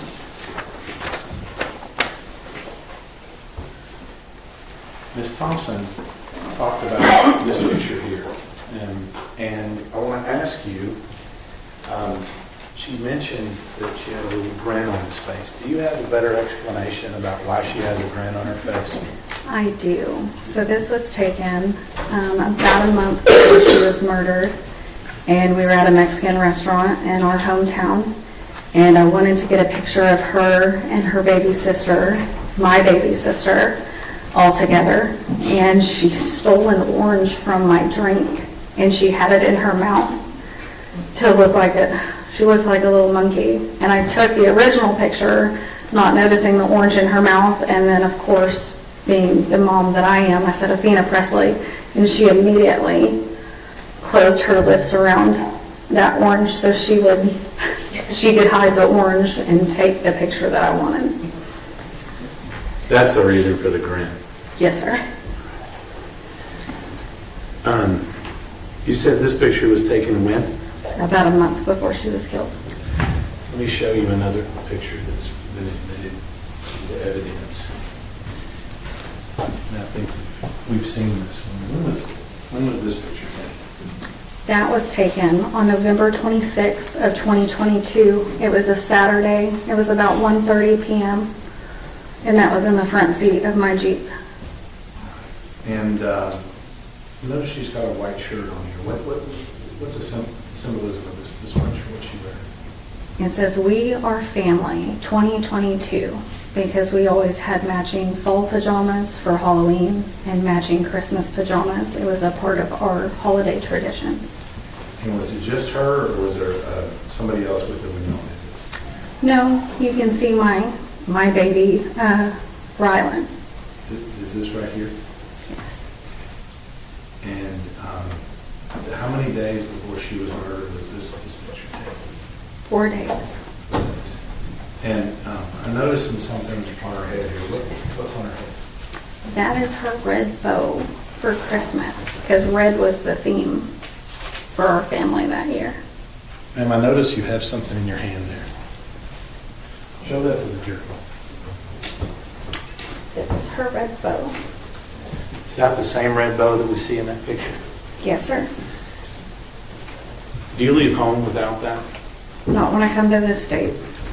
Okay. Maybe back home every once in a while? Every once in a while. Quick trip to Walmart, maybe. Something else about this picture. Was this one of the last times you saw Athena? I had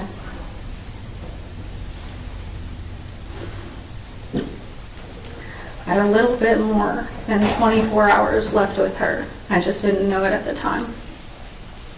And we heard from Ms. Thompson that Athena was living here for a little while. And I guess that little more time is the time it took you to get from where you were in Oklahoma to the meeting spot with Jacob. Is that right? Yes. Okay. And I say Jacob. Who's Jacob? Jacob is Athena's daddy. And where do y'all normally meet? ASAP in Bowie, Texas. Okay. Is that a convenience store? It's a gas station of sorts. It's gotten better over the years. Okay. Stop and rob, if you will. Yes, sir. And so y'all exchange on that day, right? We exchanged Sunday, November 27th of 2022.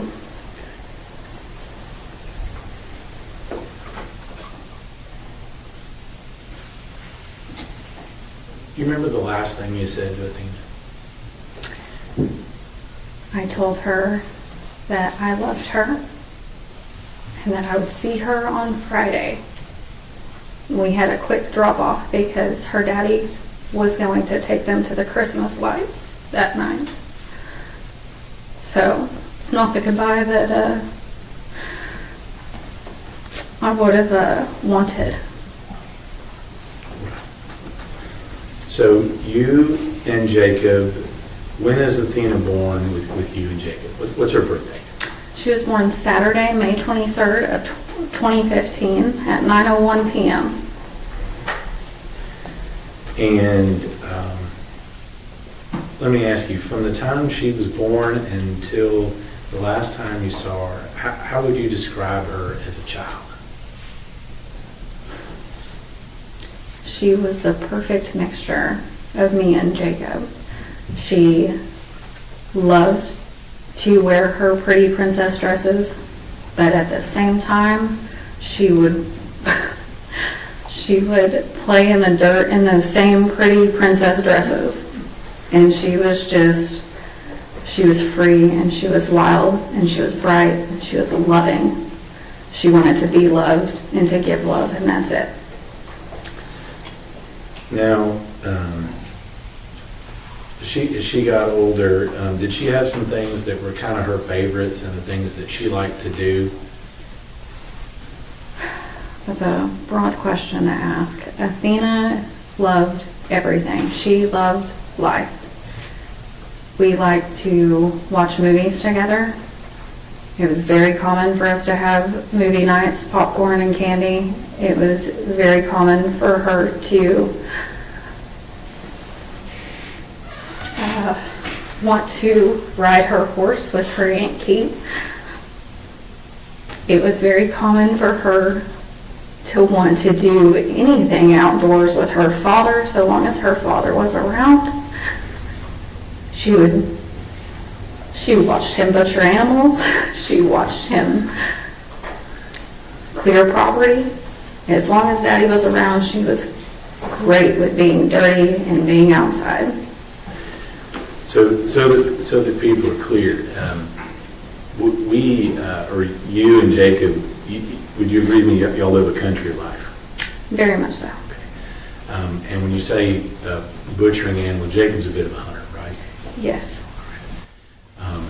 I just don't want people to think that we're out, on the other side of Fort Worth doing that in the front yard, okay?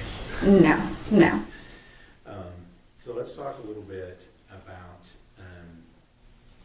you and Jacob. You and Jacob were young when you had Athena. Very How much old so. were you? I was 19 when I had Athena. And Jacob was a little older than you? Jacob was 23. He had just turned 23.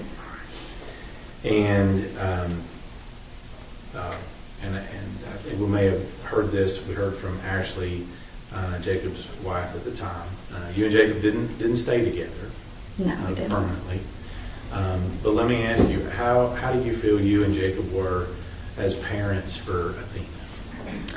There were rough moments, but we always had an agreement that those rough moments didn't need to enter into our children's lives. We co-parented, in my opinion, pretty dang well. Because as long as Athena's needs were met and she was happy, that was important to him and I. Any doubts at all that you or Jacob or your family in Oklahoma or his family here in Texas absolutely loved Athena? There is no doubt whatsoever that every single person that has ever met Athena, besides maybe one, absolutely loved Athena. Is that the kid on the bus? It's actually the defendant in this case. I would like to think that he doesn't love her. That kid on the bus may also not particularly care for her. The one she smacked in the head with a water bottle. Mommy did teach her that no means no. Right. So, independent? She gets that from me. Okay. And strong? Physically, she gets that from her father. Now, you told me about an event, it's actually a tragic event. Your mother died 4 or 5 years ago, is that right?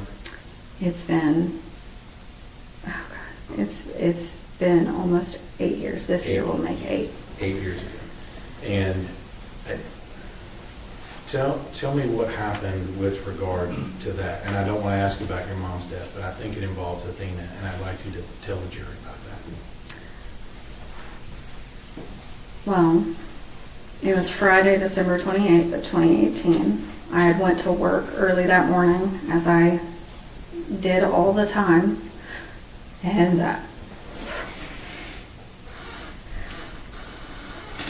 my mom wasn't supposed to die. She was just fine, but she used to keep Athena for me whenever I went to work. And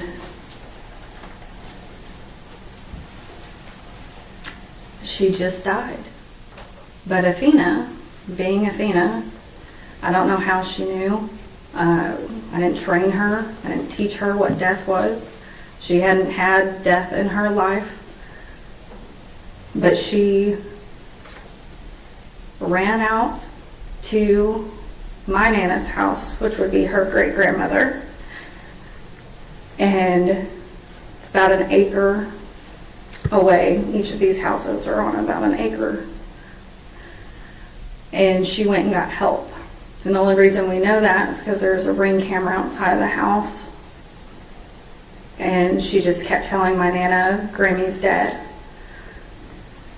My Nana, being my Nana, didn't grab her phone before she left the house and couldn't get into my mom's phone because it had a code on it. So she sent Athena another acre away in the opposite direction to get more help. She was only 3.5. So at 3.5 years old, she's toddling herself all over the place to try to help your mom. Yes. Next to me, pretty positive my mom loved her more than anyone else in this world did.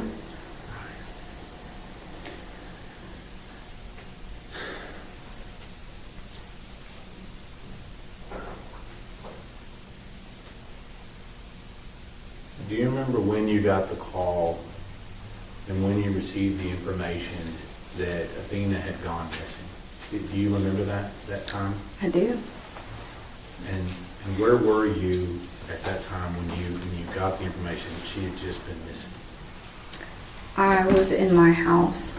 My phone had died, and Jacob called my little sister, who was too far out from me. So she called my older sister, and my older sister came banging on the door like you would have thought the house was on fire. And I opened the door and she said, Athena's missing. And immediately I said, no, she's not. So I went and got my phone, and Jacob's name popped up on my phone. So you knew something was not right. Yes. Now, how far is it from your house in Oklahoma to County Road 3573 that we've been talking about? Typically, it's about a 2-hour drive. And how fast did you make that drive on that particular day? I made it within 45 minutes. Now, let me ask you, did you go straight there, or did you have a stop along the way? Unfortunately, I let my car run pretty clear out of gas, and I said that I would get gas before work the next morning. So I had to stop and get gas in Comanche. And so then you found your way this direction. Yes, I did. Some people will say that moms know when things happen. Would you agree with that? Yes. How do you know something wasn't right?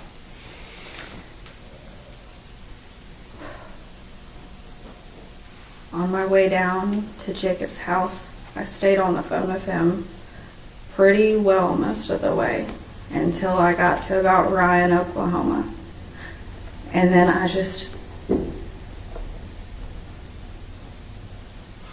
it felt like I was dying.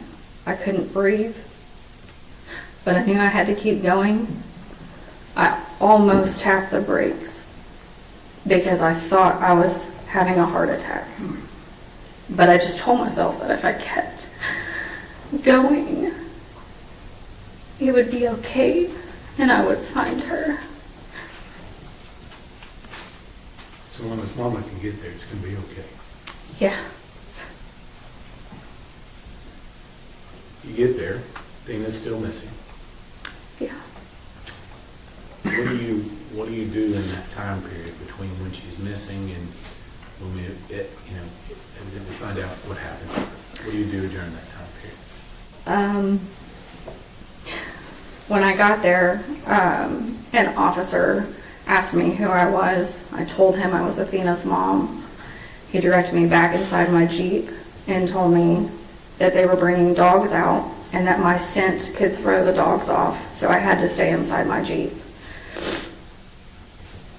And then during those next 2 days, what are you doing during those next 2 days?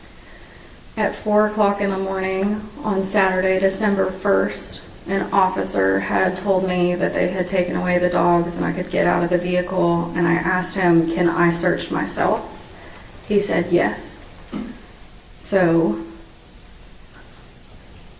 Ashley's dad, Jacob's dad, my uncle, and Jacob and I went out and searched all of Jacob's property and the surrounding properties, even though all of those people were probably sound asleep in their own beds, and we didn't ask permission. And later that day, when more volunteers had come out and more officers arrived, I had talked to a few different investigators throughout the time. I walked lineups. I walked that county road over and over and over again. I searched Jacob's ponds, but she wasn't there.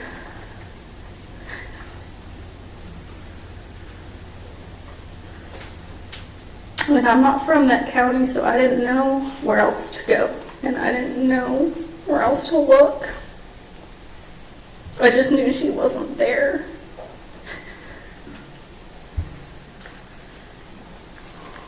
I heard from Sheriff Aiken that he had a meeting with you and Jacob, actually, and some of your family members at a church in Cottonville. Do you remember that meeting? Yes, I do. And I know this may be tough, but I think it's important. When you're told that Athena is no longer with us, what's your first reaction? I wanted to tell Sheriff Aiken that he didn't know what he was talking about. I asked him if I could confirm that that was my daughter, and he told me no, because she looks too bad. And I went into a place of denial. I stopped breathing and I started to black out as I heard Ashley screaming. I knew it. I knew it was him.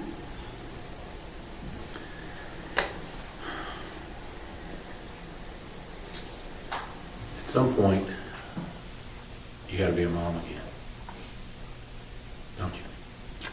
Yes, sir. At some point, you got to plan a funeral, don't you? Yes, sir. At some point, you've got to see Athena for yourself. Is that right? Yes. Did that happen? Yes. On Tuesday, December 6th of 2022, I was allowed to see Athena for the first time.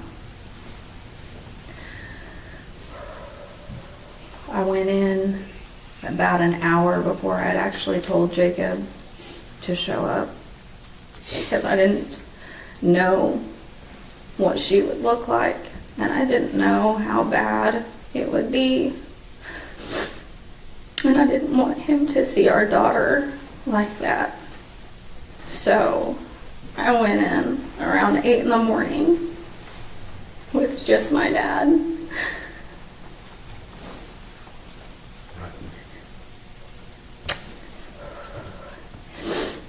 And her ears were messed up. And she had incision lines. And her chin was scraped up. And so we put her in a hospital gown because I didn't have clothes for her. And she was naked. And I searched her body looking for any reason that that wasn't my baby. And then we did her makeup so Jacob wouldn't have to see the discoloration and how bad it was.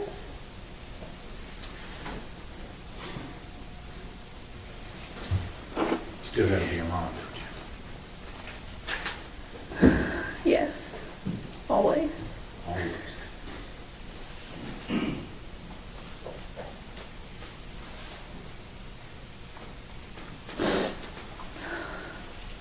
I'm gonna make a guess that Athena didn't stay in that little gown very long, did she? No, she did not.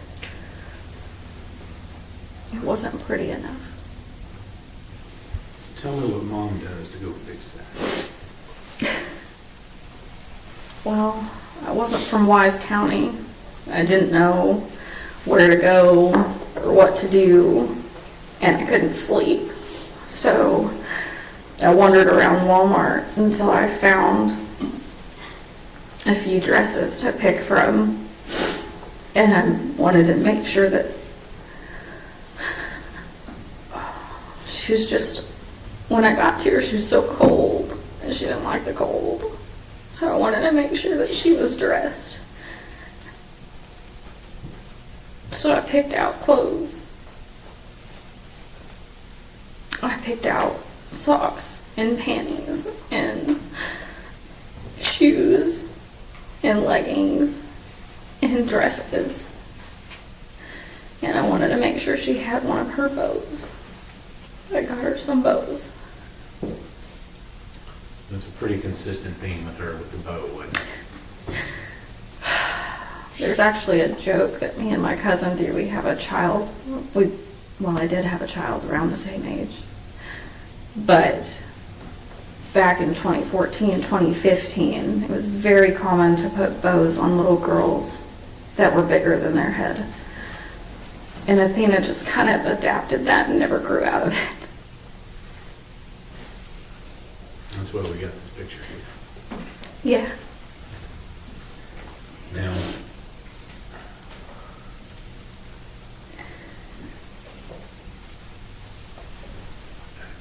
do you have another daughter? I do. And what's the age difference between your other daughter and Athena? 4 years and 7 months.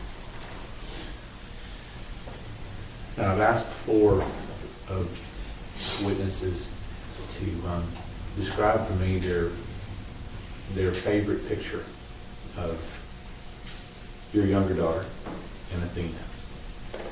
Do you have one? It was the first one I ever took of them together. So that'd be right after your daughter was born. Yes, sir.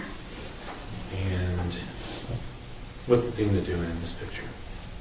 She's holding Ryan, and she is beaming. She'd been asking me for a sibling for a year or more, and she finally got her. I didn't want her to be alone if something ever happened to me. Because when Mom died and Athena was asking for a sibling, I looked around and I said, hey, at least I've got my sisters.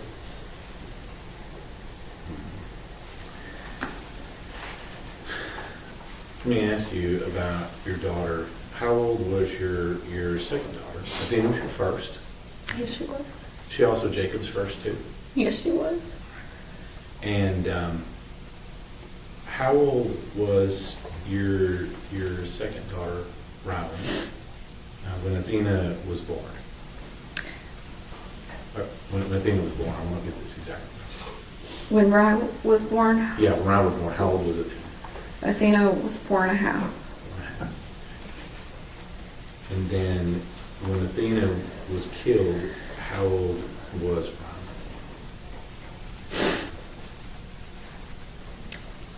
We had Athena's funeral on December 9th of 2022. I got her ashes the next morning on December 10th of 2022. And that was also Rylan's 3rd birthday. And I brought her sister home. It just wasn't the way I was supposed to.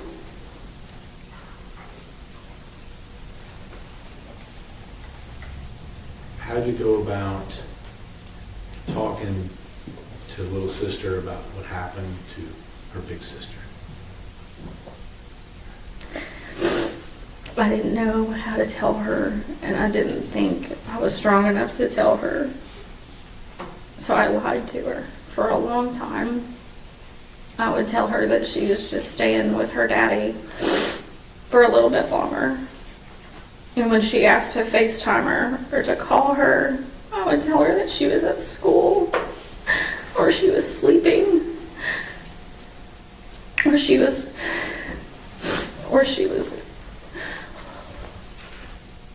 I'm sorry.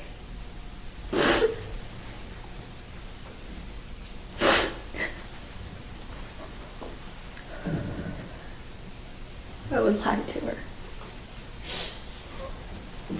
Until about a year ago, she didn't know the whole truth. And, but I didn't tell her that Athena was dead and that she had been killed until Athena's, or what should have been Athena's 8th birthday.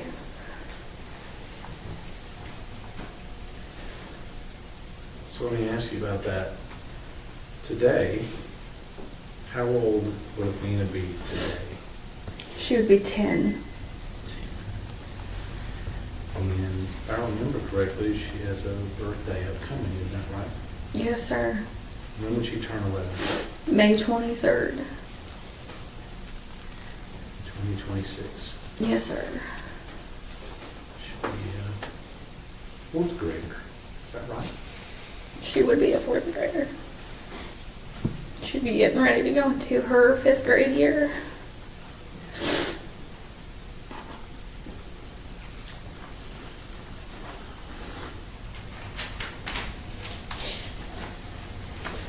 During the course of this case,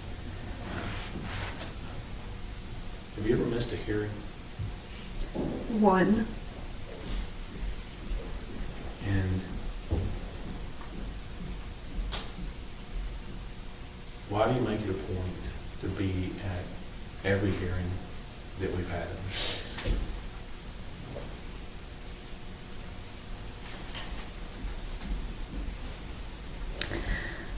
Because I had to cover up handprint bruises around my daughter's neck.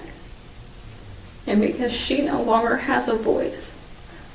And I want people to know that she's not just some story.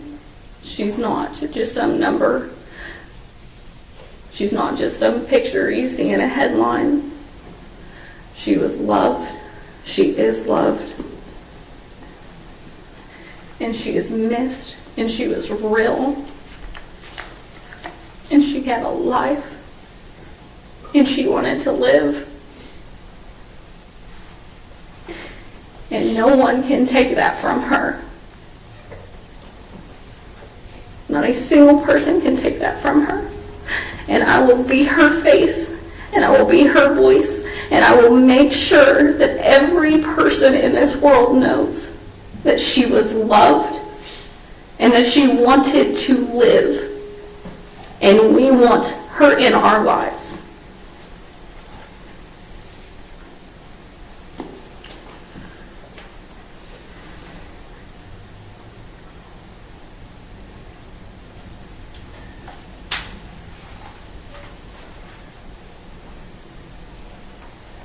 You've been getting evidence, information about this case since the beginning. Yes. And you've been sitting here and you've heard most all the evidence in this case. Yes. But in the very beginning, what kinds of things were you being given? What kind of information were you being given in the beginning? I read Tanner Horner's arrest affidavit where he said he hit her with a truck and he panicked. So he attempted to break her neck and then it didn't work, so he strangled her.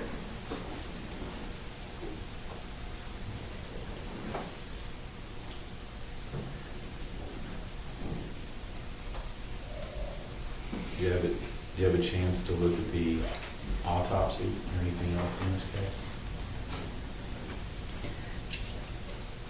When it came out, I read it.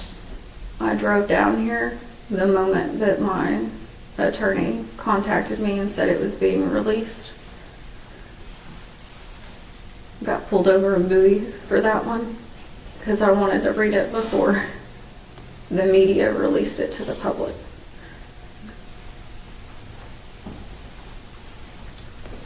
Now, if I remember correctly, you've got a little bit of medical training and knowledge, don't you? Yes, sir. What stood out to you when you read that information?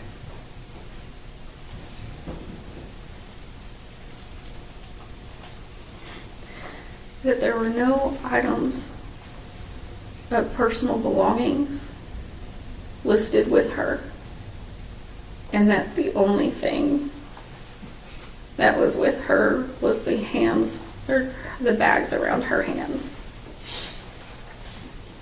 And I knew that that meant that she didn't have anything on her when she was found.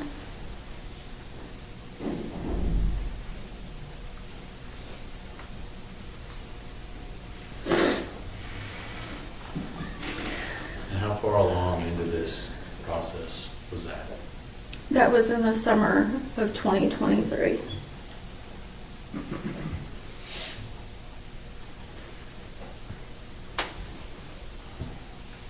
And I'm just going to ask you, how did you react to getting that information in the summer of 2023? I didn't want to believe it. I told myself that I was wrong. I told myself that y'all just do stuff different down here in Texas. And because I'd rather be wrong about that than be right.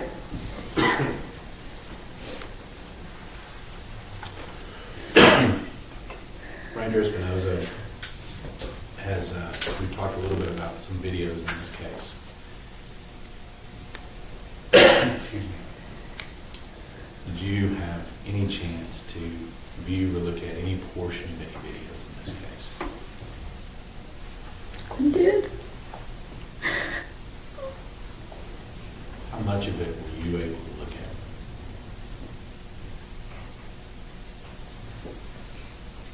Maybe a minute, maybe two.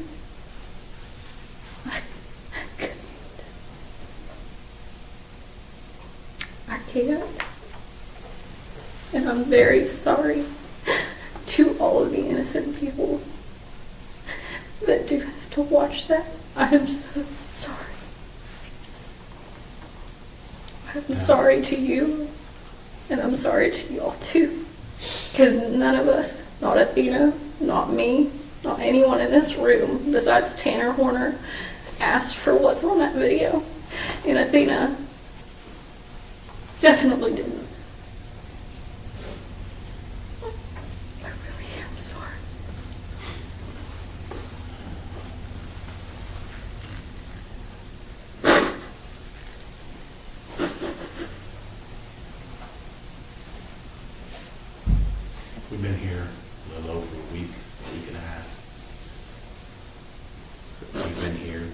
seen some of the evidence in the case.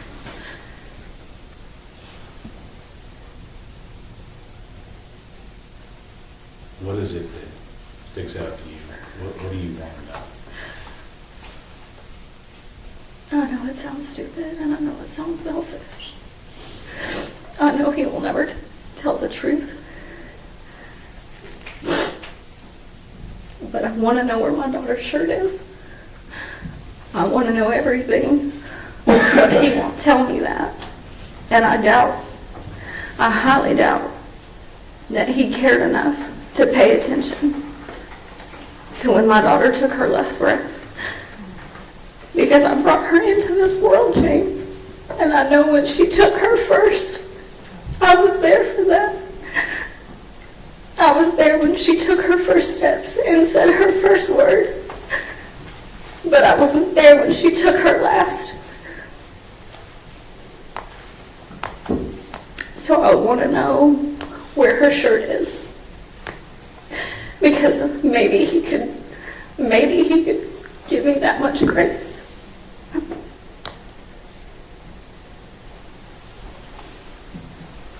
got a couple more questions for you, Megan.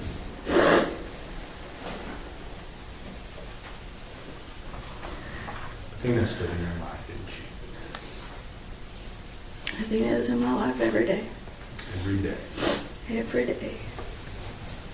And I think I would be missing something if I didn't point out that you tend to have an affinity for a certain color. Would that be right? For her, yes, sir. And is that Athena's color too? This is her favorite color, yes. Not Mom's favorite color? No, sir.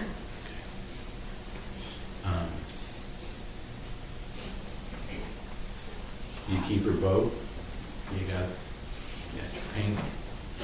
Yes, sir. But do you talk to Athena sometimes? I talk to her every day. What do you say to her when you talk to her? I tell her that I'm sorry. That I wasn't there to protect her and to stop him. I tell her that I love her. And I talk to her about Rye and what she's doing in life and how much she loves and misses her. And I tell her about you and about Pat and about Michelle and about my attorneys and how y'all are working really hard to make sure that she's not forgotten and that she didn't just die and that we'll get justice for her.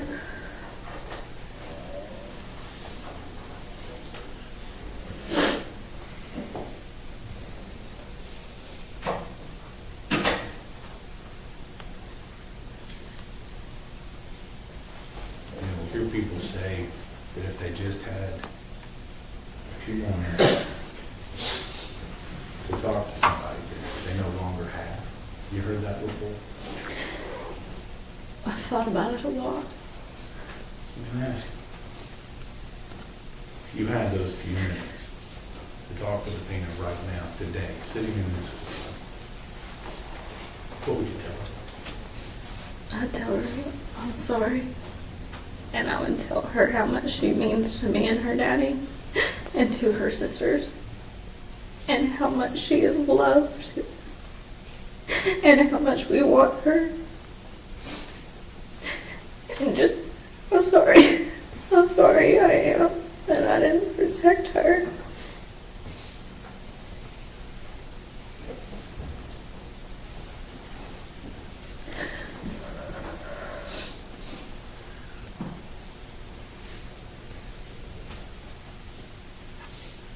I know how hard it was being here, Madeline. And I want to thank you for being here.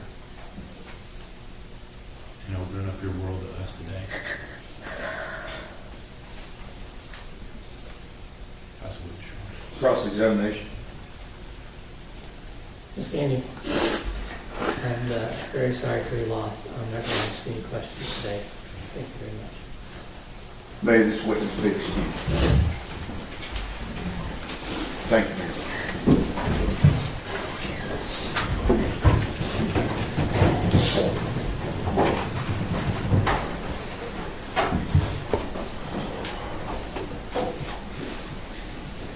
Okay, we're done for the day. We'll start back up at 9 o'clock. Okay, see you tomorrow.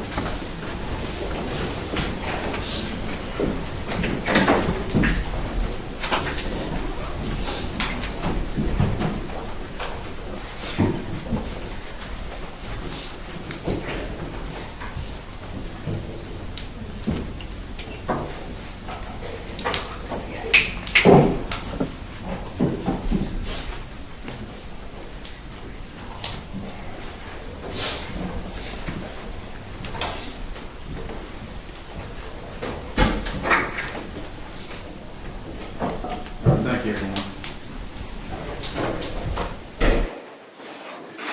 What about this?